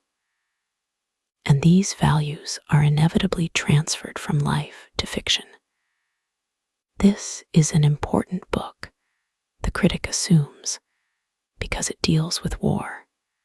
This is an insignificant book, because it deals with the feelings of women in a drawing room. A scene in a battlefield is more important than a scene in a shop. Everywhere and much more subtly, the difference of value persists. The whole structure, therefore, of the early 19th century novel was raised, if one was a woman, by a mind which was slightly pulled from the straight and made to alter its clear vision in deference to external authority. One has only to skim those old forgotten novels and listen to the tone of voice in which they are written to divine that the writer was meeting criticism. She was saying this by way of aggression, or that by way of conciliation. She was admitting that she was only a woman, or protesting that she was as good as a man. She met that criticism as her temperament dictated, with docility and diffidence, or with anger and emphasis. It does not matter which it was. She was thinking of something other than the thing itself. Down comes her book upon our heads. There was a flaw in the center of it. And I thought of all the women's novels that lie scattered, like small pockmarked apples in an orchard, about the second-hand book shops of London. It was the flaw in the center that had rotted them. She had altered her values in deference to the opinion of others. But how impossible it must have been for them not to budge either to the right or to the left. What genius, what integrity it must have required in face of all that criticism, in the midst of that purely patriarchal society, to hold fast to the thing as they saw it without shrinking. Only Jane Austen did it, and Emily Bronte. It is another feather, perhaps the finest, in their caps. They wrote as women write, not as men write. Of all the 1,000 women who wrote novels then, they alone entirely ignored the perpetual admonitions of the eternal pedagogue. Write this, think that. They alone were deaf to that persistent voice, now grumbling, now patronizing, now domineering, now grieved, now shocked, now angry, now avuncular. That voice which cannot let women alone, but must be at them, like some too conscientious governess, adjuring them, like Sir Egerton Brydges, to be refined, dragging even into the criticism of poetry criticism of sex. *1 admonishing them, if they would be good and win, as I suppose, some shiny prize, to keep within certain limits which the gentleman in question thinks suitable. Female novelists should only aspire to excellence by courageously acknowledging the limitations of their sex. *2, that puts the matter in a nutshell. And when I tell you, rather to your surprise, that this sentence was written not in August 1828, but in August 1928, you will agree, I think, that however delightful it is to us now, it represents a vast body of opinion. I am not going to stir those old pools. I take only what chance has floated to my feet. That was far more vigorous and far more vocal a century ago. It would have needed a very stalwart young woman in 1828 to disregard all those snubs and chidings and promises of prizes. One must have been something of a firebrand to say to oneself, "Oh, but they can't buy literature too." Literature is open to everybody. I refuse to allow you, beetle though you are, to turn me off the grass. Lock up your libraries if you like, but there is no gate, no lock, no bolt that you can set upon the freedom of my mind. *1 She has a metaphysical purpose, and that is a dangerous obsession, especially with a woman. For women rarely possess men's healthy love of rhetoric. It is a strange lack in the sex, which is in other things more primitive and more materialistic. New Criterion, June 1928. *2. If, like the reporter, you believe that female novelists should only aspire to excellence by courageously acknowledging the limitations of their sex, Jane Austen has demonstrated how gracefully this gesture can be accomplished. Life and Letters, August 1928. But whatever effect discouragement and criticism had upon their writing, and I believe that they had a very great effect, that was unimportant compared with the other difficulty which faced them. I was still considering those early 19th century novelists when they came to set their thoughts on paper. That is that they had no tradition behind them, or one so short and partial that it was of little help. For we think back through our mothers, if we are women. It is useless to go to the great men writers for help, however much one may go to them for pleasure. Lamb, Brown, Thackeray, Newman, Sterne, Dickens, De Quincey, whoever it may be, never helped a woman yet, though she may have learnt a few tricks of them and adapted them to her use. The weight, the pace, the stride of a man's mind are too unlike her own for her to lift anything substantial from him successfully. The ape is too distant to be sedulous. Perhaps the first thing she would find, setting pen to paper, was that there was no common sentence ready for her use. All the great novelists like Thackeray and Dickens and Balzac have written a natural prose, swift, but not slovenly, expressive, but not precious, taking their own tint without ceasing to be common property. They have based it on the sentence that was current at the time. The sentence that was current at the beginning of the 19th century ran something like this perhaps. The grandeur of their works was an argument with them, not to stop short, but to proceed. They could have no higher excitement or satisfaction than in the exercise of their art and endless generations of truth and beauty. Success prompts to exertion, and habit facilitates success. That is a man's sentence. Behind it, one can see Johnson, Gibbon, and the rest. It was a sentence that was unsuited for a woman's use. Charlotte Bronte, with all her splendid gift for prose, stumbled and fell with that clumsy weapon in her hands. George Eliot committed atrocities with it that beggar description.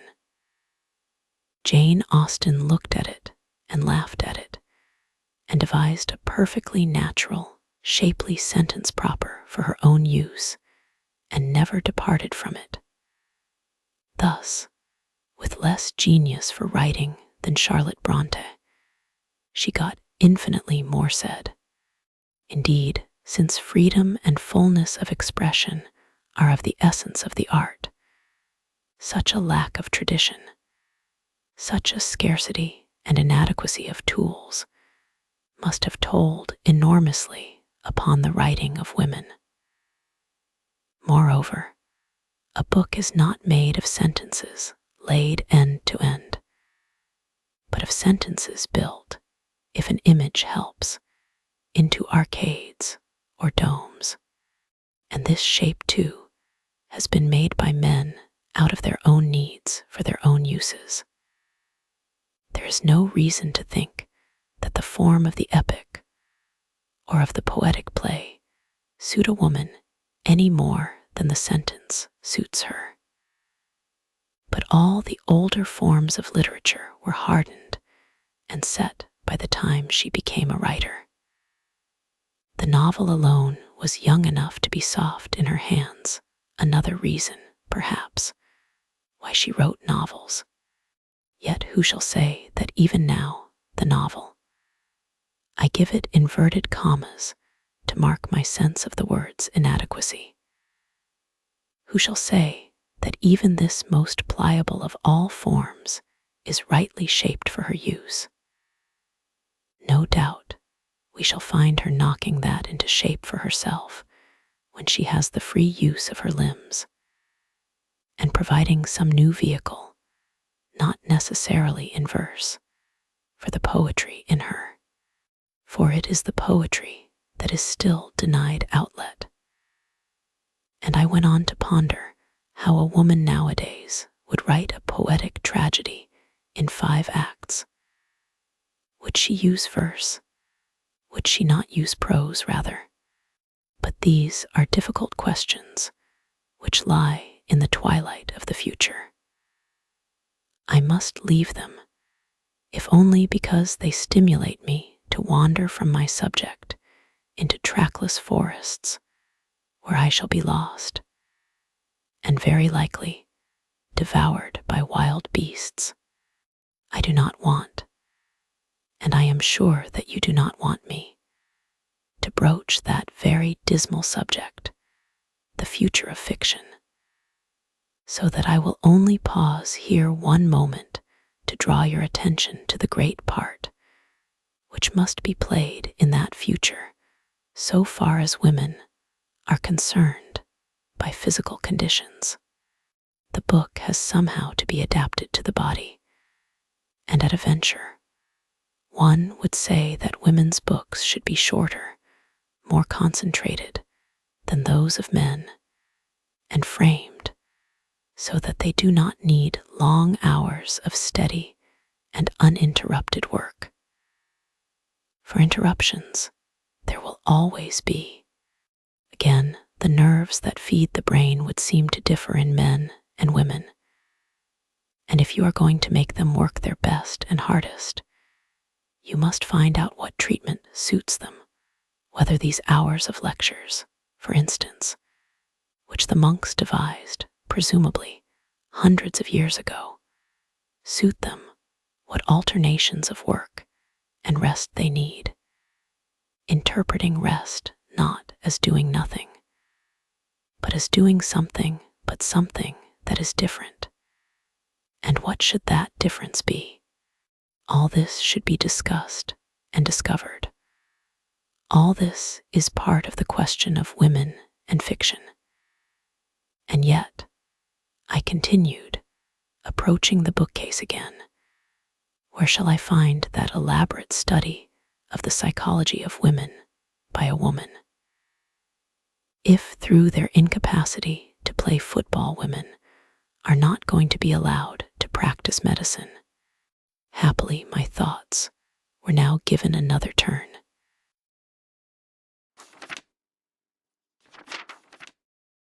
5.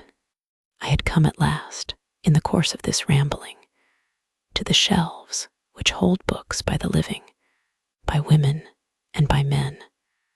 For there are almost as many books written by women now as by men. Or if that is not yet quite true, if the male is still the voluble sex, it is certainly true that women no longer write novels solely. There are Jane Harrison's books on Greek archaeology, Vernon Lee's books on aesthetics, Gertrude Bell's books on Persia. There are books on all sorts of subjects, which a generation ago no woman could have touched. There are poems and plays and criticism. There are histories and biographies, books of travel, and books of scholarship and research. There are even a few philosophies and books about science and economics. And though novels predominate, novels themselves may very well have changed from association with books of a different feather. The natural simplicity, the epic age of women's writing, may have gone.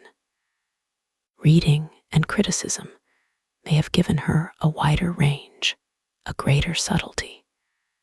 The impulse towards autobiography may be spent. She may be beginning to use writing as an art, not as a method of self-expression. Among these new novels, one might find an answer to several such questions. I took down one of them at random. It stood at the very end of the shelf, was called Life's Adventure, or some such title, by Mary Carmichael, and was published in this very month of October. It seems to be her first book, I said to myself, but one must read it as if it were the last volume in a fairly long series, continuing all those other books that I have been glancing at Lady Winchelsea's poems, and Ephra Bain's plays, and the novels of the 4 great novelists. For books continue each other, in spite of our habit of judging them separately. And I must also consider her, this unknown woman, as the descendant of all those other women whose circumstances I have been glancing at, and see what she inherits of their characteristics and restrictions. So with a sigh, because novels so often provide an anodyne and not an antidote, glide one into torpid slumbers instead of rousing one with a burning brand. I settled down with a notebook and a pencil to make what I could of Mary Carmichael's first novel, Life's Adventure. To begin with, I ran my eye up and down the page. I am going to get the hang of her sentences first, I said, before I load my memory with blue eyes and brown, and the relationship that there may be between Chloe and Roger.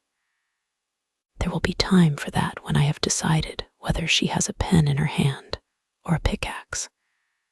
So I tried a sentence or two on my tongue.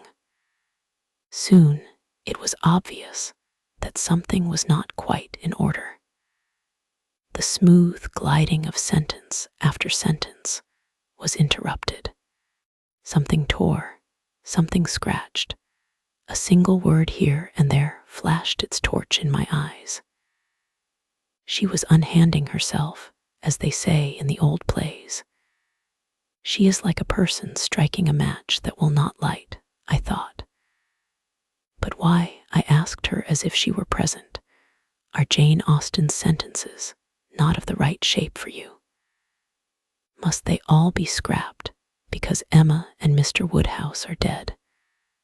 Alas, I sighed, that it should be so. For while Jane Austen breaks from melody to melody, as Mozart from song to song. To read this writing was like being out at sea in an open boat. Up one went, down one sank. This terseness, this short-windedness, might mean that she was afraid of something, afraid of being called sentimental perhaps. Or she remembers that women's writing has been called flowery, and so provides a superfluity of thorns. But until I have read a scene with some care, I cannot be sure whether she is being herself or someone else. At any rate, she does not lower one's vitality, I thought, reading more carefully. But she is heaping up too many facts. She will not be able to use half of them in a book of this size. It was about half the length of Jane Eyre. However, by some means or other, she succeeded in getting us all Roger, Chloe, Olivia, Tony, and Mr. Bigham in a canoe up the river. Wait a moment, I said, leaning back in my chair. I must consider the whole thing more carefully before I go any further. I am almost sure, I said to myself, that Mary Carmichael is playing a trick on us. For I feel as one feels on a switchback railway when the car, instead of sinking, as one has been led to expect, swerves up again. Mary is tampering with the expected sequence. First, she broke the sentence. Now she has broken the sequence. Very well, she has every right to do both these things if she does them not for the sake of breaking, but for the sake of creating. Which of the two it is, I cannot be sure, until she has faced herself with a situation. I will give her every liberty, I said, to choose what that situation shall be. She shall make it of tin cans and old kettles if she likes. But she must convince me that she believes it to be a situation. And then, when she has made it, she must face it. She must jump. And determined to do my duty by her as reader, if she would do her duty by me as writer, I turned the page and read. I am sorry to break off so abruptly. Are there no men present? Do you promise me that behind that red curtain over there, the figure of Sir Charles Byron is not concealed? We are all women, you assure me. Then, I may tell you that the very next words I read were these: Chloe liked Olivia. Do not start. Do not blush. Let us admit, in the privacy of our own society, that these things sometimes happen. Sometimes women do like women. Chloe liked Olivia, I read. And then it struck me how immense a change was there. Chloe liked Olivia perhaps for the first time in literature. Cleopatra did not like Octavia. And how completely. Antony and Cleopatra would have been altered had she done so. As it is, I thought, letting my mind, I am afraid, wander a little from life's adventure. The whole thing is simplified, conventionalized, if one dared say it, absurdly. Cleopatra's only feeling about Octavia is one of jealousy. Is she taller than I am? How does she do her hair? The play, perhaps, required no more. But how interesting it would have been if the relationship between the two women had been more complicated. All these relationships between women, I thought, rapidly recalling the splendid gallery of fictitious women, are too simple. So much has been left out, unattempted. And I tried to remember any case in the course of my reading where two women are represented as friends. There is an attempt at it in Diana of the Crossways. They are confidantes, of course, in Racine and the Greek tragedies. They are now and then mothers and daughters. But almost without exception, they are shown in their relation to men. It was strange to think that all the great women of fiction were, until Jane Austen's day, not only seen by the other sex, but seen only in relation to the other sex. And how small a part of a woman's life is that? And how little can a man know even of that when he observes it through the black or rosy spectacles which sex puts upon his nose. Hence, perhaps, the peculiar nature of woman in fiction, the astonishing extremes of her beauty and horror, her alternations between heavenly goodness and hellish depravity. For so a lover would see her as his love rose or sank, was prosperous or unhappy. This is not so true of the 19th century novelists, of course. Woman becomes much more various and complicated there. Indeed, it was the desire to write about women, perhaps, that led men by degrees to abandon the poetic drama, which, with its violence, could make so little use of them, and to devise the novel as a more fitting receptacle. Even so, it remains obvious, even in the writing of Proust, that a man is terribly hampered and partial in his knowledge of women, as a woman in her knowledge of men. Also, I continued, looking down at the page again, it is becoming evident that women, like men, have other interests besides the perennial interests of domesticity. Chloe liked Olivia. They shared a laboratory together, I read on, and discovered that these two young women were engaged in mincing liver, which is, it seems, a cure for pernicious anemia. Although one of them was married and had, I think I am right in stating, 2 small children. Now all that, of course, has had to be left out. And thus the splendid portrait of the fictitious woman is much too simple and much too monotonous. Suppose, for instance, that men were only represented in literature as the lovers of women, and were never the friends of men, soldiers, thinkers, dreamers. How few parts in the plays of Shakespeare could be allotted to them. How literature would suffer.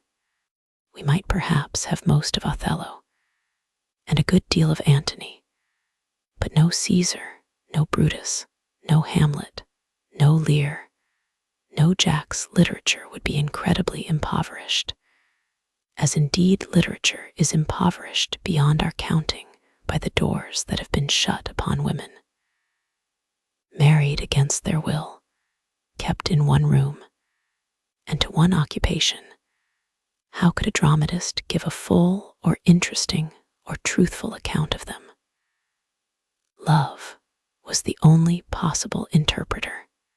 The poet was forced to be passionate or bitter, unless indeed he chose to hate women, which meant more often than not that he was unattractive to them. Now, if Chloe likes Olivia, and they share a laboratory, which of itself will make their friendship more varied and lasting, because it will be less personal.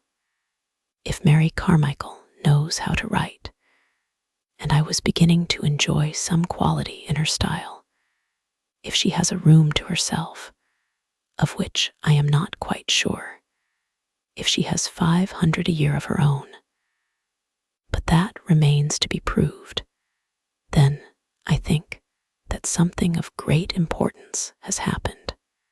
For if Chloe likes Olivia, and Mary Carmichael knows how to express it, she will light a torch in that vast chamber where nobody has yet been. It is all half-lights and profound shadows like those serpentine caves where one goes with a candle peering up and down, not knowing where one is stepping. And I began to read the book again, and read how Chloe watched Olivia put a jar on a shelf, and say how it was time to go home to her children. "That is a sight that has never been seen since the world began," I exclaimed. And I watched too, very curiously, for I wanted to see how Mary Carmichael set to work to catch those unrecorded gestures, those unsaid or half-said words, which form themselves no more palpably than the shadows of moths on the ceiling, when women are alone, unlit by the capricious and colored light of the other sex. "She will need to hold her breath," I said, reading on, "if she is to do it. For women are so suspicious of any interest that has not some obvious motive behind it, so terribly accustomed to concealment and suppression, that they are off at the flicker of an eye turned observingly in their direction. The only way for you to do it," I thought, addressing Mary Carmichael as if she were there, "would be to talk of something else, looking steadily out of the window, and thus note, not with a pencil in a notebook, but in the shortest of shorthand, in words that are hardly syllabled yet, what happens when Olivia, this organism that has been under the shadow of the rock these million years, feels the light fall on it, and sees coming her way a piece of strange food, knowledge, adventure, art, and she reaches out for it," I thought, again raising my eyes from the page, "and has to devise some entirely new combination of her resources, so highly developed for other purposes, so as to absorb the new into the old without disturbing the infinitely intricate and elaborate balance of the whole." But alas, I had done what I had determined not to do.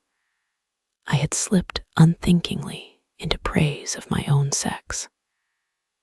Highly developed, infinitely intricate, such are undeniably terms of praise, and to praise one's own sex is always suspect, often silly. Moreover, in this case, how could one justify it? One could not go to the map and say Columbus discovered America and Columbus was a woman, or take an apple and remark Newton discovered the laws of gravitation and Newton was a woman, or look into the sky and say aeroplanes are flying overhead and aeroplanes were invented by women. There is no mark on the wall to measure the precise height of women. There are no yard measures, neatly divided into the fractions of an inch, that one can lay against the qualities of a good mother, or the devotion of a daughter, or the fidelity of a sister, or the capacity of a housekeeper. Few women even now have been graded at the universities, the great trials of the professions, army and navy, trade, politics, and diplomacy have hardly tested them. They remain, even at this moment, almost unclassified. But if I want to know all that a human being can tell me about Sir Holly Butts, for instance, I have only to open Burke or Debrett, and I shall find that he took such and such a degree, owns a hall, has an heir, was secretary to a board, represented Great Britain in Canada, and has received a certain number of degrees, offices, medals, and other distinctions by which his merits are stamped upon him indelibly. Only Providence can know more about Sir Holly Butts than that. When, therefore, I say highly developed, infinitely intricate of women, I am unable to verify my words either in Whitaker, Debrett, or the university calendar. In this predicament, what can I do? And I looked at the bookcase again. There were the biographies, Johnson and Goethe and Carlyle and Sterne and Cowper and Shelley and Voltaire and Browning and many others. And I began thinking of all those great men who have for one reason or another admired, sought out, lived with, confided in, made love to, written of, trusted in, and shown what can only be described as some need of and dependence upon certain persons of the opposite sex. That all these relationships were absolutely platonic, I would not affirm, and Sir William Joynson Hicks would probably deny. But we should wrong these illustrious men very greatly if we insisted that they got nothing from these alliances, but comfort, flattery, and the pleasures of the body. What they got, it is obvious, was something that their own sex was unable to supply. And it would not be rash, perhaps, to define it further, without quoting the doubtless rhapsodical words of the poets, as some stimulus, some renewal of creative power, which is in the gift only of the opposite sex to bestow. He would open the door of drawing room or nursery, I thought, and find her among her children perhaps, or with a piece of embroidery on her knee, at any rate, the center of some different order and system of life, and the contrast between this world and his own, which might be the law courts or the House of Commons, would at once refresh and invigorate.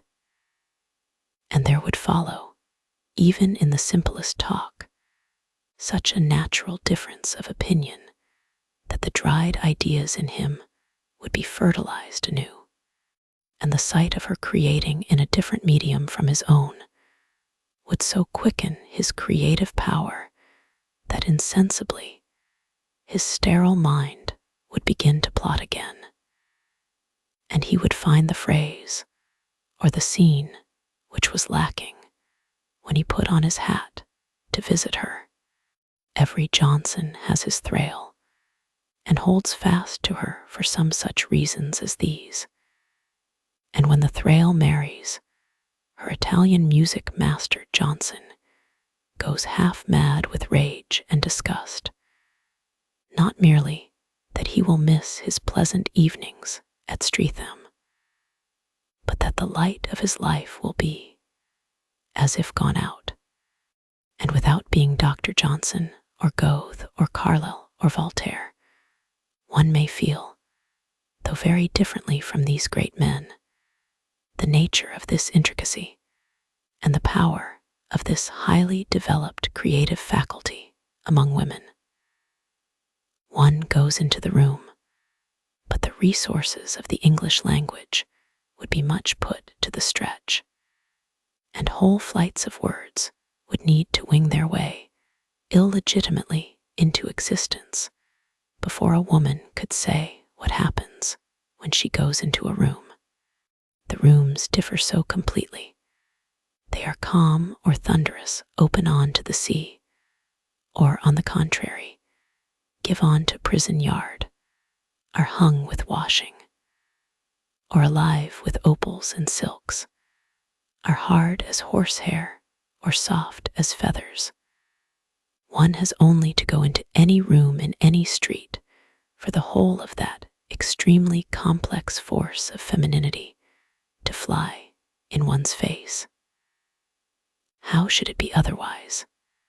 For women have sat indoors all these millions of years, so that by this time the very walls are permeated by their creative force, which has, indeed, so overcharged the capacity of bricks and mortar that it must needs harness itself to pens and brushes and business and politics. But this creative power differs greatly from the creative power of men, and one must conclude that it would be 1,000 pities if it were hindered or wasted, for it was won by centuries of the most drastic discipline, and there is nothing to take its place. It would be 1,000 pities if women wrote like men, or lived like men, or looked like men, for if two sexes are quite inadequate, considering the vastness and variety of the world, how should we manage with one only? Ought not education to bring out and fortify the differences rather than the similarities? For we have too much likeness as it is, and if an explorer should come back and bring word of other sexes, looking through the branches of other trees at other skies, nothing would be of greater service to humanity, and we should have the immense pleasure into the bargain of watching Professor X rush for his measuring rods to prove himself superior. Mary Carmichael, I thought, still hovering at a little distance above the page, will have her work cut out for her merely as an observer. I am afraid, indeed, that she will be tempted to become what I think the less interesting branch of the species, the naturalist novelist, and not the contemplative. There are so many new facts for her to observe. She will not need to limit herself any longer to the respectable houses of the upper middle classes. She will go without kindness or condescension, but in the spirit of fellowship, into those small, scented rooms where sit the courtesan, the harlot, and the lady with the pug dog. There they still sit in the rough and ready-made clothes that the male writer has had perforce to clap upon their shoulders. But Mary Carmichael will have out her scissors and fit them close to every hollow and angle. It will be a curious sight when it comes to see these women as they are, but we must wait a little, for Mary Carmichael will still be encumbered with that self-consciousness in the presence of sin, which is the legacy of our sexual barbarity. She will still wear the shoddy old fetters of class on her feet. However, the majority of women are neither harlots nor courtesans, nor do they sit clasping pug dogs to dusty velvet all through the summer afternoon. But what do they do then? And there came to my mind's eye one of those long streets somewhere south of the river, whose infinite rows are innumerably populated. With the eye of the imagination, I saw a very ancient lady crossing the street on the arm of a middle-aged woman, her daughter, perhaps, both so respectably booted, and furred that their dressing in the afternoon must be a ritual, and the clothes themselves put away in cupboards with camphor, year after year, throughout the summer months. They cross the road when the lamps are being lit, for the dusk is their favorite hour, as they must have done year after year. The elder is close on 80, but if one asked her what her life has meant to her, she would say that she remembered the streets lit for the Battle of Balaclava, or had heard the guns fire in Hyde Park for the birth of King Edward VII. And if one asked her, longing to pin down the moment with date and season, but what were you doing on the 5th of April 1868, or the 2nd of November 1875, she would look vague and say that she could remember nothing. For all the dinners are cooked, the plates and cups washed, the children sent to school and gone out into the world. Nothing remains of it all. All has vanished. No biography or history has a word to say about it. And the novels, without meaning to, inevitably lie. All these infinitely obscure lives remain to be recorded, I said, addressing Mary Carmichael as if she were present, and went on in thought through the streets of London, feeling in imagination the pressure of dumbness, the accumulation of unrecorded life, whether from the women at the street corners with their arms akimbo, and the rings embedded in their fat, swollen fingers, talking with a gesticulation like the swing of Shakespeare's words, or from the violet sellers and match sellers and old crones stationed under doorways, or from drifting girls whose faces, like waves in sun and cloud, signal the coming of men and women and the flickering lights of shop windows. All that you will have to explore, I said to Mary Carmichael, holding your torch firm in your hand.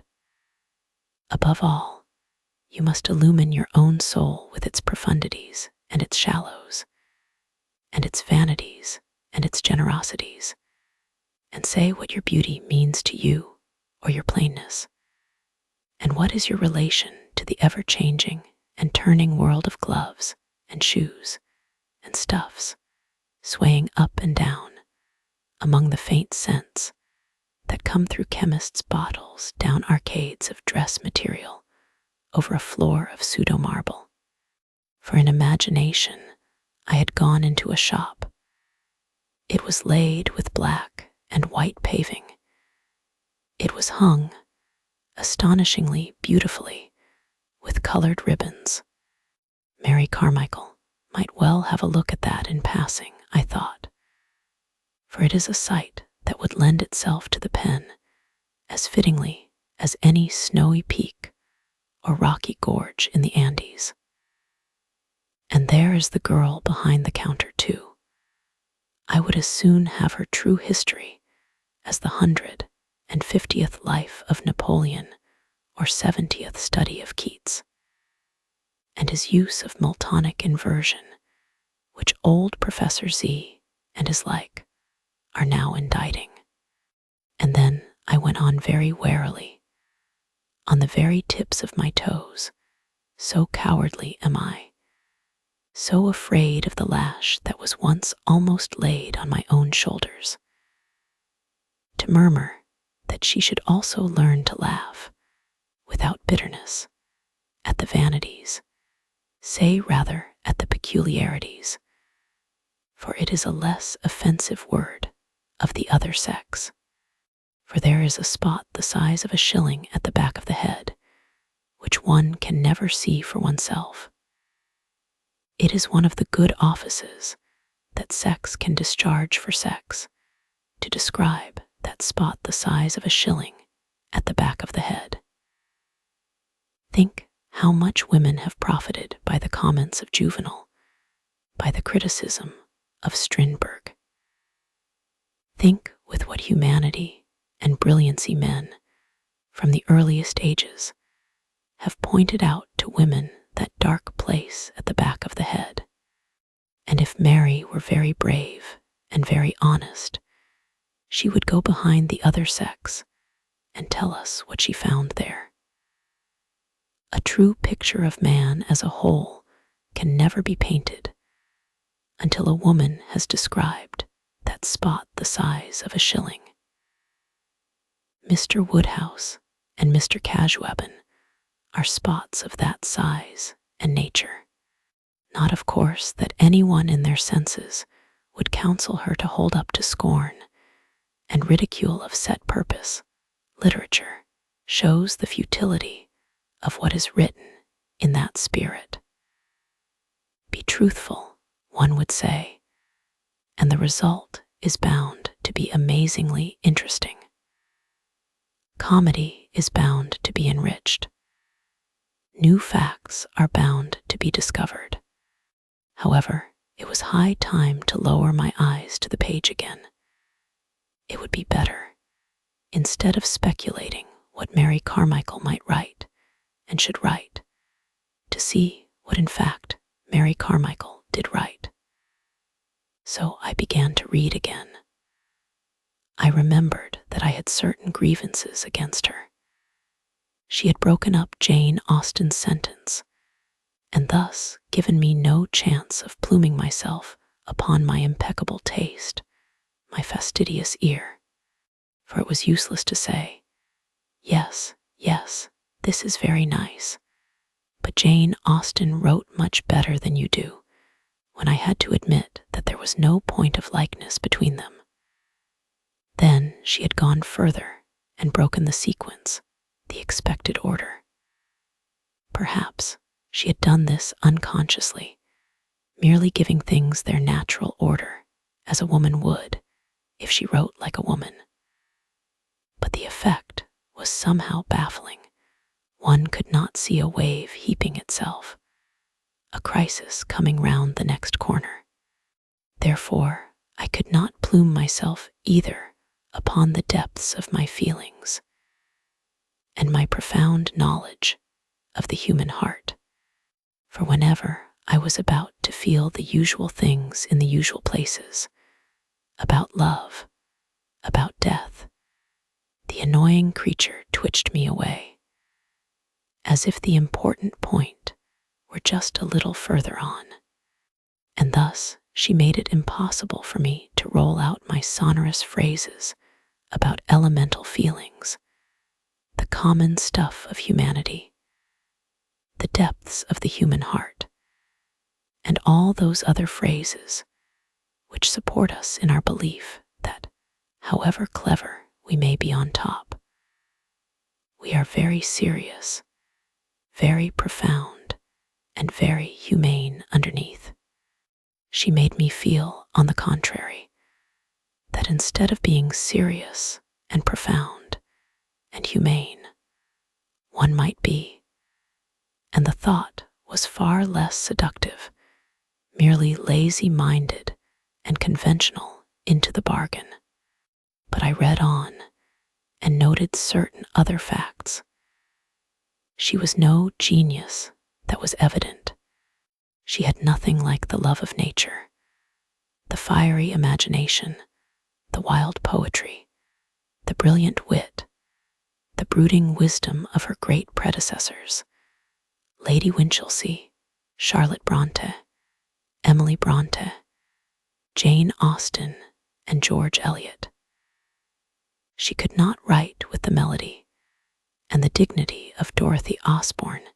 Indeed, she was no more than a clever girl, whose books will no doubt be pulped by the publishers in 10 years' time. But nevertheless, she had certain advantages which women of far greater gift lacked even half a century ago. Men were no longer to her the opposing faction. She need not waste her time railing against them. She need not climb on to the roof and ruin her peace of mind, longing for travel, experience, and a knowledge of the world and character that were denied her. Fear and hatred were almost gone, or traces of them showed only in a slight exaggeration of the joy of freedom, a tendency to the caustic and satirical, rather than to the romantic, in her treatment of the other sex. Then there could be no doubt that as a novelist she enjoyed some natural advantages of a high order. She had a sensibility that was very wide, eager, and free. It responded to an almost imperceptible touch on it. It feasted like a plant, newly stood in the air on every sight and sound that came its way. It ranged, too, very subtly and curiously, among almost unknown or unrecorded things. It lighted on small things, and showed that perhaps they were not small after all. It brought buried things to light and made one wonder what need there had been to bury them. Awkward though she was, and without the unconscious bearing of long descent, which makes the least turn of the pen of a Thackeray, or a lamb delightful to the ear, she had, I began to think, mastered the first great lesson. She wrote as a woman, but as a woman who has forgotten that she is a woman, so that her pages were full of that curious sexual quality which comes only when sex is unconscious of itself. All this was to the good, but no abundance of sensation or fineness of perception would avail unless she could build up out of the fleeting, and the personal the lasting edifice which remains unthrown. I had said that I would wait until she faced herself with a situation, and I meant by that until she proved by summoning, beckoning, and getting together that she was not a skimmer of surfaces merely, but had looked beneath into the depths.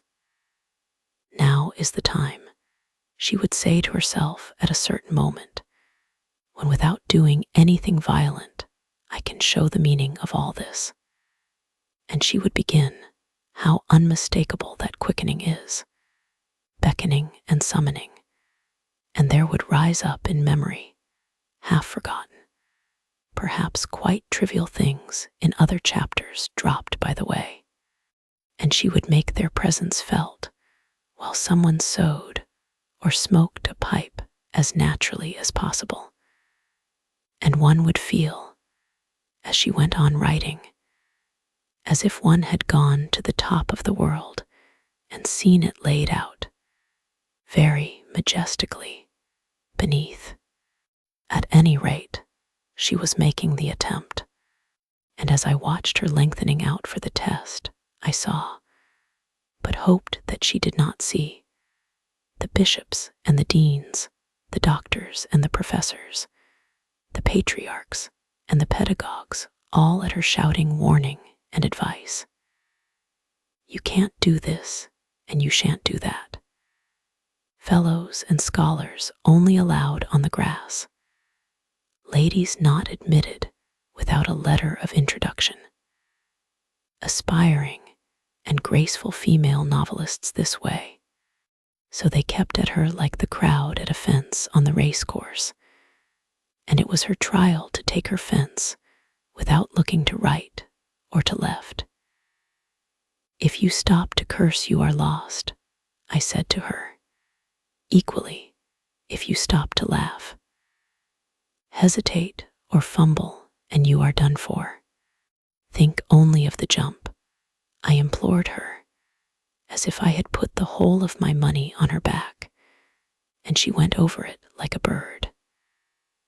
But there was a fence beyond that, and a fence beyond that. Whether she had the staying power, I was doubtful, for the clapping and the crying were fraying to the nerves. But she did her best, considering that Mary Carmichael was no genius, but an unknown girl writing her first novel in a bed-sitting room, without enough of those desirable things, time, money, and idleness. She did not do so badly, I thought. Give her another 100 years, I concluded, reading the last chapter. People's noses and bare shoulders showed naked against a starry sky. For someone had twitched the curtain in the drawing room. Give her a room of her own, and 500 a year. Let her speak her mind, and leave out half that she now puts in, and she will write a better book one of these days. She will be a poet, I said, putting Life's Adventure by Mary Carmichael at the end of the shelf in another 100 years' time.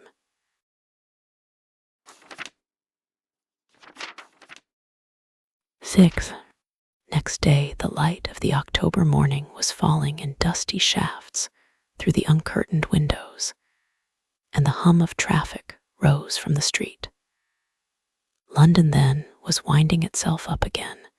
The factory was astir. The machines were beginning.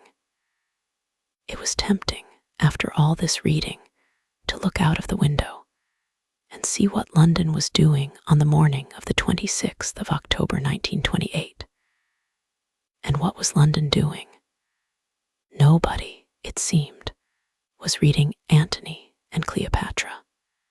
London was wholly indifferent, it appeared, to Shakespeare's plays. Nobody cared a straw, and I do not blame them for the future of fiction, the death of poetry, or the development by the average woman of a prose style completely expressive of her mind. If opinions upon any of these matters had been chalked on the pavement, nobody would have stooped to read them. The nonchalance of the hurrying feet would have rubbed them out in half an hour. Here came an errand boy, here a woman with a dog on a lead. The fascination of the London street is that no two people are ever alike. Each seems bound on some private affair of his own. There were the businesslike, with their little bags. There were the drifters rattling sticks upon area railings. There were affable characters to whom the streets serve for clubroom, hailing men in carts, and giving information without being asked for it. Also, there were funerals to which men, thus suddenly reminded of the passing of their own bodies, lifted their hats, and then a very distinguished gentleman came slowly down a doorstep and paused to avoid collision with a bustling lady who had, by some means or other, acquired a splendid fur coat and a bunch of Parma violets. They all seemed separate, self-absorbed, on business of their own. At this moment, as so often happens in London, there was a complete lull and suspension of traffic. Nothing came down the street, nobody passed. A single leaf detached itself from the plane tree at the end of the street, and in that pause and suspension fell. Somehow it was like a signal falling, a signal pointing to a force in things which one had overlooked. It seemed to point to a river which flowed past, invisibly, round the corner down the street, and took people and eddied them along, as the stream at Oxbridge had taken the undergraduate in his boat and the dead leaves. Now it was bringing from one side of the street to the other, diagonally, a girl in patent leather boots, and then a young man in a maroon overcoat. It was also bringing a taxicab, and it brought all three together at a point directly beneath my window, where the taxi stopped. And the girl and the young man stopped, and they got into the taxi. And then the cab glided off as if it were swept on by the current elsewhere. The sight was ordinary enough. What was strange was the rhythmical order with which my imagination had invested it, and the fact that the ordinary sight of two people getting into a cab had the power to communicate something of their own seeming satisfaction. The sight of two people coming down the street and meeting at the corner seems to ease the mind of some strain, I thought, watching the taxi turn and make off. Perhaps to think, as I had been thinking these 2 days, of one sex as distinct from the other is an effort. It interferes with the unity of the mind.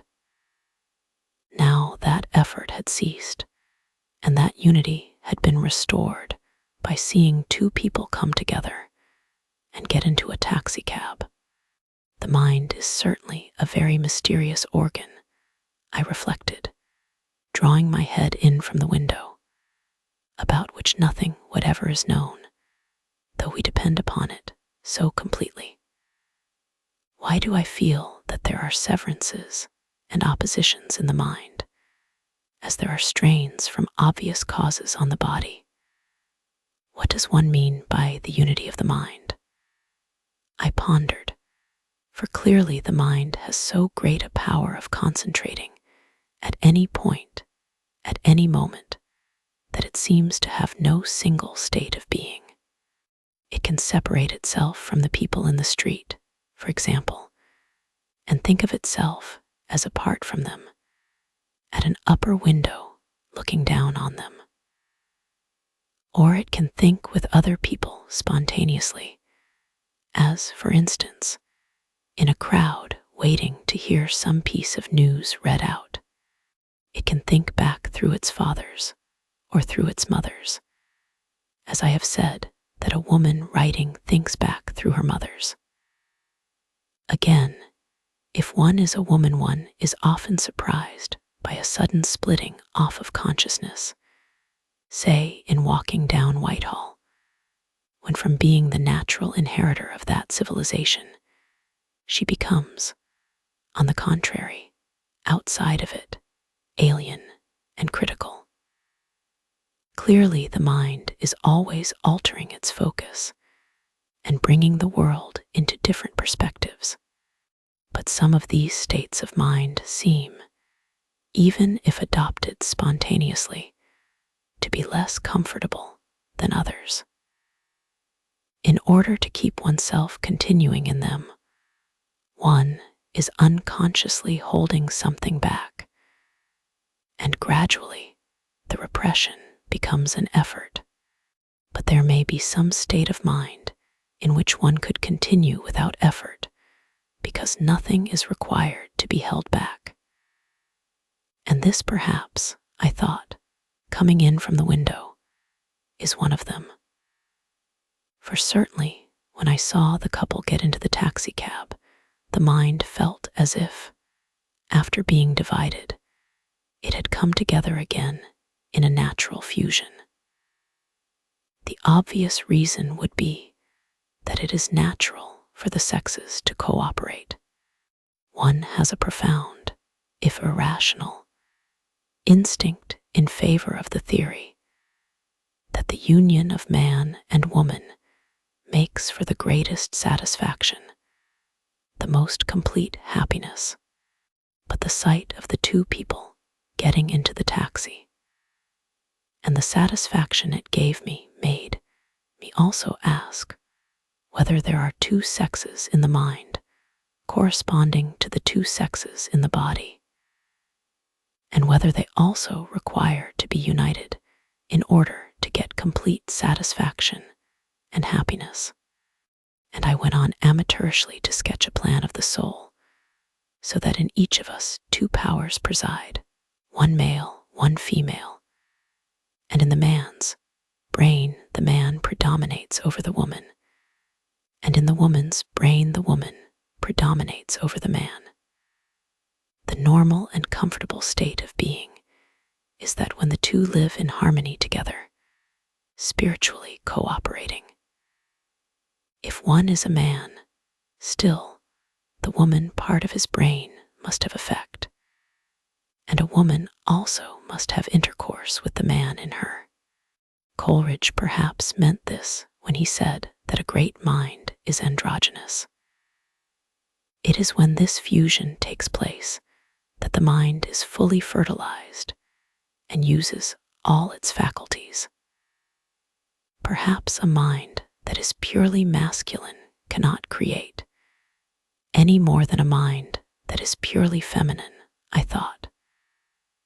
But it would be well to test what one meant by man-womanly, and conversely by woman-manly, by pausing and looking at a book or two. Coleridge certainly did not mean, when he said that a great mind is androgynous, that it is a mind that has any special sympathy with women, a mind that takes up their cause or devotes itself to their interpretation. Perhaps the androgynous mind is less apt to make these distinctions than the single-sexed mind.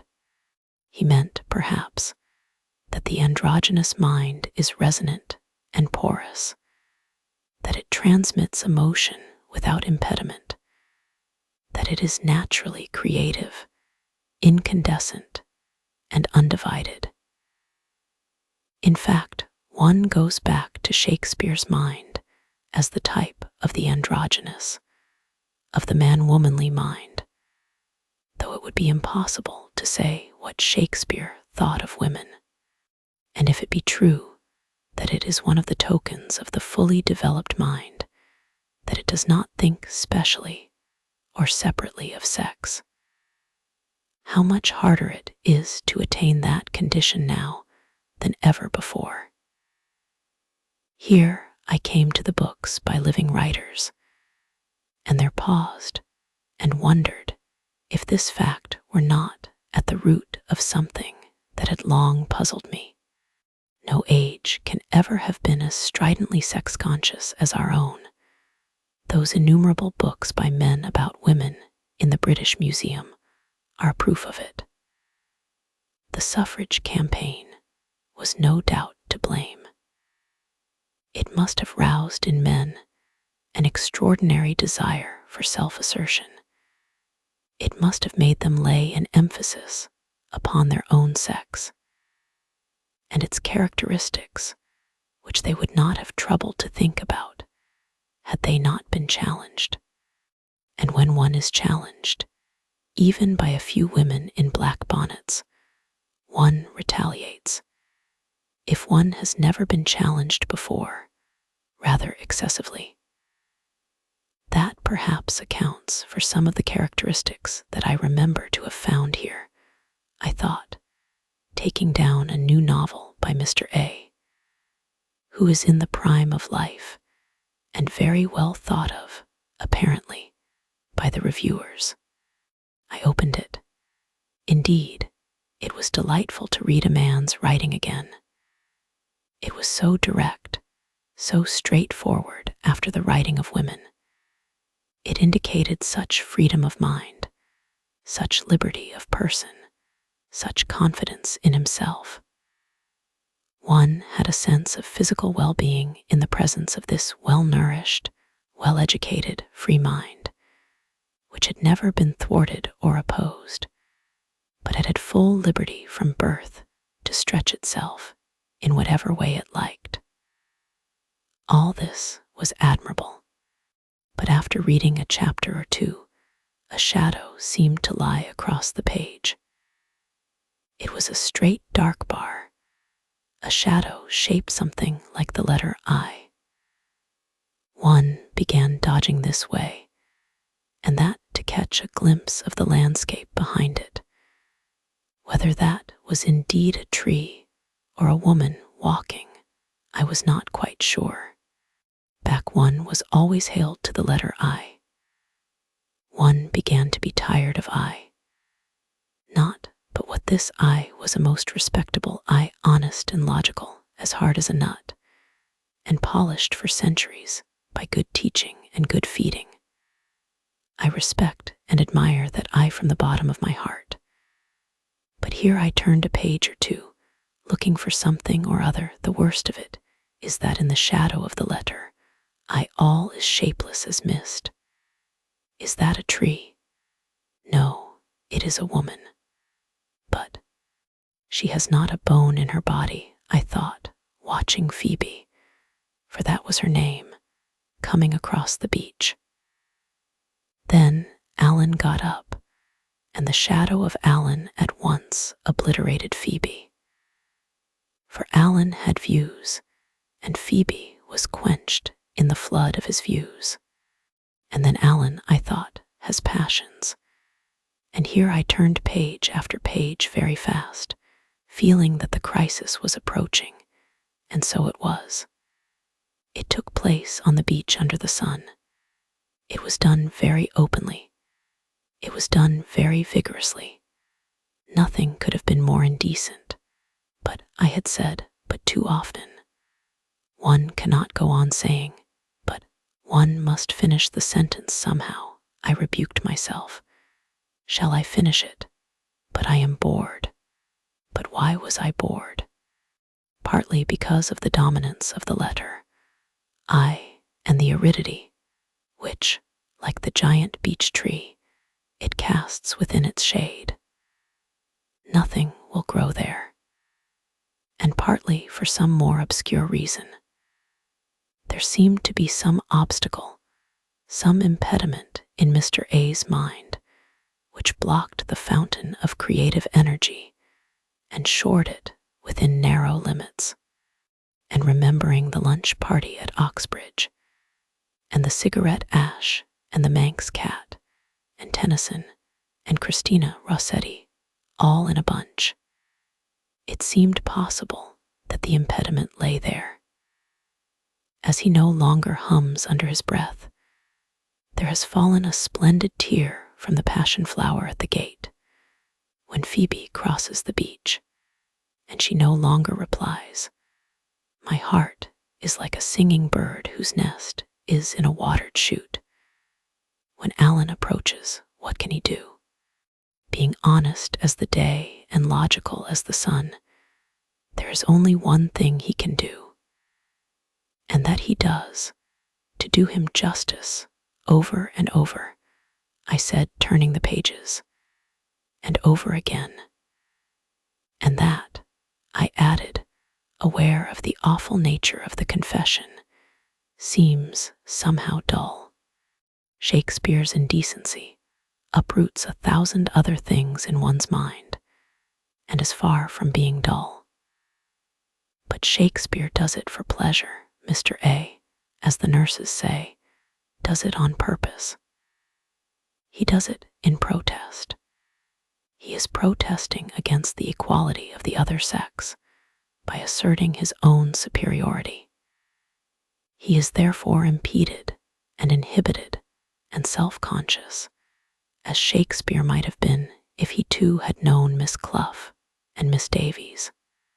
Doubtless Elizabethan literature would have been very different from what it is if the women's movement had begun in the 16th century and not in the 19th. What then it amounts to, if this theory of the two sides of the mind holds good, is that virility has now become self-conscious. Men, that is to say, are now writing only with the male side of their brains. It is a mistake for a woman to read them, for she will inevitably look for something that she will not find. It is the power of suggestion that one most misses, I thought, taking Mr. B the critic in my hand and reading, very carefully and very dutifully, his remarks upon the art of poetry. Very able they were, acute, and full of learning. But the trouble was that his feelings no longer communicated. His mind seemed separated into different chambers, not a sound carried from one to the other. Thus, when one takes a sentence of Mr. B into the mind, it falls plump to the ground dead.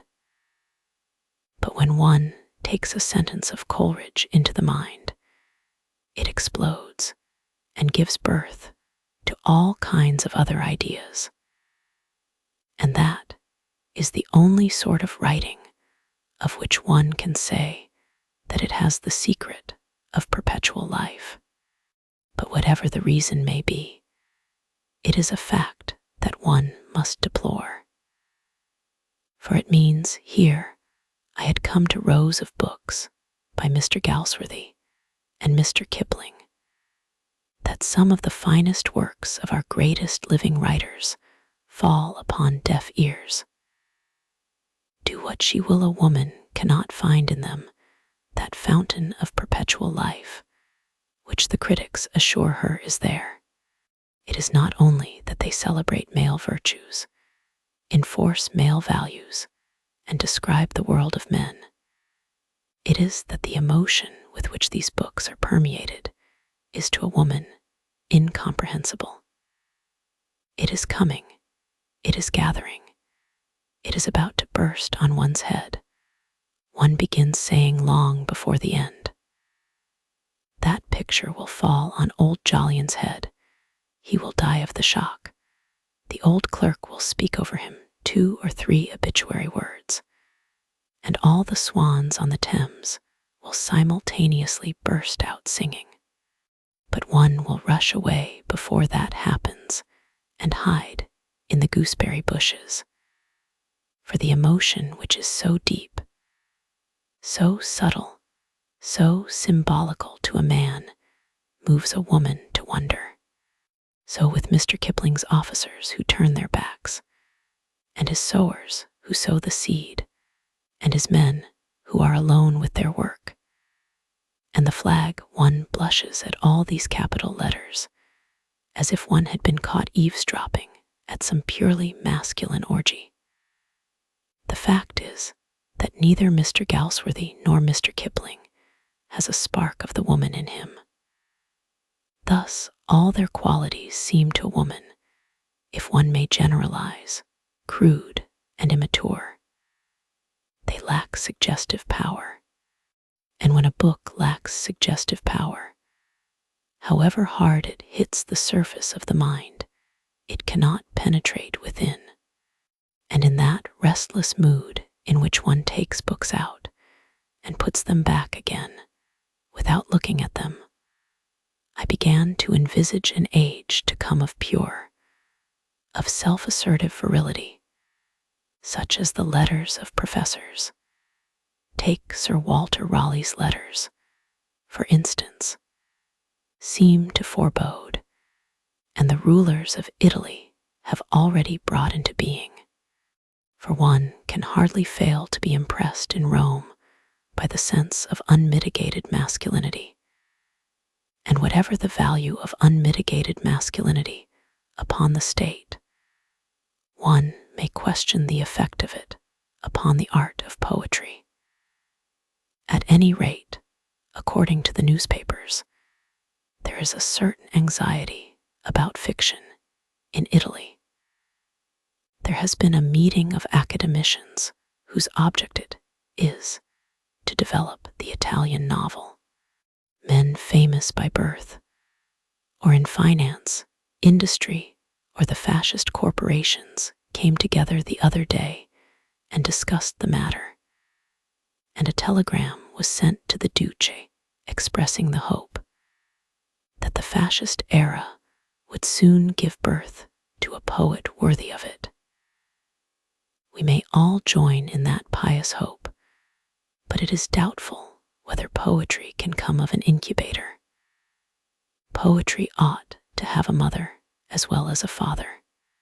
The fascist poem, one may fear, will be a horrid little abortion, such as one sees in a glass jar in the museum of some county town. Such monsters never live long, it is said. One has never seen a prodigy of that sort cropping grass in a field. 2 heads on one body do not make for length of life. However, the blame for all this, if one is anxious to lay blame, rests no more upon one sex than upon the other. All seducers and reformers are responsible. Lady Bessborough, when she lied to Lord Granville, Miss Davies, when she told the truth to Mr. Gregg. All who have brought about a state of sex consciousness are to blame, and it is they who drive me, when I want to stretch my faculties on a book, to seek it in that happy age, before Miss Davies and Miss Clough were born, when the writer used both sides of his mind equally. One must turn back to Shakespeare then, for Shakespeare was androgynous, and so were Keats, and Sterne, and Cowper, and Lamb, and Coleridge. Shelley, perhaps, was sexless. Milton and Ben Jonson had a dash too much of the male in them. So had Wordsworth and Tolst. In our time, Proust was wholly androgynous, if not perhaps a little too much of a woman. But that failing is too rare for one to complain of it, since without some mixture of the kind, the intellect seems to predominate, and the other faculties of the mind harden and become barren. However, I consoled myself with the reflection that this is perhaps a passing phase. Much of what I have said in obedience to my promise to give you the course of my thoughts will seem out of date. Much of what flames in my eyes will seem dubious to you who have not yet come of age. Even so, the very first sentence that I would write here, I said, crossing over to the writing table and taking up the page headed Women and Fiction, is that it is fatal for anyone who writes to think of their sex. It is fatal to be a man or woman pure and simple. One must be woman manly or man womanly. It is fatal for a woman to lay the least stress on any grievance, to plead even with justice any cause, in any way to speak consciously as a woman. And fatal is no figure of speech, for anything written with that conscious bias is doomed to death. It ceases to be fertilized. Brilliant and effective, powerful and masterly, as it may appear for a day or two, it must wither at nightfall. It cannot grow in the minds of others. Some collaboration has to take place in the mind between the woman and the man before the art of creation can be accomplished. Some marriage of opposites has to be consummated. The whole of the mind must lie wide open if we are to get the sense that the writer is communicating his experience with perfect fullness. There must be freedom, and there must be peace. Not a wheel must grate, not a light glimmer. The curtains must be close drawn. The writer, I thought, once his experience is over, must lie back and let his mind celebrate its nuptials in darkness. He must not look or question what is being done. Rather, he must pluck the petals from a rose, or watch the swans float calmly down the river. And I saw again the current which took the boat, and the undergraduate, and the dead leaves. And the taxi took the man and the woman, I thought, seeing them come together across the street, and the current swept them away, I thought, hearing far off the roar of London's traffic, into that tremendous stream. Here, then, Mary Baton ceases to speak. She has told you how she reached the conclusion, the prosaic conclusion, that it is necessary to have 500 a year, and a room with a lock on the door if you are to write fiction or poetry. She has tried to lay bare the thoughts and impressions that led her to think this. She has asked you to follow her flying into the arms of a beetle, lunching here, dining there, drawing pictures in the British Museum, taking books from the shelf, looking out of the window. While she has been doing all these things, you no doubt have been observing her failings and foibles, and deciding what effect they have had on her opinions. You have been contradicting her, and making whatever additions and deductions seem good to you. That is all as it should be. For in a question like this, truth is only to be had by laying together many varieties of error.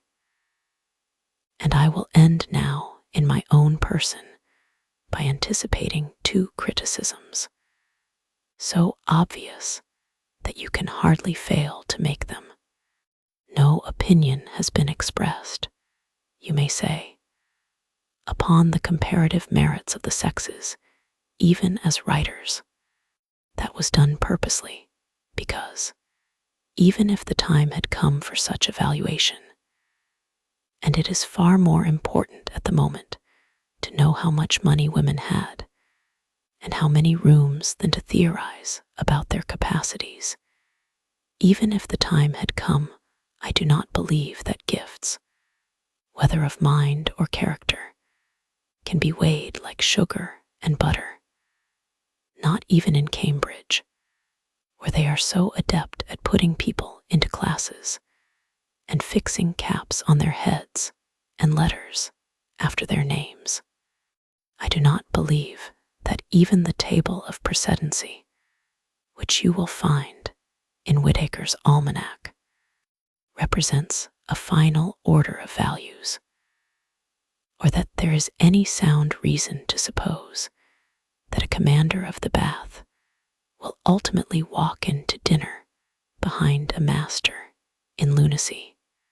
All this pitting of sex against sex, of quality against quality, all this claiming of superiority and imputing of inferiority, belong to the private school stage of human existence where there are sides, and it is necessary for one side to beat another side, and of the utmost importance to walk up to a platform and receive from the hands of the headmaster himself a highly ornamental pot.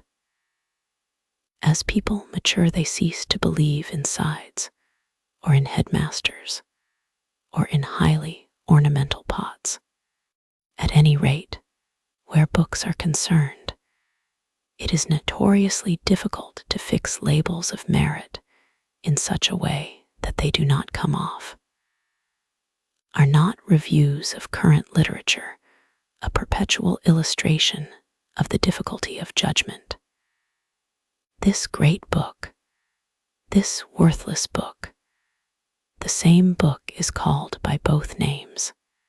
Praise and blame alike mean nothing. No, delightful as the pastime of measuring may be, it is the most futile of all occupations, and to submit to the decrees of the measurers, the most servile of attitudes. So long as you write what you wish to write, that is all that matters, and whether it matters for ages or only for hours, nobody can say. But to sacrifice a hair of the head of your vision, a shade of its color, in deference to some headmaster with a silver pot in his hand, or to some professor with a measuring rod up his sleeve, is the most abject treachery, and the sacrifice of wealth and chastity, which used to be said to be the greatest of human disasters, a mere flea bite in comparison. Next, I think that you may object that in all this I have made too much of the importance of material things. Even allowing a generous margin for symbolism, that 500 a year stands for the power to contemplate, that a lock on the door means the power to think for oneself. Still, you may say that the mind should rise above such things, and that great poets have often been poor men. Let me then quote to you the words of your own professor of literature, who knows better than I do what goes to the making of a poet. Sir Arthur Quillercouch writes, The Art of Writing by Sir Arthur Quillercouch. What are the great poetical names of the last 100 years or so? Coleridge, Wordsworth, Byron, Shelley, Landor, Keats, Tennyson, Browning, Arnold, Morris, Rossetti, Swinburne. We may stop there. Of these, all but Keats, Browning, Rossetti were university men, and of these three, Keats, who died young, cut off in his prime, was the only one not fairly well-to-do. It may seem a brutal thing to say, and it is a sad thing to say, but as a matter of hard fact, the theory that poetical genius bloweth where it listeth, and equally in poor and rich, holds little truth. As a matter of hard fact, 9 out of those 12 were university men, which means that somehow or other they procured the means to get the best education England can give. As a matter of hard fact, of the remaining 3, you know that Browning was well-to-do. And I challenge you that, if he had not been well-to-do, he would no more have attained to write Saul, or The Ring, and the Book, than Ruskin would have attained to writing Modern Painters, if his father had not dealt prosperously in business. Rossetti had a small private income, and moreover he painted. There remains but Keats, whom Atropos slew young, as she slew John Clare in a madhouse, and James Thomson by the laudanum he took to drug disappointment. These are dreadful facts, but let us face them. It is, however dishonoring to us as a nation, certain that, by some fault in our commonwealth, the poor poet has not in these days, nor has had for 200 years, a dog's chance. Believe me, and I have spent a great part of 10 years in watching some 320 elementary schools. We may prate of democracy, but actually, a poor child in England has little more hope than had the son of an Athenian slave to be emancipated into that intellectual freedom of which great writings are born. Nobody could put the point more plainly. The poor poet has not in these days, nor has had for 200 years, a dog's chance. A poor child in England has little more hope than had the son of an Athenian slave to be emancipated into that intellectual freedom of which great writings are born. That is it. Intellectual freedom depends upon material things. Poetry depends upon intellectual freedom, and women have always been poor, not for 200 years merely, but from the beginning of time. Women have had less intellectual freedom than the sons of Athenian slaves. Women, then, have not had a dog's chance of writing poetry. That is why I have laid so much stress on money and a room of one's own. However, thanks to the toils of those obscure women in the past, of whom I wish we knew more, thanks, curiously enough, to 2 wars. The Crimean, which let Florence Nightingale out of her drawing room, and the European War, which opened the doors to the average woman some 60 years later. These evils are in the way to be bettered. Otherwise, you would not be here tonight, and your chance of earning £500 a year, precarious, as I am afraid that it still is, would be minute in the extreme. Still, you may object. Why do you attach so much importance to this writing of books by women, when according to you, it requires so much effort, leads perhaps to the murder of one's aunts, will make one almost certainly late for luncheon, and may bring one into very grave disputes with certain very good fellows? My motives, let me admit, are partly selfish. Like most uneducated Englishwomen, I like reading books in the bulk. Lately my diet has become a trifle monotonous. History is too much about wars, biography, too much about great men. Poetry has shown, I think, a tendency to sterility and fiction, but I have sufficiently exposed my disabilities as a critic of modern fiction and will say no more about it. Therefore, I would ask you to write all kinds of books, hesitating at no subject, however trivial or however vast.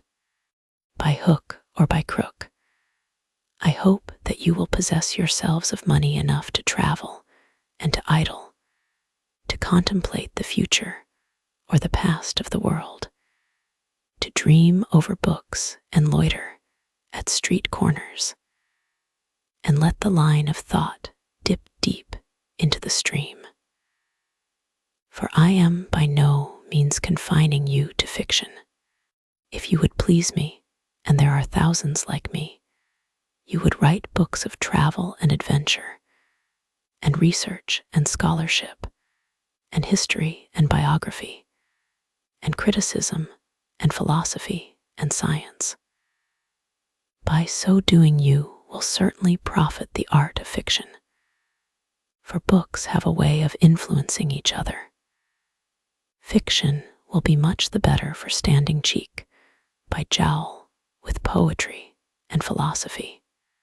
Moreover, if you consider any great figure of the past, like Sappho, like the Lady Murasaki, like Emily Bronte, you will find that she is an inheritor as well as an originator, and has come into existence because women have come to have the habit of writing naturally, so that even as a prelude to poetry, such activity on your part would be invaluable.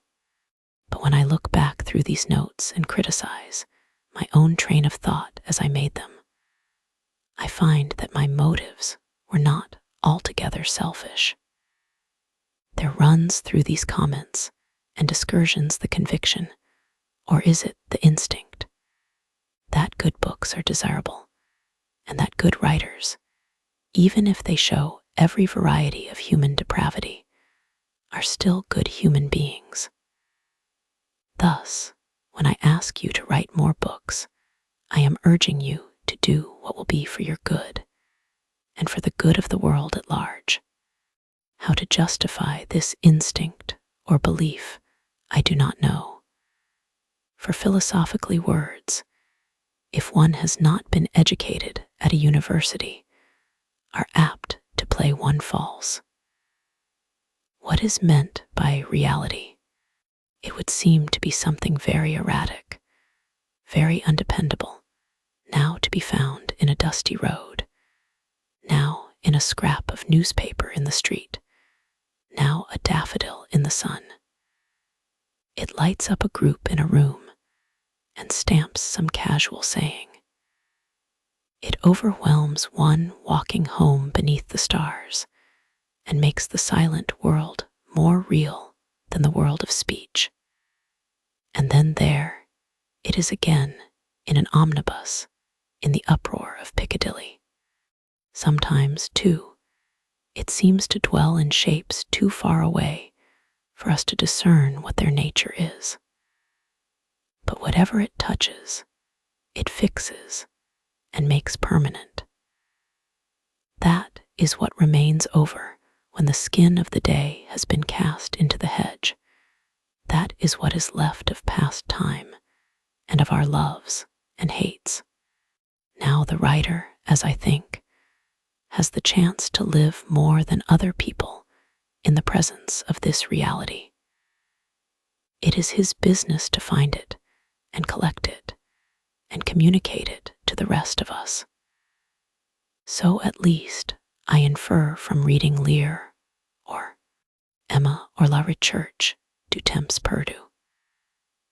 For the reading of these books seems to perform a curious couching operation on the senses. One sees more intensely afterwards. The world seems bared of its covering and given an intenser life. Those are the enviable people who live at enmity with unreality, and those are the pitiable who are knocked on the head by the thing ask you to earn money and have a room of your own. I am asking you to live in the presence of reality, an invigorating life, it would appear, whether one can impart it or not. Here I would stop, but the pressure of convention decrees that every speech must end with a peroration. And a peroration addressed to women should have something, you will agree, particularly exalting and ennobling about it. I should implore you to remember your responsibilities, to be higher, more spiritual. I should remind you how much depends upon you and what an influence you can exert upon the future. But those exhortations can safely, I think, be left to the other sex, who will put them, and indeed have put them, with far greater eloquence than I can compass. When I rummage in my own mind, I find no noble sentiments about being companions and equals, and influencing the world to higher ends. I find myself saying briefly and prosaically that it is much more important to be oneself than anything else. Do not dream of influencing other people, I would say, if I knew how to make it sound exalted. Think of things in themselves. And again, I am reminded by dipping into newspapers and novels and biographies that when a woman speaks to women, she should have something very unpleasant up her sleeve. Women are hard on women. Women dislike women. Women, but are you not sick to death of the word? I can assure you that I am. Let us agree, then, that a paper read by a woman to women should end with something particularly disagreeable. But how does it go? What can I think of? The truth is, I often like women. I like their unconventionality. I like their completeness. I like their anonymity. But I must not run on in this way. That cupboard there, you say it holds clean table napkins only. But what if Sir Archibald Bodkin were concealed among them? Let me then adopt a sterner tone. Have I, in the preceding words, conveyed to you sufficiently the warnings and reprobation of mankind? I have told you the very low opinion in which you were held by Mr. Oscar Browning. I have indicated what Napoleon once thought of you, and what Mussolini thinks now. Then, in case any of you aspire to fiction, I have copied out for your benefit the advice of the critic about courageously acknowledging the limitations of your sex. I have referred to Professor X and given prominence to his statement that women are intellectually, morally, and physically inferior to men. I have handed on all that has come my way without going in search of it. And here is a final warning from Mr. John Langdon Davies. Asterisk, A Short History of Women by John Langdon Davies. Mr. John Langdon Davies warns women that when children cease to be altogether desirable, women cease to be altogether necessary. I hope you will make a note of it. How can I further encourage you to go about the business of life? Young women, I would say, and please attend, for the peroration is beginning. You are, in my opinion, disgracefully ignorant. You have never made a discovery of any sort of importance. You have never shaken an empire or led an army into battle. The plays of Shakespeare are not by you, and you have never introduced a barbarous race to the blessings of civilization. What is your excuse? It is all very well for you to say, pointing to the streets and squares and forests of the globe, swarming with black and white and coffee-colored inhabitants, all busily engaged in traffic and enterprise and lovemaking. We have had other work on our hands. Without our doing, those seas would be unsailed, and those fertile lands a desert. We have borne and bred and washed and taught, perhaps to the age of 6 or 7 years, the 1,623 million human beings who are, according to statistics, at present in existence, and that, allowing that some had help, takes time. There is truth in what you say. I will not deny it. But at the same time, May, I remind you that there have been at least 2 colleges for women in existence in England since the year 1866. That after the year 1880, a married woman was allowed by law to possess her own property, and that in 1919, which is a whole 9 years ago, she was given a vote. May I also remind you that most of the professions have been open to you for close on 10 years now.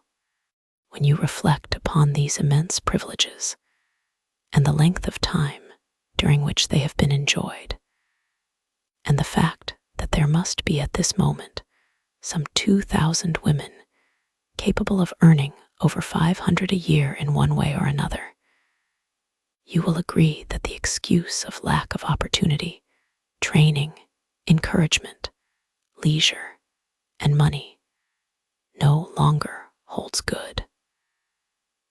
Moreover, the economists are telling us that Mrs. Seton has had too many children. You must, of course, go on bearing children, but so they say, in 2s and 3s, not in 10s and 12s. Thus, with some time on your hands, and with some book learning in your brains, you have had enough of the other kind, and are sent to college partly, I suspect, to be uneducated. Surely you should embark upon another stage of your very long, very laborious, and highly obscure career. 1,000 pens are ready to suggest what you should do and what effect you will have. My own suggestion is a little fantastic. I admit I prefer, therefore, to put it in the form of fiction. I told you in the course of this paper that Shakespeare had a sister, but do not look for her in Sir Sidney Lee's Life of the Poet. She died young, alas. She never wrote a word. She lies buried where the omnibuses now stop, opposite the Elephant and Castle. Now my belief is that this poet who never wrote a word and was buried at the crossroads still lives. She lives in you and in me, and in many other women who are not here tonight, for they are washing up the dishes and putting the children to bed. But she lives, for great poets do not die. They are continuing presences. They need only the opportunity to walk among us in the flesh. This opportunity, as I think, it is now coming within your power to give her. For my belief is that if we live another century or so, I am talking of the common life, which is the real life, and not of the little separate lives which we live as individuals, and have 500 a year each of us, and rooms of our own. If we have the habit of freedom and the courage to write exactly what we think, if we escape a little from the common sitting room and see human beings not always in their relation to each other, but in relation to reality, and the sky too, and the trees, or whatever it may be in themselves, if we look past Milton's bogey, for no human being should shut out the view, if we face the fact, for it is a fact, that there is no arm to cling to, but that we go alone, what our relation is to the world of reality, and not only to the world of men and women. Then the opportunity will come, and the dead poet who was Shakespeare's sister will put on the body which she has so often laid down. Drawing her life from the lives of the unknown who were her forerunners, as her brother did before her, she will be born. As for her coming without that preparation, without that effort on our part, without that determination that when she is born again, she shall find it possible to live and write her poetry, that we cannot expect, for that would be impossible. But I maintain that she would come if we worked for her, and that so to work, even in poverty and obscurity, is worthwhile.